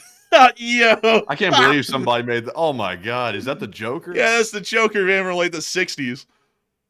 Damn, that's an old Joker. Yeah, they related him to the Michael Halloween Myers? man. Oh my god, bro. Bro, the Joker Oh. from the one with who was his name? Oh my god, Heath Ledger, no, not Heath Ledger. It's that one from recently, like 2019. Joaquin Phoenix. Yeah, Walking Phoenix. Yeah, that guy. That's honestly a lot like it, bro. That's really related. That's very similar indeed. But anyways, folks, enough of that stuff. We're starting to run heavily overtime here, but this is pretty funny. And I have seen the clip though about the Sweet Baby Ray's to wrap up your super chat, so that way we can make sure to get to that part. I did see the Sweet Baby Ray's one before, and he was so weird about it. He was like, "Oh yeah, I'm out here smoking my meats with Sweet Baby Ray's. I'm gonna put Sweet Baby Ray's on it." I was like, "This is so weird." I'm like, "What is up with this guy?" And also he's completely rebranded the way he talks these days too. Like, if y'all have ever heard him talk recently, like after he looked like Tech Bro Dude, he talks totally different now. It's like a different cadence in his voice and everything. It's like, was this guy putting on an act like the whole time, or is he putting on an act now? Now he finally got the emotions chip from Dr. Noonien Soong, and he turned into lore. Man, what's even funnier, man, is that chick that ran Theranos was like imitating him. She'd do like the big eyes thing and be like, "The medicine works properly because it does," and then it was found out that she was a fraud and she went to prison and everything. Like, it's like, she was imitating him. But anyways, with that, it is time for us to move on and into the next one. And our next one here goes to none other than Oli, who puts in a 5. And thank you very much, Oli, for that support. He said, "Aren't Minesweepers part of the carrier group?" No, actually. We actually don't have any purpose-built minesweepers. And also, the Abraham Lincoln's Carrier Strike Group is made up of 3 Arleigh Burks and the Carrier. And Arleigh Burks are not minesweepers, unfortunately. So I do thank you for the support and helping the channel keep it running. I hope that does address that well. And with that, we're on to the next one.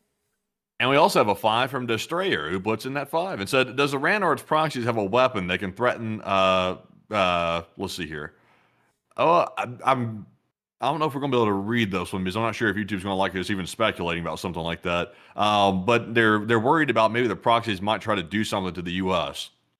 Oh, let's see here. Which one is that again? The one from Destroyer, the $5 support. Let me see here. We can't say it word for word, but I'll try and address it the best I can without directly stating what it is. That has usually been a target throughout most of history. You can actually go back and find a lot of examples of when that was targeted. So it's likely, they could be doing that. Hopefully the security teams, though, are on top of it and will be able to avoid such an unfortunate situation, because that wouldn't be the first time, unfortunately, and many times in the past have been very, very unfortunate. So I hope that is addressed to the best I can. A big thanks to you for support and helping this channel to keep on running. And with that, we're on to the next one. And also a big shout out to Crispy, who put in a 5, and also Stanley So Manly, who put in a 5 as well. And we appreciate the both of you very much for supporting the channel and also helping to keep it running. And we also have a 5 from Chris A. Checker Taxi, who said NATO, Europe, and well, the rest of the world is trying to weather this administration and wait it out until they get to the next president during the next term. That might be the case. I think a lot of people are hoping that it'll turn around, and it might not. And I'm not trying to speak on internal politics before anyone says that, but I will tell you all this: the foreign policy needs to change. Like, that's not even political. That's just straight up. It's almost it basically is anti-American at this point. When you look at all the actions that are being made, there's no way you could say that any of this is within America's best interests, especially with what the end result's going to be. And I know that there's going to be endless people who are going to come in and tell me that I'm absolutely wrong, but unfortunately for many people who say that, we haven't really been wrong on a lot of stuff leading up till now. So, generally I'm going to stick with my guns on that. If you don't like that, that's unfortunate for you. But I hope that that is the case, and I hope that a lot of people are understanding that this might be a small hiccup currently in U.S. foreign policy, because it's definitely not in America's best interests, or theirs for that matter. But a big thanks to you so much for the support and helping this channel to keep on running. And with that, we're on to the next one.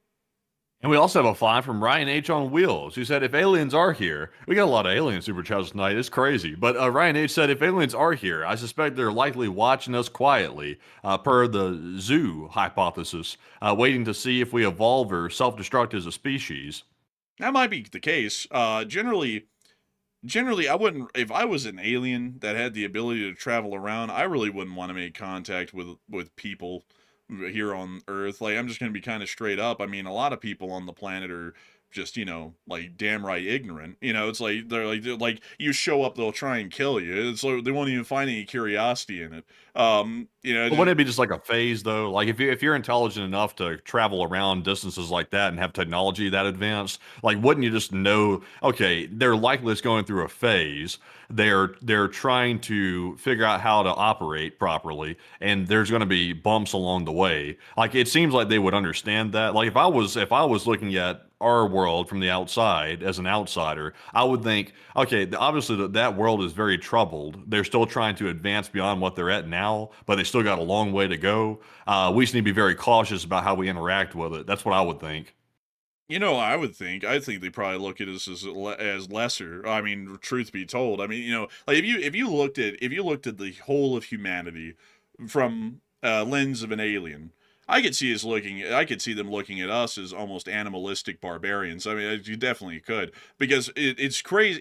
It's crazy when you sit there and you like when you take a step back, folks. You really think about how things are from a detached perspective. I can't really you can find some pockets of what seems to be civilized society in some places, but truth be told, if you were an alien and you were able to gather endless information on everything going on the planet and basically process all of it and have something tabulate that for you and tell you about it, I mean, most people are almost downright animalistic with that and barbaric with how they act. They don't really have a lot of morals. They don't really have a lot of scruples. They don't really have well fleshed out thoughts. I mean, you can just look at everyone from the top leadership down to, the normal folks. And I mean, and around the world, it's like that. It's no different anywhere else. It's no different in America or China or anywhere in Africa or South America. It's all the same. And if you looked at that, I would sit there as an alien and be like, that doesn't really particularly interest me.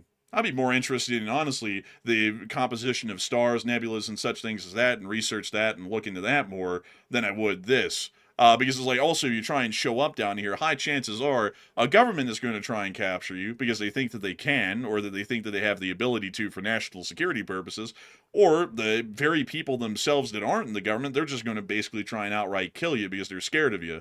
Or, there's just some sort of a deep-seated distrust there, and they're going to try and kill you anyways. So I wouldn't really want to show up, me personally. I thought you said that they would handle it well, though.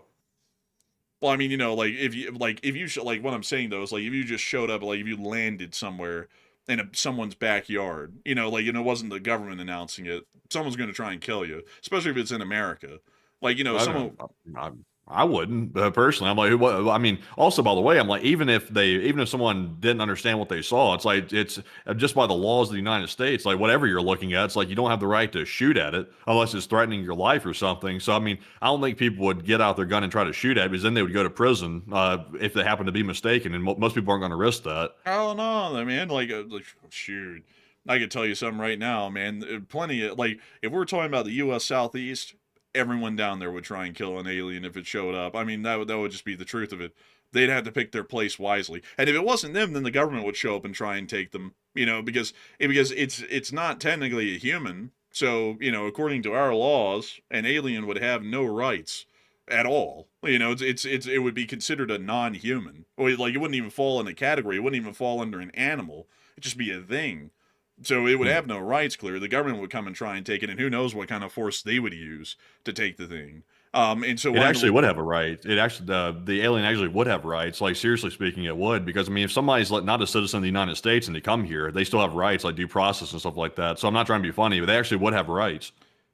Well, it's not a person though, like in the traditional sense. Like a person is a human person, like a living human. It's not an extraterrestrial. Like the law hasn't really covered that yet. And it probably take some attorney taking up an alien's case and suing the federal government and then having that brought up to the Supreme Court to actually have some sort of a landmark court case as to whether aliens are legally human beings or not, or whether they're non-humans and therefore fall under some sort of a other legal category like that of an animal.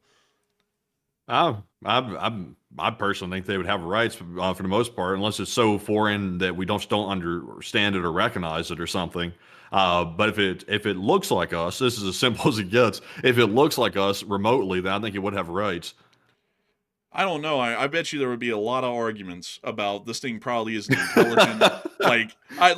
I can already see Yeah. that would become the next big political thing. One party would take up the concept of it clearly has rights, it clearly is intelligent. The other one would say it clearly doesn't have rights. It's not even a human. Like I could easily see that coming up and being a huge fight. I could definitely see that. Chef Danny V said if it landed in Memphis, their ship would be jacked. That's why there has been no sightings of UFOs in Memphis. There's been no sightings in Memphis of UFOs. They know to stay off the block because oh geez, man, honestly, it probably would. Man, they come back and find the UFO on cinder blocks. They're like, damn it! Like they did it again, man. Oh man, dude, there's some trap house in Memphis that's got a warp capacitor inside, and they're like, oh yeah, man, that's the thing. Like it's like we don't know what it is, but we took it out of that damn UFO. Oh my god, man, honestly, but I would be straight up though, folks. If I was an alien, just to like answer that super chat again. If I was an alien looking at all of this, and considering that if they are that advanced to make it out here, I'm sure they're advanced enough to be able to process every bit of electronic information that's transmitted across the entirety of the world and get it for themselves. So they know about every single thing, like the whole files thing with the island. They know all about that. They know everything about what everyone's saying, what people are saying right now in every government around the world, what people are actually thinking, what people are doing. If they've been observing us for decades, they've observed us enough to build up an advanced profile and understanding of every single country, every single cultural and ethnic group around the world, their customs, their traditions, their holidays, how they think, how human relationships work. They probably know everything at this point. And if I was looking at that from a step removed and I was not a human and I was an alien, I would go, damn. I mean, they're interesting to study from afar, but I mean, you go up to one of those things, they might beat you to death, so it's like, I would stay away from them. There's got to be some like even with people that are altruistic, there's always some underlying motive behind it. Like some people do stuff to be like nice to other people because they want to feel good about themselves. Like there's always some personal serving reason behind every generous act. Like I know people don't want to accept that. They're like, well, no, some people are generous. Some people are legit generous, but there's always a reason behind it. It could be for psychological reasons. It could be for tangible reasons. There's always something behind it. So it's like, yes, it could be possible that some type of non-human intelligence is observing humanity for some reason. Maybe they're curious, maybe things like that. But there's probably some reason behind it because there has to be a motive behind everything. So I'm not necessarily saying it's nefarious or something, but it could be anything. I just got it, dude. We're an uncontacted tribe. That's what we are. When you think about it, that would make sense. Because we're highly underdeveloped compared to every other alien civilization. They're going to treat us like, we treat the Sentinelese on the North Sentinel Island or the uncontacted tribes in the Amazon. We go, wait, they're still underdeveloped. They don't know what the modern world is, and we don't want to mess with their way of life. Let's just leave them how they are and stop everyone from going there. And so every once in a while, someone passes by and takes a look. but they don't ever stop by for too long because it's technically illegal to even be around here. Maybe. I mean, that could definitely be it. I mean, when you think about it, it's like all these contacts are few and far in between, and it never really seems like they ever want to actually like let themselves be known or make a significant amount of contact with us. So, when you think about it, that would make a whole load of sense that we're basically like an uncontacted tribe, and it's technically illegal for any aliens to even try and drop by and basically let themselves be known because it would completely disrupt our uncontacted state, if I can actually say that in proper English. Damn. But beyond that, What about the people that got abducted and got dropped off on the side of the street naked? man, that was just a little prank. Man, that's like, I'm not sure if that was aliens. They might want to recheck. man, they stuck some. Wait a minute. Like, it's like, wait a minute. Man, it's like, hold up. Are you sure those were aliens? Or, like, man, did you happen to go to some island? It's like, but anyways, with that, we are on to the next one. And our next one here is going to go to Andrew Honeycutt, who put in a 5. And thank you very much, Andrew, for that support. He said the James Webb Telescope has given us a lens into the origins of the universe, and to me it's profound, and that it's sort of a time machine. And it's true, like most of the stuff that telescope looks at from a very far distance, most of that stuff happened well before most of us were born. That's the weird thing, is light travels at a certain speed, and by the time that light hits a telescope this far away, where the telescope's currently observing from, that happened thousands of years prior to it being observed by the telescope, which is really, like, I can't really fathom that in, like, concept. But Enforcer, what say you? What's even crazier is that there are stars that we're receiving the light from that are millions of light years away, and it's extremely faint. And it's like those stars have been there for millions of years for the light to have reached us by now. It's like, that's crazy when you think about it. The millions of years. That's a really an unfathomable amount of time, because all of human history has only lasted, at least recorded human history, for roughly 4,000 years, maybe less than that. It's like, that's really crazy when you think about it. All of recorded human history has happened in about 4,000 years, and some stars are thousands of light years away, and we're finally just receiving the light from them to observe them, and that light and the way it looks is 4,000 years old.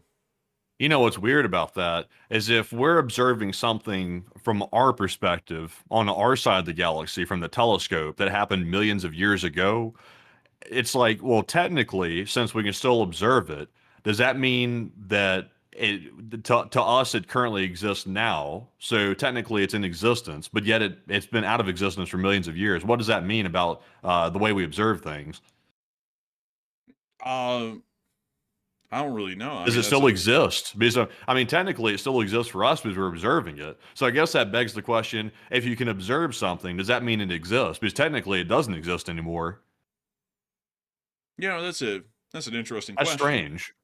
Yeah, when you think about that, I mean, that star that we're seeing may have ceased to exist 2,000 years ago, but because it's 4,000 years away, we're still seeing it, and it's still there. That's really weird when you think about it. Yeah, it is weird when you think about it. So technically, when we're dead one day because we die of old age or die of whatever causes, technically we can still be observed across the other side of the galaxy as still being alive, and to somebody observing it from the other side of the galaxy by the time our light reflects to their observation point. Well, we would have been dead by millions of years, billions even, at that point, if someone had a telescope that strong.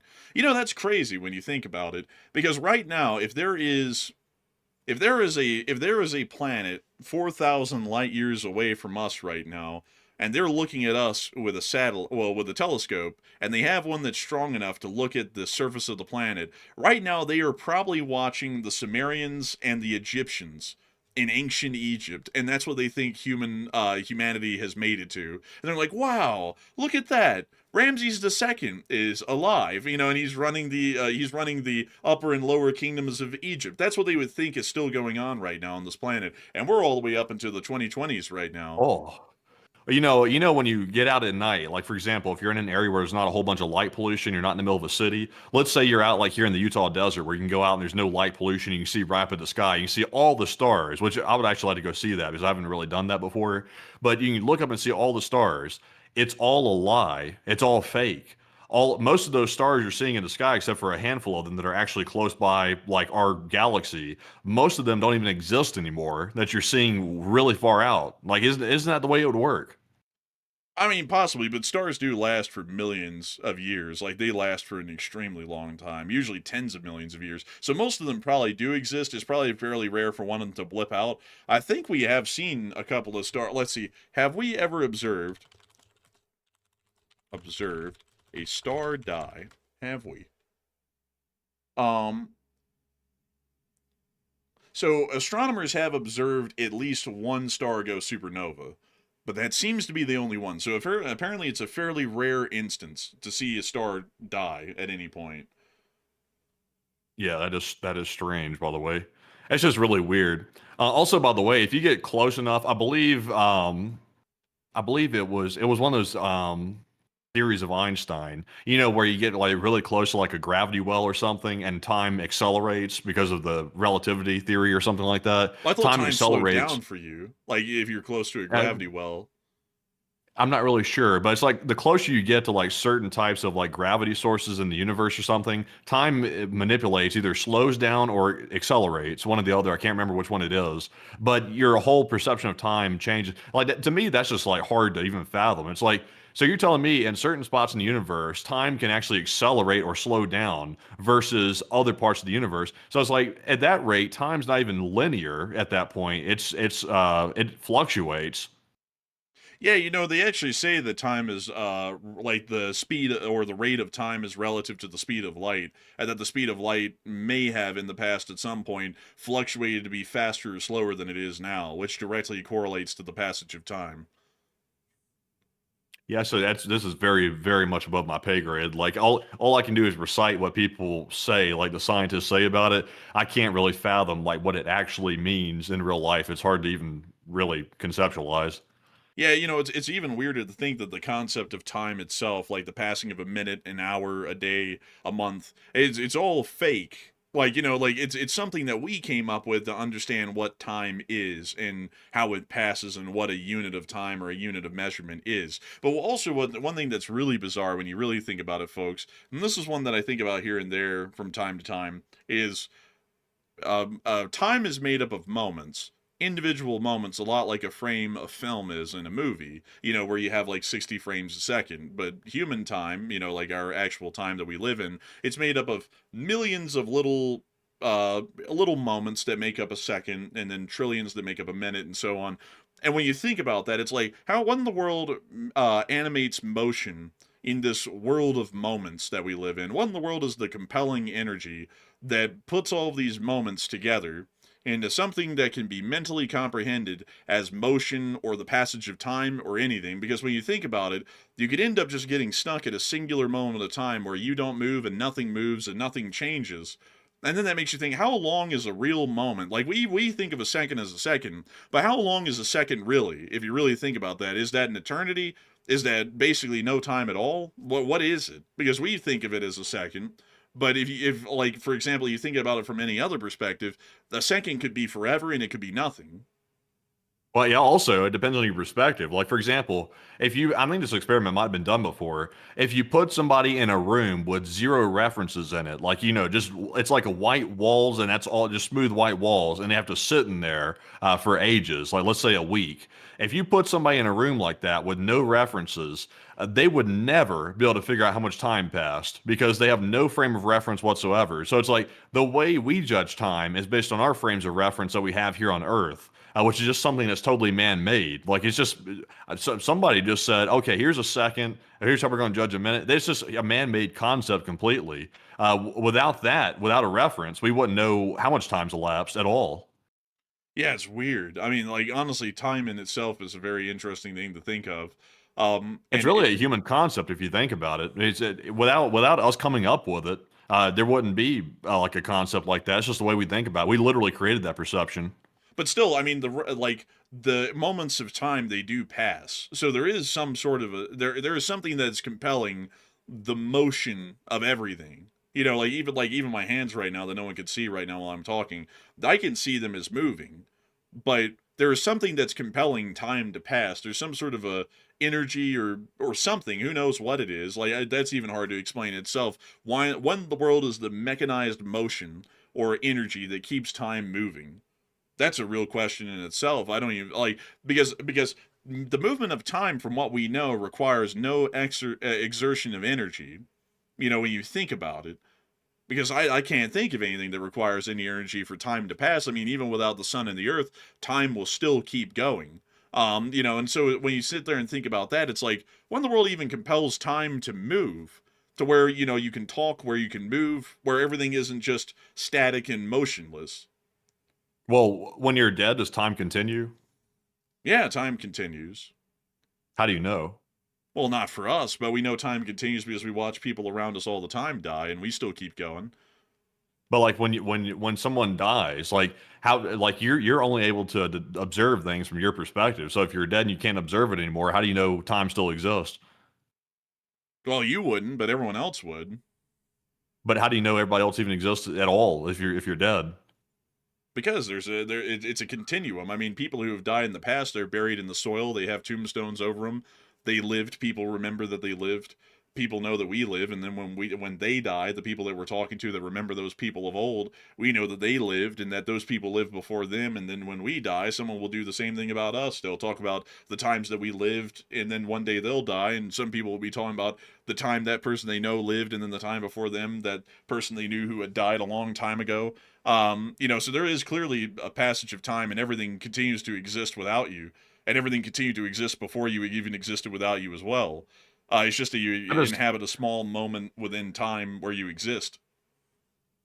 Me personally, me also, by the way, just to make this perfectly clear, I'm a Christian. Like I believe in Christianity, so that sort of speaks for itself. I'm speaking on a hypothetical side. I have my own personal beliefs about these things like this. I won't get into right now, but it seems to me that the universe exists because we observe the universe existing. If you're dead and you can't observe it, then the universe no longer exists because your perspective is the only perspective that matters when it comes to how you perceive things. So, I mean, and technically speaking, the universe no longer exists if you're dead and you can't observe it. I mean, you have no way to prove otherwise. That's true, but I mean, like, just based off of our point of reference that we have while living, buildings have been built before we were alive, so clearly people must have existed back then. Otherwise, those structures that are artificial couldn't have been built. So the passage of time is guaranteed because we know that the passage of time led people thousands of years ago to be born, grow old, and die, and much like we are right now. So while we die, and there's no way at that point for us to verify whether time is continuing to move. Time is still moving because we have proofs of point of references in the past where time has moved on from where they were to where we are, and therefore must continue once we die. Possibly, maybe so. I saw Candy in the live just said observation equals time. I think it might. I think it personally might equal time, like seriously speaking. And once again, I'm not a scientist, so I'm just speaking from a layman's perspective. I could be completely off the mark, but just from my layman's opinion, I think observation does equal time because if you look at quantum physics, like for example, the double slit experiment they did, if you fire a single photon of light at an object that has two slits in it, if you observe it, you'll see it only go through one slit, and it goes through the slit and it hits the wall behind it, and it's only one photon. If you don't observe it, then all of a sudden the one photon goes through both slits and comes out in two spots behind it. But it depends on you observing it. If you observe the photon, its behavior changes. If you don't observe it, it also changes behavior. So I think it's our observation and our perspective that makes it actually work. It makes time exist by us observing it. It's really like, honestly, I'm trying to sit there and think. It's like, so I wonder how in the world things that are unobserved, like stars that we have not seen and may not ever see, how in the world do those work? Like, do they exist in some sort of a way that we can't comprehend because we're not physically observing it? And once we observe it, it starts to behave in a certain form of a way. And it's like, and then at that point, it's like, well, what about the rest of the universe that we haven't been able to see and that we haven't been able to confirm its existence and the placement of its stars and its planets? Do those really not exist? Or do they exist in parallel to where there's two of them, but once we observe them, it only is one? And it's like, that's an interesting question. It could be. It could be that the first humans observed everything around them and they set the pattern for everybody else's perception because, everybody reinforces everybody's beliefs. So when you develop beliefs as a group, other people tend to fall in line because if you see other people confirming your perception, then it turns into a confirmation bias, and you start seeing it the way other people see it.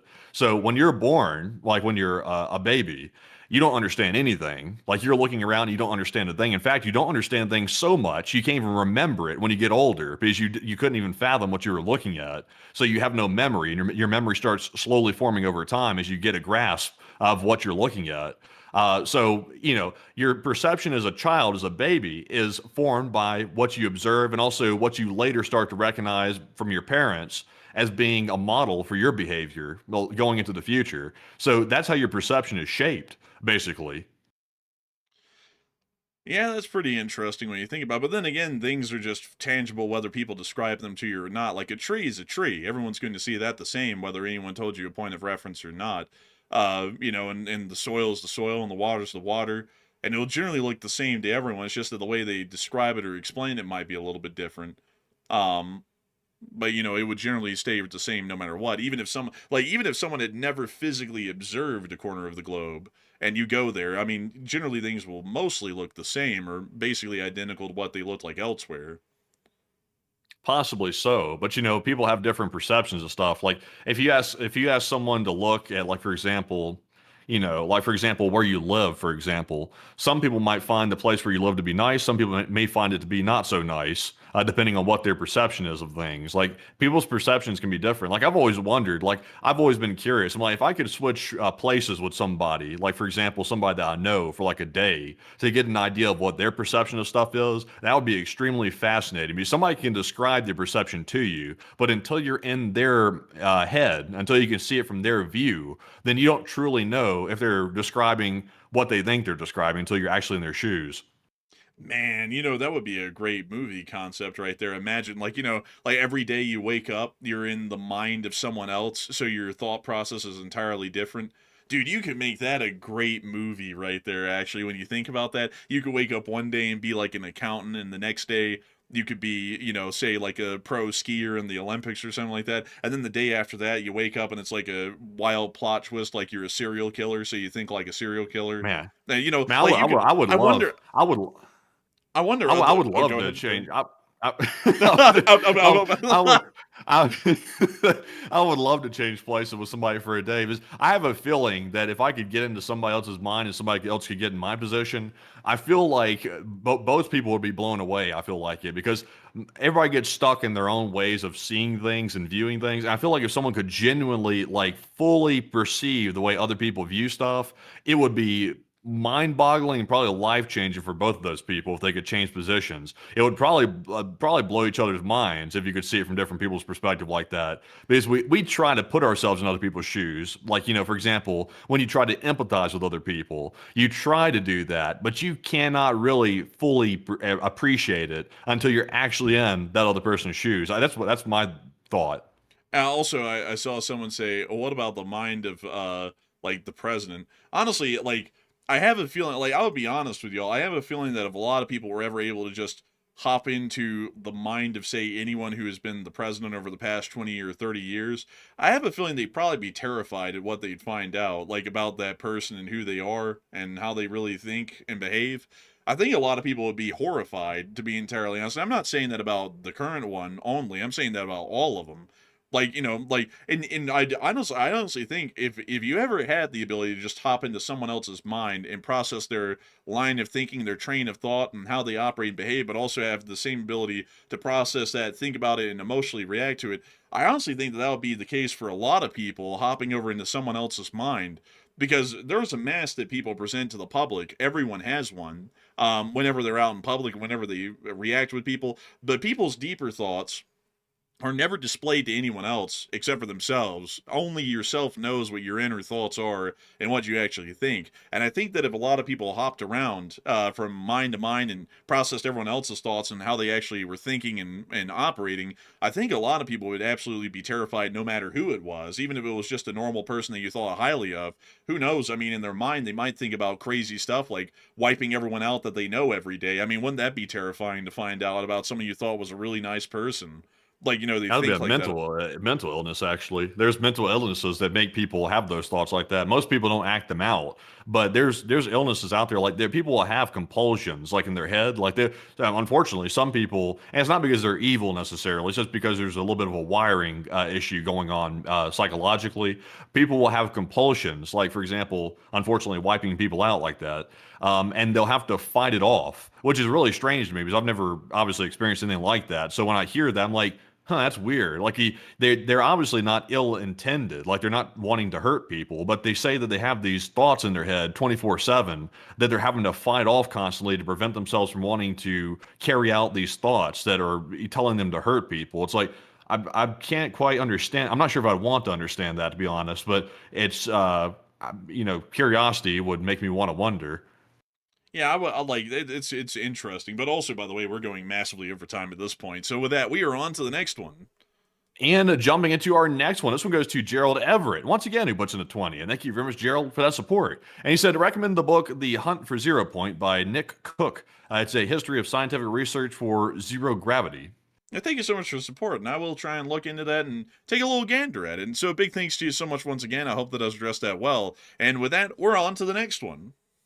And also, by the way, someone said, who says their thoughts? I was watching an interview of a fellow who was catatonic schizophrenic, which is about as bad as it gets, like to the point where they cannot function like that bad. Like they cannot function normally in society because they're catatonic. They're basically existing in their own little world in their head, which is unfortunate for those people because they can't really control it and they can't function. But anyways, beside that, jumping into our next super chat, this one goes to Red Russell, who puts in a 10. And Red said, can't believe it's Wednesday morning. It feels like a Monday night. And really, it kind of does, like a little bit to me even as well. So a huge thanks to you for the support. I hope that has addressed that well. And with that, we're on to the next one. And this one also goes to Red Russell, and he put in another 10. He said, I've read the Bible twice, but I only believe the gospel, the Old Testament, and such. Does that make me a Christian? It's sort of confusing, but I think I am. Really, like, as far as like religion goes, as long as you kind of profess it, I mean, like this is like the real thing. People will theologically tell you different, but as long as you say that you're a Christian and you at least believe in some of the basic core tenets of it, you basically are. It's the same thing with Muslims and Jews and such and every other religion in the world. If you basically believe in some of the key tenets and theology, then you basically are one. But a lot of people will tell you theologically that's different. You have to believe specific things. But then again, the thing with that, though, is that people will say you have to do this, this, and that to be a Christian. But that's based off of their very sect of Christianity. And in every other religion, that's the same. Different types of Jews will tell you that there's different ways to be a proper Jew. Different Muslims will tell you that there's different sorts of practices of Islam to be a proper Muslim. And, really the reality of it is that there's an endless cacophony of answers to which one is the correct way, in every religion. And before someone says, well, it's clearly this, well, yeah, but the Baptists say this, and the Catholics say that, and the Pentecostals say this, and then the Shiites and the Sunnis and the Islamic faith say different, and then the Orthodox Jews say different than the others in Judaism as well, and it's like that in most every religion. So the real answer is that you basically kind of have to find it within yourself to believe what you want to believe, whether you take all of it at face value or whether you only take certain parts to heart, and then some others are more so advisory. It's all up to really human conjecture, to be completely frank. But a big thanks to you for the support and helping the channel to keep on running, and I hope that does address that well. And with that, we're on to the next one. And our next one goes to Stanley So Manly once again. He puts in a 5 and said, can you guys Google real alien photos to end it tonight, real or fake? Sadly, I think we're so far over time, I won't really be able to, but I do thank you massively for the support and helping this channel to keep on running. And with that, we're on to the next one. And our next one goes to Ripple Effect, who puts in a 5. And thank you very much, Ripple Effect, for that support. They said aliens are fallen angels, they say. Well, some people say that, but who's to say? I mean, like maybe there's something else out there in the creation that we have not been told of or don't know of. But huge thanks to you so much once again for support and helping this channel to keep on running. And with that, we're on to the next one.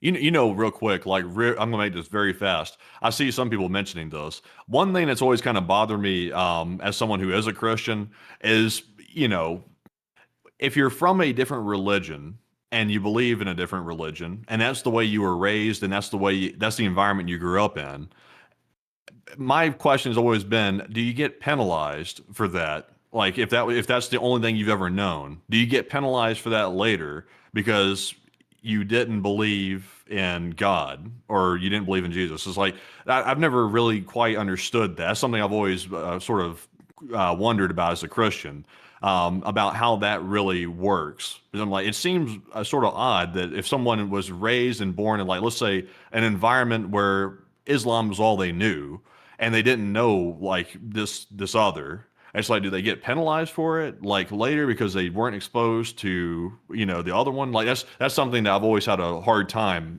with. I'm sadly I won't get that answer tonight, I'm sure. But jumping into our next one, this one goes to Taoist Auditor, who puts in a 5. They said alien life is out there, but to think they are evolving at our timeline to meet up, we are years out, either way or just in time. Yeah, I would say, and that's also something that's a little bit interesting as well, is that those aliens that may be out there are maybe technologically way behind us. They might as well be prehistoric, or they could be way more advanced than we are, and it could go either way. And that's really something interesting to think about in its own way. And so, a big thanks to you so much for the support and helping the channel to keep on running. And also, here's something I got to say, kind of adding on to this. I just saw someone say, "Believe God, not books." But here's the thing, though: for everyone who's here in the present day of any faith, the only way that they ever get to know of that faith is through a book. For Christianity, it would be the Bible and all of its different variants. For the Muslims, it would be the Quran and all of its different variants. For the Jews, it would be the Torah and all of its different variants. And all the different religions have their own books. Without that literature, and without the memory of the people who read that literature, at least for our modern day, thousands of years in the future, nobody would actually know even of that religion. Like there are plenty of religions that we don't even know about, or we hardly even understand, because they cease to exist.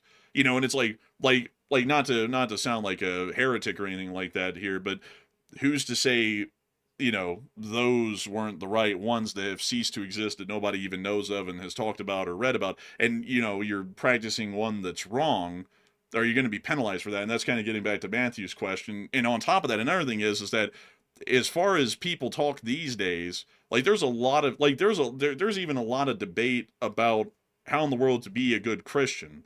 Like, in the Bible it says the meek shall inherit the earth, but if you listen to a lot of Christians in the United States these days, they tell you that only the strong survive, which is the complete opposite of what it says in the Bible. And it's like, well, are they right?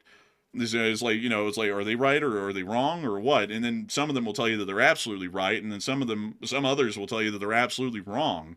And a lot of it's up to human perception in the modern day. Really, the best that you can do, there's like, in my honest opinion, as far as religion goes, there isn't really an answer as to how exactly you do things right, because that was also made up by a lot of people, especially during the times of the Lutheran Reformation, where the Catholic Church had its great schism and went into either pure Catholicism or Protestantism.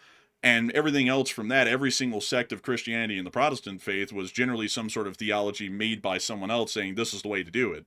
And then that's been changed over hundreds of years since then. So it's like, I honestly think that as long as you do your best and believe the way that you think you should and be a good person, I think that that's what will do you the best, in my honest opinion. But anyways, with that, we're on to the next one. And our next one goes to Nick B. And thank you very much, Nick, for that $5 support. He said, a few doll hair for awesome stream and LSA. And thank you so much for the support, Nick B. And also, thank you so much for helping this channel to keep on running. And so with that, I hope that does address that incredibly well. And a big thanks to you so much once again. And also I also saw someone say, meek does not equal weak. Well, yeah, that generally is what it equals. I mean, the David and the Goliath story is probably the greatest example of that. I mean, David was not a Goliath. He was not 12 feet tall, built of pure muscle. He was basically a boy. And the boy killed the Goliath. I mean, that's probably the greatest example that you could get right there. You don't have to be eating bull testicles and going to the gym lifting weights 12 hours a day, to be in God's image. I mean, David wasn't. So, like, what kind of, like that's another thing I gotta say, what kind of a thing is that? I mean, it literally says, like, the meek, the cripples, such things as that, the people who are basically at the bottom rung, the people who were treated the worst, Like they will inherit the earth, and that's what they say. I mean, that's what it actually means. I mean, God didn't, well, Jesus on earth, he didn't go around helping people who were swole, who looked like Liver King or Arnold or something like that. I mean, it was lepers, it was the blind, it was the poor, it was the people who were the downtrodden, the outcast, and the beat down, that had the sympathy and the kindness of the Lord. Nowadays, if you ask people about that, you ought to beat those people down even farther, and that's the right thing to do, because eventually they'll turn them around, and, and then some people say, yeah, that's the way you should do it, because otherwise they keep coming back and they ask for more, or, no, you ought to help them out. It's really just up to whatever people want to think, and there really isn't even a clear answer. And if there was a clear answer, there wouldn't be 90 different sects of Christianity, there would just be one, and there isn't. So with that, we're on to the next one. And up next, a big shout out to Butchie777 who put in a 10-pound donation. And thank you very much, Butchie, for that support. We also had a 2 from Plazoff, as well as a 2 from Data Relay, and Esteban Graves, and also Robert Planting. And thank you all very much for that support and helping to keep the channel running. And with that, folks, we are actually, let me double check, we are actually fresh out of Super Chats at a very late time. This is the longest stream we've ever run in channel history, at least at this time of night. This time of night, that is. During the day, we've run longer ones. But anyways, jumping into our Morse code decoders, we had Paul, Kevin, Mason, Joni, Norm, Arabelle, Heroya Fluffness, Coach Coverteric, Cy, and Brian. They said, Amor says, Iran, China, and Russia are enemies, and how can they not see this into our victory in LAT LSA? And ding, ding, ding, ding, ding, ding, ding, ding. And that's the sound of money, and y'all hit that down on the nail. That is the Morse code message of the night. And I got to congratulate y'all greatly on getting that Morse code message correct time and time again. It truly is an amazing and profound thing to see that the lead stringer of Stone Core is still hard at work and still getting those Morse code messages correct. And I got to say a huge congratulations to y'all once again for getting that dead on the nail. And with that, folks, due to us being significantly over time by an entire hour, we're going to be getting 3 live chat questions, and then we're going to be rounding out the stream for the night. And so with that, we're on to the third to last question of the night. And this one goes to Boo, who said, USA will be out of NATO soon, I heard. Do you think that's true? I'd hope not. It might be, unfortunately, but I would hope not. So I hope that does address that well. And with that, we're on to the second to last question of the night. Also, by the way, I almost missed one from Taoist Auditor. He put in a $5 super chat and said, aliens, bah. We had a jumping ant on the floor. Freaked out my coworker. You get near it and it gets defensive. Most dangerous ant. Eyes and brain. Check it. An ant. An ant, apparently. And I gotta say, a huge thanks to you so much for the support and helping this channel to keep on running. And I hope that does address that the best I can. That's really interesting, though. An ant, of all things. That might be the case, maybe. But a huge thanks to you so much once again. I hope that does address that well. And with that, we are on to the second to last question of the night. And this one goes to none other than AF Kaplan, who said, is there a way to counteract the threat by Iran to mine the Strait of Hormuz? Generally to strike their navy before they do it. That would be our best action, is to take preemptive action against Iran, so that way they can't do it. Because once they do it, it's over. We can't react quickly enough to stop that. So I hope that does address that the best I can. And also, let me go. I want to just find this really quickly. Let's see. Let's see here. The definition of meek. Trying to see if I can find that. So, this is. It says quiet, gentle, and easily imposed on, submissive. Let's see. here's the example sentence provided. It says, I used to call her Miss Mouse because she was so meek and mild. And right here it says it means having strength under control, like a powerful horse that's been tamed. So it doesn't mean people who, yap awful lot, honestly, like me, like myself does here on the show. It means people who, are gentle and quiet and humble people. And I mean, I'm not trying to preach to anyone here, but, I read the Bible growing up, and generally I took it that way, that it was generally the gentle, quiet, humble people, the people who basically get trampled on by everyone else. They're probably going to be the people who are the most favored. It's not going to be anyone who's out there in politics right now. None of them are the preferred ones. Like, I can tell you that up front, and it's certainly not going to be me either, because I'm not really a meek person. And, just being honest, it's going to be the people out there who are the no-face, no-name people that nobody knows, that get trampled on and beat down every day, but they're still the nicest people you'd ever know. Those are going to be the people that generally are the ones that are the meek. not you and me. Generally, that's how I'd say it to y'all folks, like, who are really assertive about this stuff. Because if someone was meek, like, generally a lot of people would understand the universal understanding of meek to mean you wouldn't even have the gall within yourself to say no, you're wrong. You would just take it for what it is at face value and just keep moving on. But anyways, with that, we have entered a great conundrum of topics tonight. It's time for us to get on to our last question of the night. And so, who is the lucky last person who put in the lucky last question of the night? And that viewer is Anonymous, who said, "What is the meaning of life?" I know, I'm just joking. I'm just joking. Oh. The last, that scared the hell out of him. But let's see here. This one goes to none other than, I was trying to pick between them all here. Let's see here. This one goes to Nick, who said, "Do you guys think that Russia or Putin or Xi and China have anything to do with how hesitant we seem to be about taking military action against Iran?"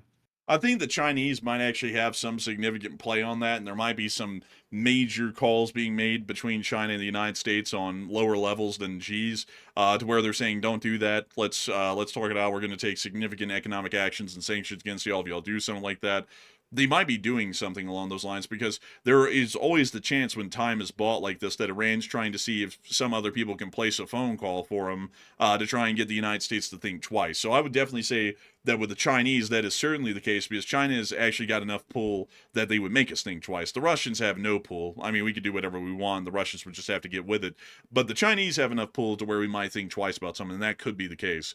So with that, I hope that does address that the best I can. And with that, folks, we've reached the end of tonight's stream. And I got to thank you all once again for watching tonight. It's been an absolute pleasure and an honor to be able to run this 4.5-hour long stream for all of y'all. And also, I know that the both of us are always incredibly happy to be able to run these streams for all of y'all. I hope that y'all found the question segment interesting. It was definitely deep, that's for sure. And I also got to say that we are honored to know that 147,000 of y'all have watched this channel before it ended. And so I got to thank you all so much once again for watching, and we will see you all tomorrow at 10 p.m. Eastern Time to cover the next 24 hours of the news from around the world. And if there is a short war video to be made, Enforcer Matt will be the one making that short war video. So with that, good night, good luck, take care, stay safe, Slava Ukraini, Ram Slava, long live the Lee Spring Army, and long live the Republic.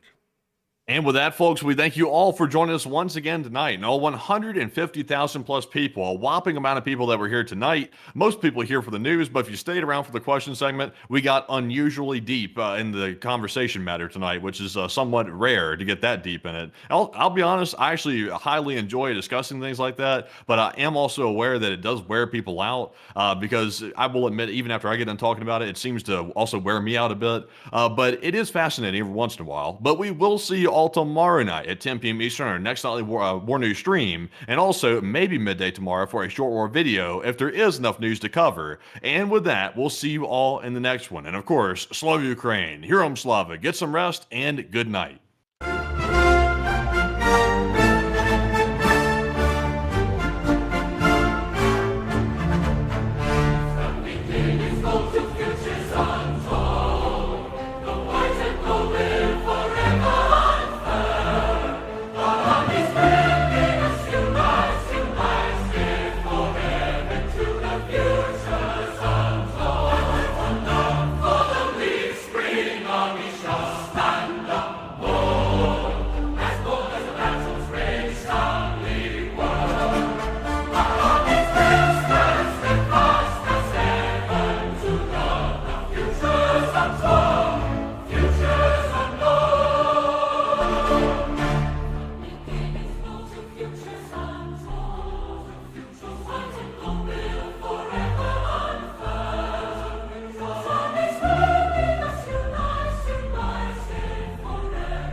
To